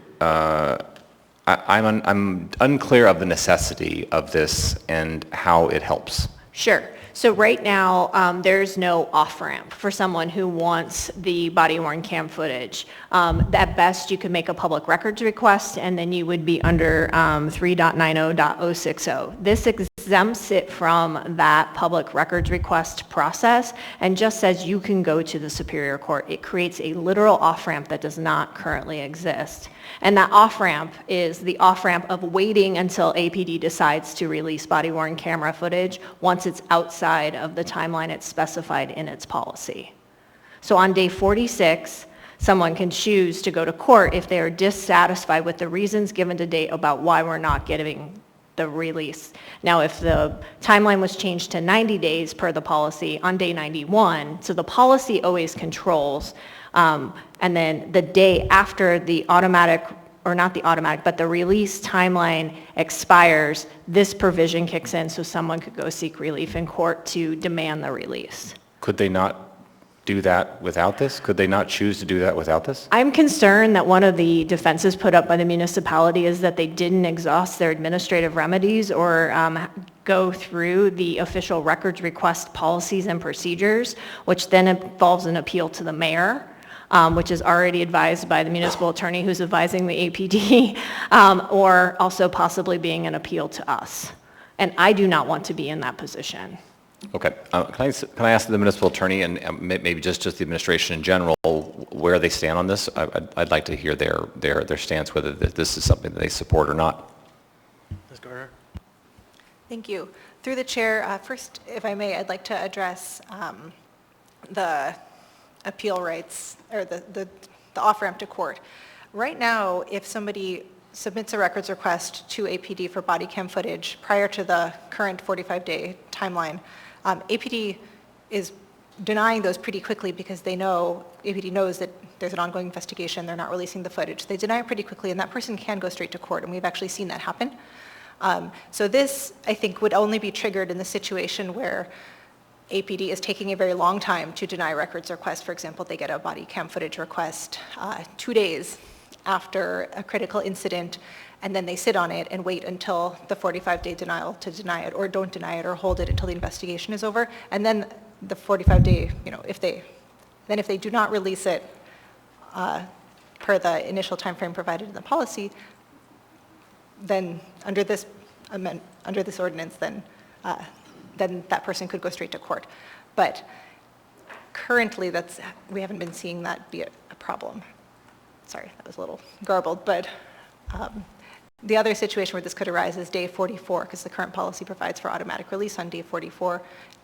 Day 44, somebody files a records request. Day 45, the chief of police decides to delay the footage release. Then on day 45, as soon as that public statement comes out about the delay, that person could go straight to court. And they wouldn't have to wait for an individualized denial. So. I see. So I will just say that I'm uncomfortable with passing this. I'm just understanding it now, and I would really prefer that we postpone this and have a work session to give an opportunity for us to understand this more in depth and to see the potential pros and cons of this. So with that, I'd like to move to postpone to the meeting of August 27th. There's a motion to postpone by Second. Mr. Presverdia, seconded by Mr. Johnson. You want to speak to the motion? Yes, I have no doubt that this has a great deal of validity. I think that it even sounds to me, just in the explanation, I'm not an attorney, so I think this is going to take me a little bit more time to understand and to unpack exactly how this benefits us and what the potential pros and cons are. So I would appreciate both the time and also a work session, or I'm happy to bring it forward in the public safety and public health committee meeting so we can discuss it more in depth. Thank you. Anyone else on the amendment or the motion to postpone? Okay, Mr. Johnson. Yeah, thank you. I think my questions and concerns are very similar to Member Presverdia, and really they're mostly about the amendment. But for the amendment, I think I would have been willing to support the underlying ordinance tonight. In part, I agree with his perspective that this does, to some extent, feel a bit redundant or maybe solution in search of a problem.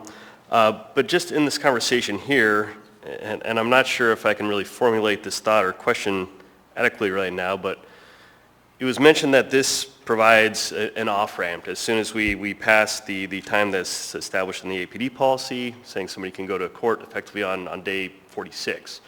I think the 45-day goal is a good one, and I worry that if perhaps with this, are we risking creating a incentive to push that back further, right? If we're worried that, maybe 45 is not going to be as achievable as we'd hope, is this a reason why APD or others might want to contemplate moving that further out so that we don't have to raise that specter of immediately seeing a court action once that deadline's passed? So anyways, I'm not sure how to unpack that. I think I'd like to have more of a conversation around it, but I am a little concerned amongst other things with unintended consequences here.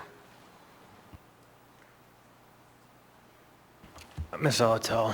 Thank you. So I just want to provide a little context that I believe this amendment is necessary and is timely because our resolution on body-worn camera policy specifically asked APD and the municipal attorney's office to consider creating such an off-ramp when they revised the policy, and it didn't happen. And so now here we are trying to craft something into code.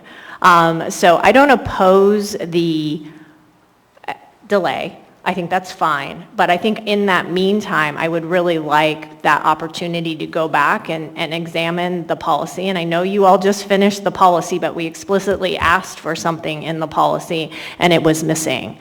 And maybe that's the better place to solve it. Or if there is legal guidance or a legal opinion that can be provided about how a denial of body-worn camera footage in particular works and intersects with our public records requests. Because the situation Ms. Gardner described is not what we're hearing as a practical, is not what we're hearing from the public.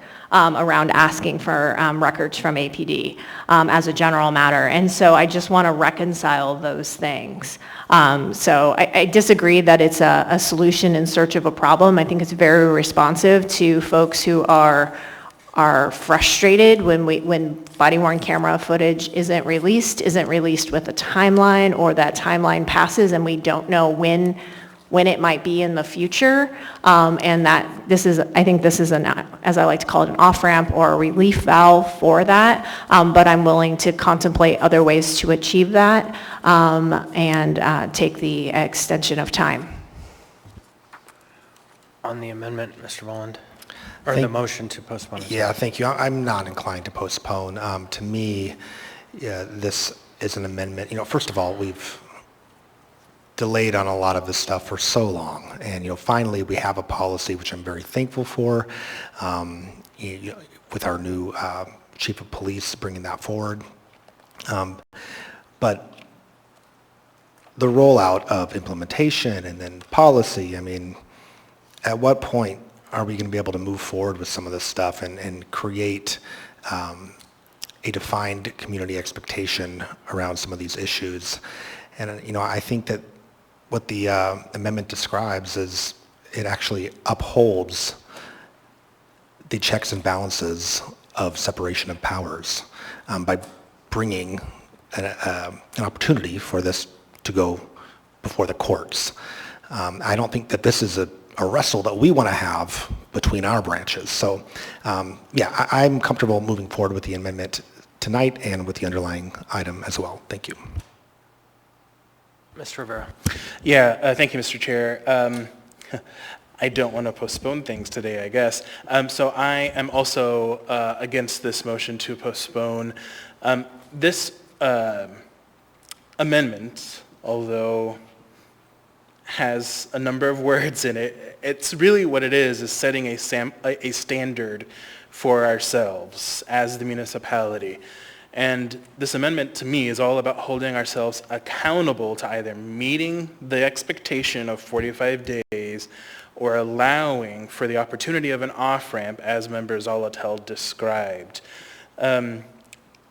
Having delved a lot into this issue and heard from many constituents about how long public records requests take, I think that this is a viable path for us to take to give folks the opportunity to wait for the 45 days, or frankly, I hope it's shorter than 45 days eventually. I hope it gets down to 30 days. And if we can't meet the 30 days, then we need to give folks the opportunity to take the next recourse, and I think this does that. Thank you. So I have myself in the queue. There are 3 things that this section affects. The first section affects that there will be a policy on the review and release of the body-worn camera footage. The second part is that the footage may be edited or redacted, but shall ensure the footage released is fair and accurate and a thorough depiction of the incident. And then the third piece is a delay beyond the established release date shall constitute a denial of any pending public records request. So there are 3 key pieces here. And, when I go back to the policy that was implemented, it's F1B. Oh, never mind, actually, this version has it. I was going to say that I wasn't sure that the policy did this, but it did capture it. So I think that this just cabins in exactly what's kind of the rules at play. It doesn't change the policy, as we've heard from the municipal attorney. It doesn't change the policy, as we've heard related through the attorney, about the union's perspective on it. It simply states, we will have a policy. If the policy allows redactions, the redactions will be true and accurate, or fair and accurate, and then any denial, any delay beyond the time set in the policy is allowing the person to go seek relief from the court. It's very simple, and it doesn't change the policy. And so I don't understand what the dilemma is with passing this. It's really quite clear to me. So, if no one else in the queue, Mr. Presverdia. No, okay. Members may proceed to vote. The motion is to postpone.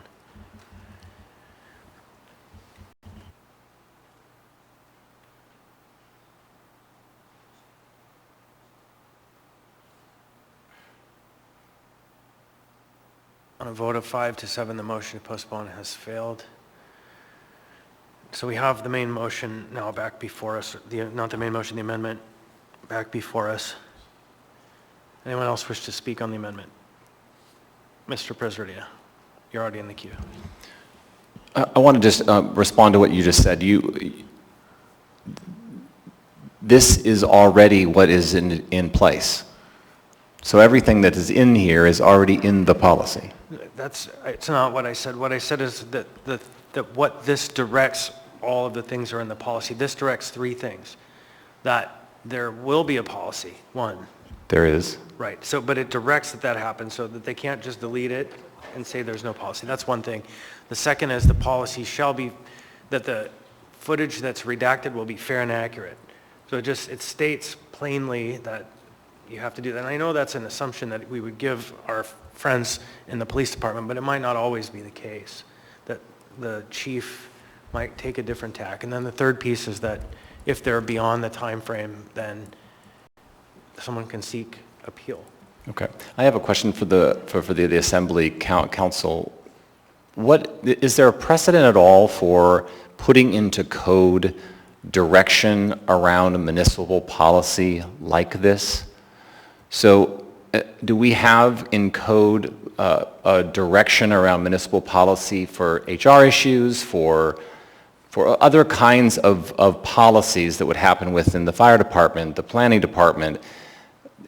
Or is this outside of the norm in terms of putting into municipal code clear direction like this in terms of how the administration shall establish code? I mean, it's not code, policy. Thank you. I'll pass to.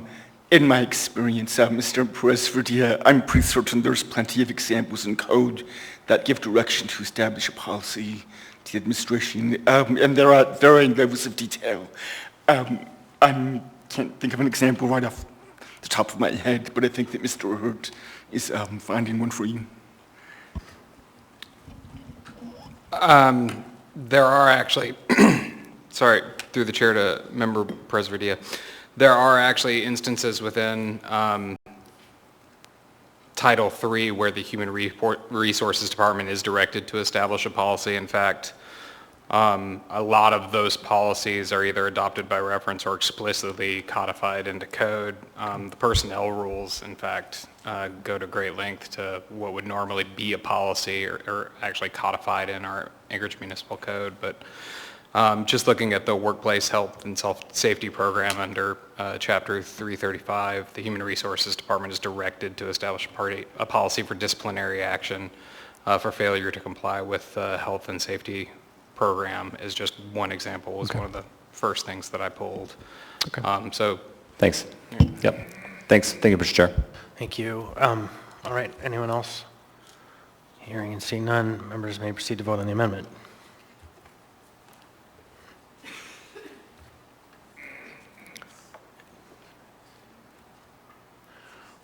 On a vote of 11-1, the amendment has passed. Now we have the main motion as amended before us. So any further discussion on the main motion? Mr. Rollins. Yeah, I just want to make very clear, Member Zolotel touched on this in her introductory comments, but all of the language on the facial recognition technology, none of that is new language. It's just being moved. Thanks. And I'll briefly say to Chief Case, once again, thank you for creating the policy. Thank you for implementing the policy. And I'm sorry that we are at the point now where very soon the first implementation of the policy will be released to the public. And it's a grave time for our city, but it's a Band-Aid that has to be pulled off. And I'm grateful for your effort. Anyone else? Members may proceed to vote.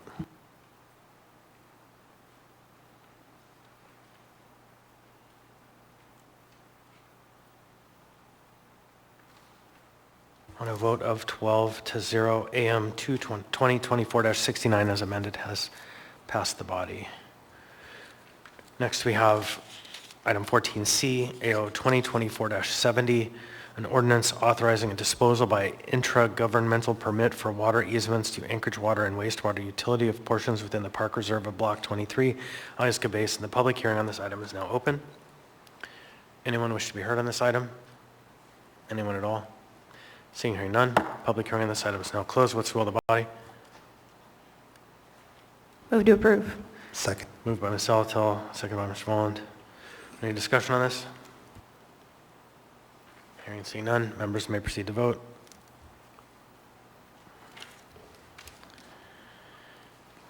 On a vote of 12-0, AO 2024-70 has passed the body.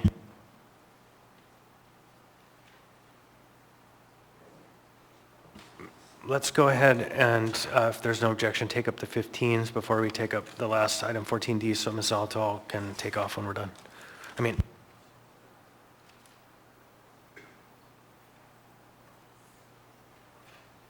So hearing no objections, we'll now pivot to item 15A.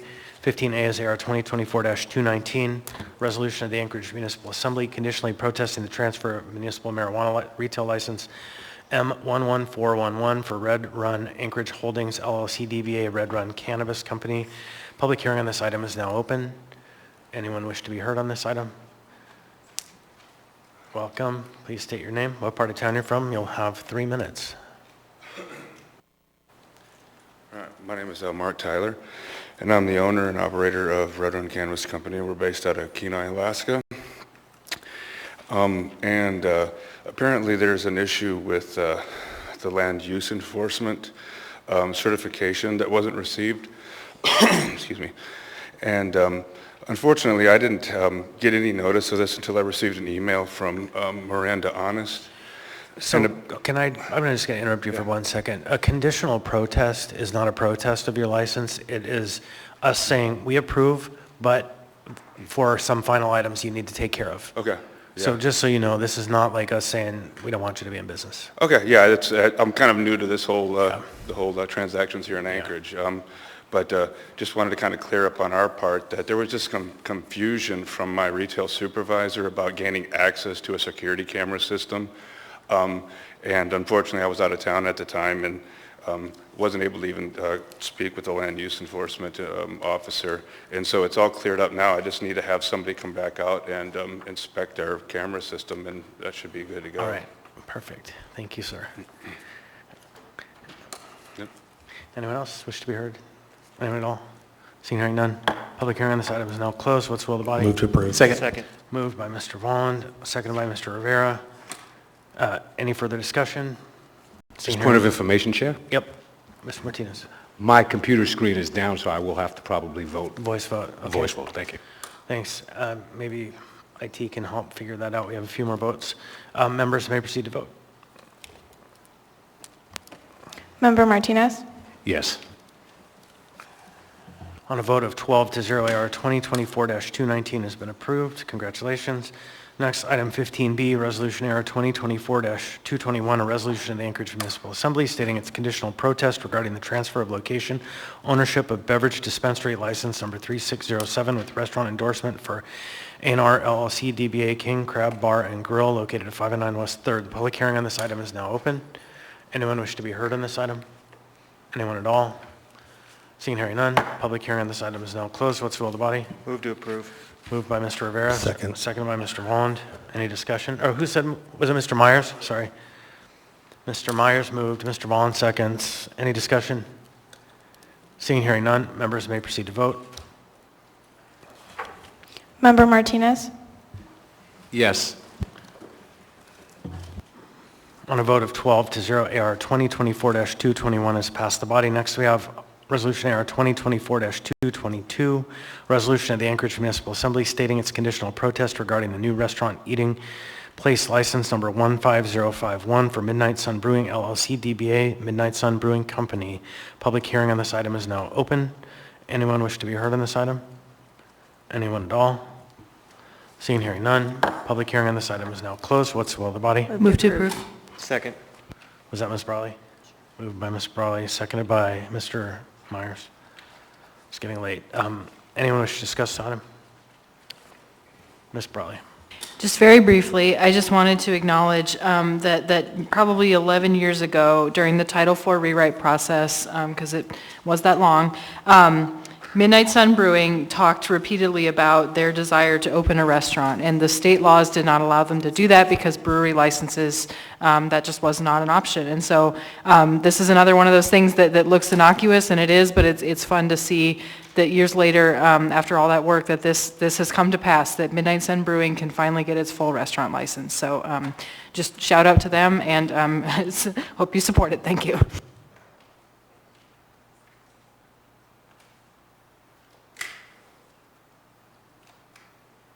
Right, anyone else on the matter?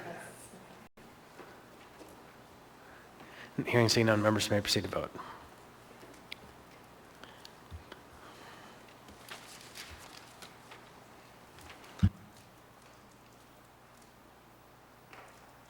On a vote of 12-0, AR 2024-222 has passed the body. Next, we have item 15D, AR 2024-223, resolution of the Anchorage Municipal Assembly stating its conditional protest regarding the renewal of restaurant eating place license number 5444 for Jose Diaz DBA Jamico's Pizzeria and Mexican Restaurant. Public hearing on this item is now open.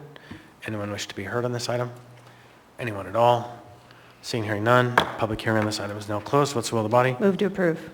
Second by Ms. Zalatel, seconded by Mr. Rivera. Any discussion on the matter?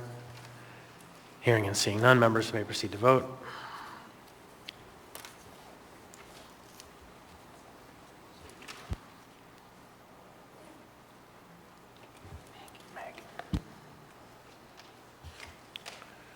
On a vote of 12-0, AR 2024-223 has passed the body. All right, next we'll be back on item 14D. Ms. Zalatil. Thank you. Item 14D concerns the Houseless Lived Experience Advisory Board. As the Executive Director of the Anchorage Coalition to End Homelessness, any advisory board that may weigh in on policy or particular funding or programs of the funded by the municipality around homelessness would possibly have an impact on our grant or the work we do in partnership with the municipality. I'll go ahead and decide that you do have a personal interest in that item, and you'll be excused for the rest of the evening. Next, we have item 14D, which is AO 2024-72, an ordinance of the Anchorage Assembly amending Anchorage Municipal Code, Section 4.60.250, regarding the Houseless Lived Experience Advisory Board. The public hearing on this item is now open. Anyone wish to be heard? Anyone at all? Seeing and hearing none, public hearing on this item is now closed. What's the will of the body? Move to approve. Second. Moved by Ms. Brawley, seconded by Mr. Rivera. So, Mr. Rivera, I can speak to it first. Just the purpose of this ordinance is to completely recalibrate our approach to having individuals experiencing homelessness or who have lived experience to be part of our processes and within our system having a voice and be heard. There are some discussions about it's kind of strange to have a segregated board instead of having positions within several boards. But the bigger picture is this board has provided us no advice on any item that we've had since it was founded. And so it's time to reconfigure and reconstruct this. We can rebuild it. Mr. Rivera. Yeah, thank you, Mr. Chair. So I can hesitantly support this ordinance with a very strong caveat and expectation that some type of new organization or function will be stood up in hopefully short order. For me, the need for this board hasn't gone away, and the foundation is still fairly solid, in my opinion.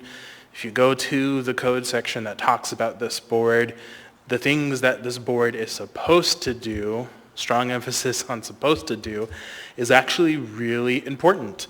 And, but unfortunately, the board never ended up doing those things. So I do agree with the idea that we need to press the restart button and get it right. But I think hopefully we can do that sooner rather than later. Thank you. Thank you, Ms. Brawley. Thank you. I was not on this body at the time, but I remember when this board was created and why. But I also agree that we want it to function and we want it to do what is it intended to do. So I understand and support the need for removing this from code to allow for a new board, and I know we're of course going through that with public safety conversations, so I think it's worthy of asking. And then the other thing just to offer is there are multiple boards that focus on homelessness, houselessness, housing, and I think the reason this came about originally was because a lot of those boards, or really all of those boards, don't have a place for lived experience. So I appreciate there'll be more discussion, but I also wonder perhaps having majority of seats on a particular board that makes policy recommendations that from folks who have lived experience is another way to handle this. And without, we can leave conversation for another time. Thank you. Anyone else? I'll just add that there is a broader conversation to look broadly at our boards and commissions and figure out ways to streamline and reduce and boil them down into a more functional capacity, because every board or commission requires staff time and input, and that's slim pickings right now. So efficiency is the call of the day, streamline is the call of the day, and that's the mission. This achieves that. Thank you. Members may proceed to vote.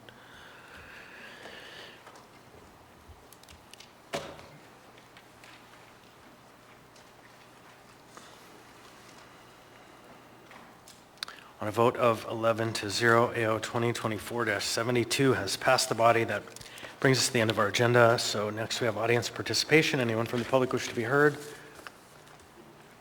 Anyone at all? Seeing none. Oh, we do have one call to make. I'm sorry. Travis.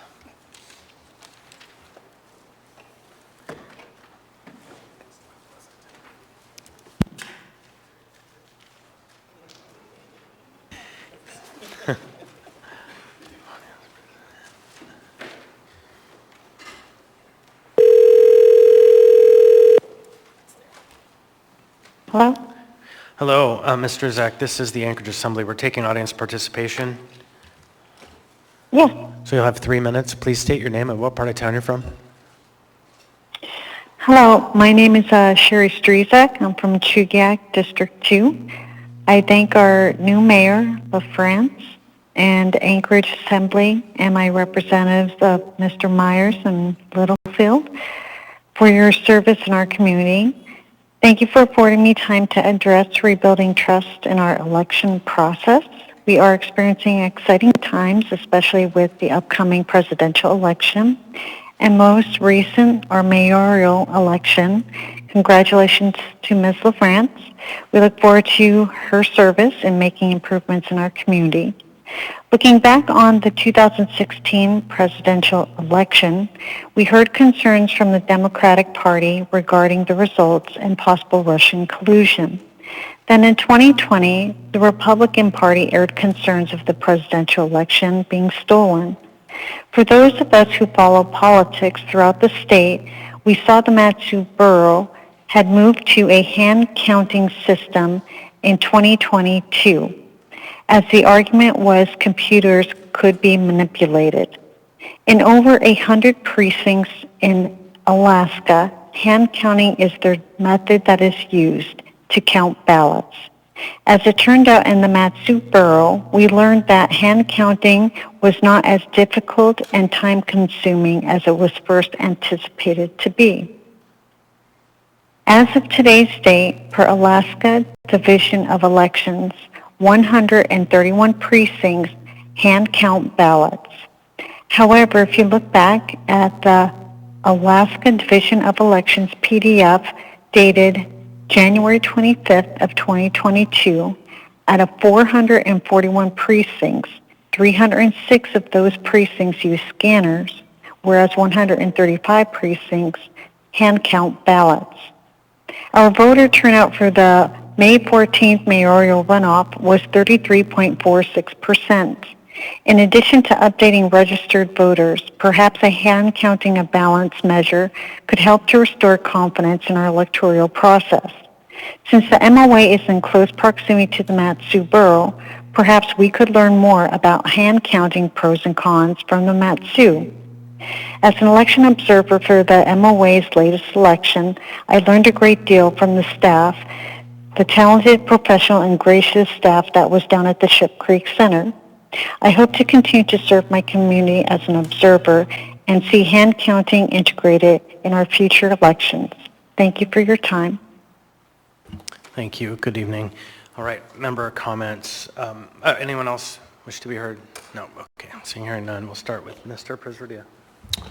Thank you. Just welcome to our municipal manager, Wynn Pearson. Thank you for taking on this challenge. Looking forward to working with you, and good to see Mayor LaFrance in your seat over there. Thank you for a good meeting tonight and good discussion. That's it. Mr. Schultz. No comments. Ms. Brawley. Thank you. So we mostly focus on our human residents and constituents in the municipality, but I couldn't help but take a moment to recognize another small constituent who I had to say goodbye to last week, our elderly cat, Orange Leg Kitty Whiskers. Orange Leg was a little tortoiseshell tabby cat with an orange patch on her rear leg and a big personality.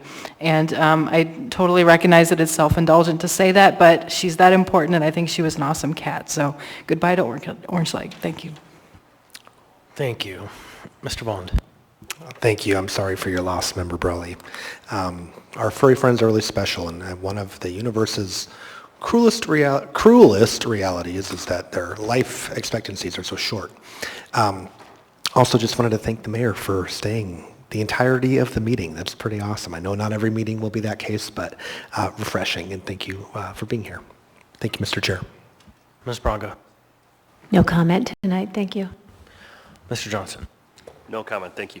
Mr. Rivera. Thank you. I just also want to put on the record that our reptilian and amphibious friends are also very precious. Thank you. Mr. Littlefield. Thank you, Chair. No comments. Mr. Martinez. Shout out to the hamsters and the shrew. No, thank you, Chair. I'm just appreciative of my colleagues and their continued work, and I see many folks from the different parts of our community tuning in and kind of have a hopefulness of our work together with the new administration. So I appreciate the administration, and just to flag, the municipal attorney already has a scheduled set appointment with me with the municipal manager for the item that they said they would work on with me already. So I appreciate the responsiveness. Thank you. Mr. Myers. I guess for the record, I'm a dog person, but sorry for your loss, Ms. Brawley, and have a great evening. Thank you. And yeah, just Ms. Wynn Pearson, thank you for being here. The work has just begun. Everybody over there, and I'm grateful for the support. And it wouldn't be fair not to say what one of my attorneys said. The room is becoming thick with attorneys over there. That's kind of a sinking kind of form in the space-time continuum over there, and so we might have to address that later. But with that, I think we'll be adjourned. Thanks.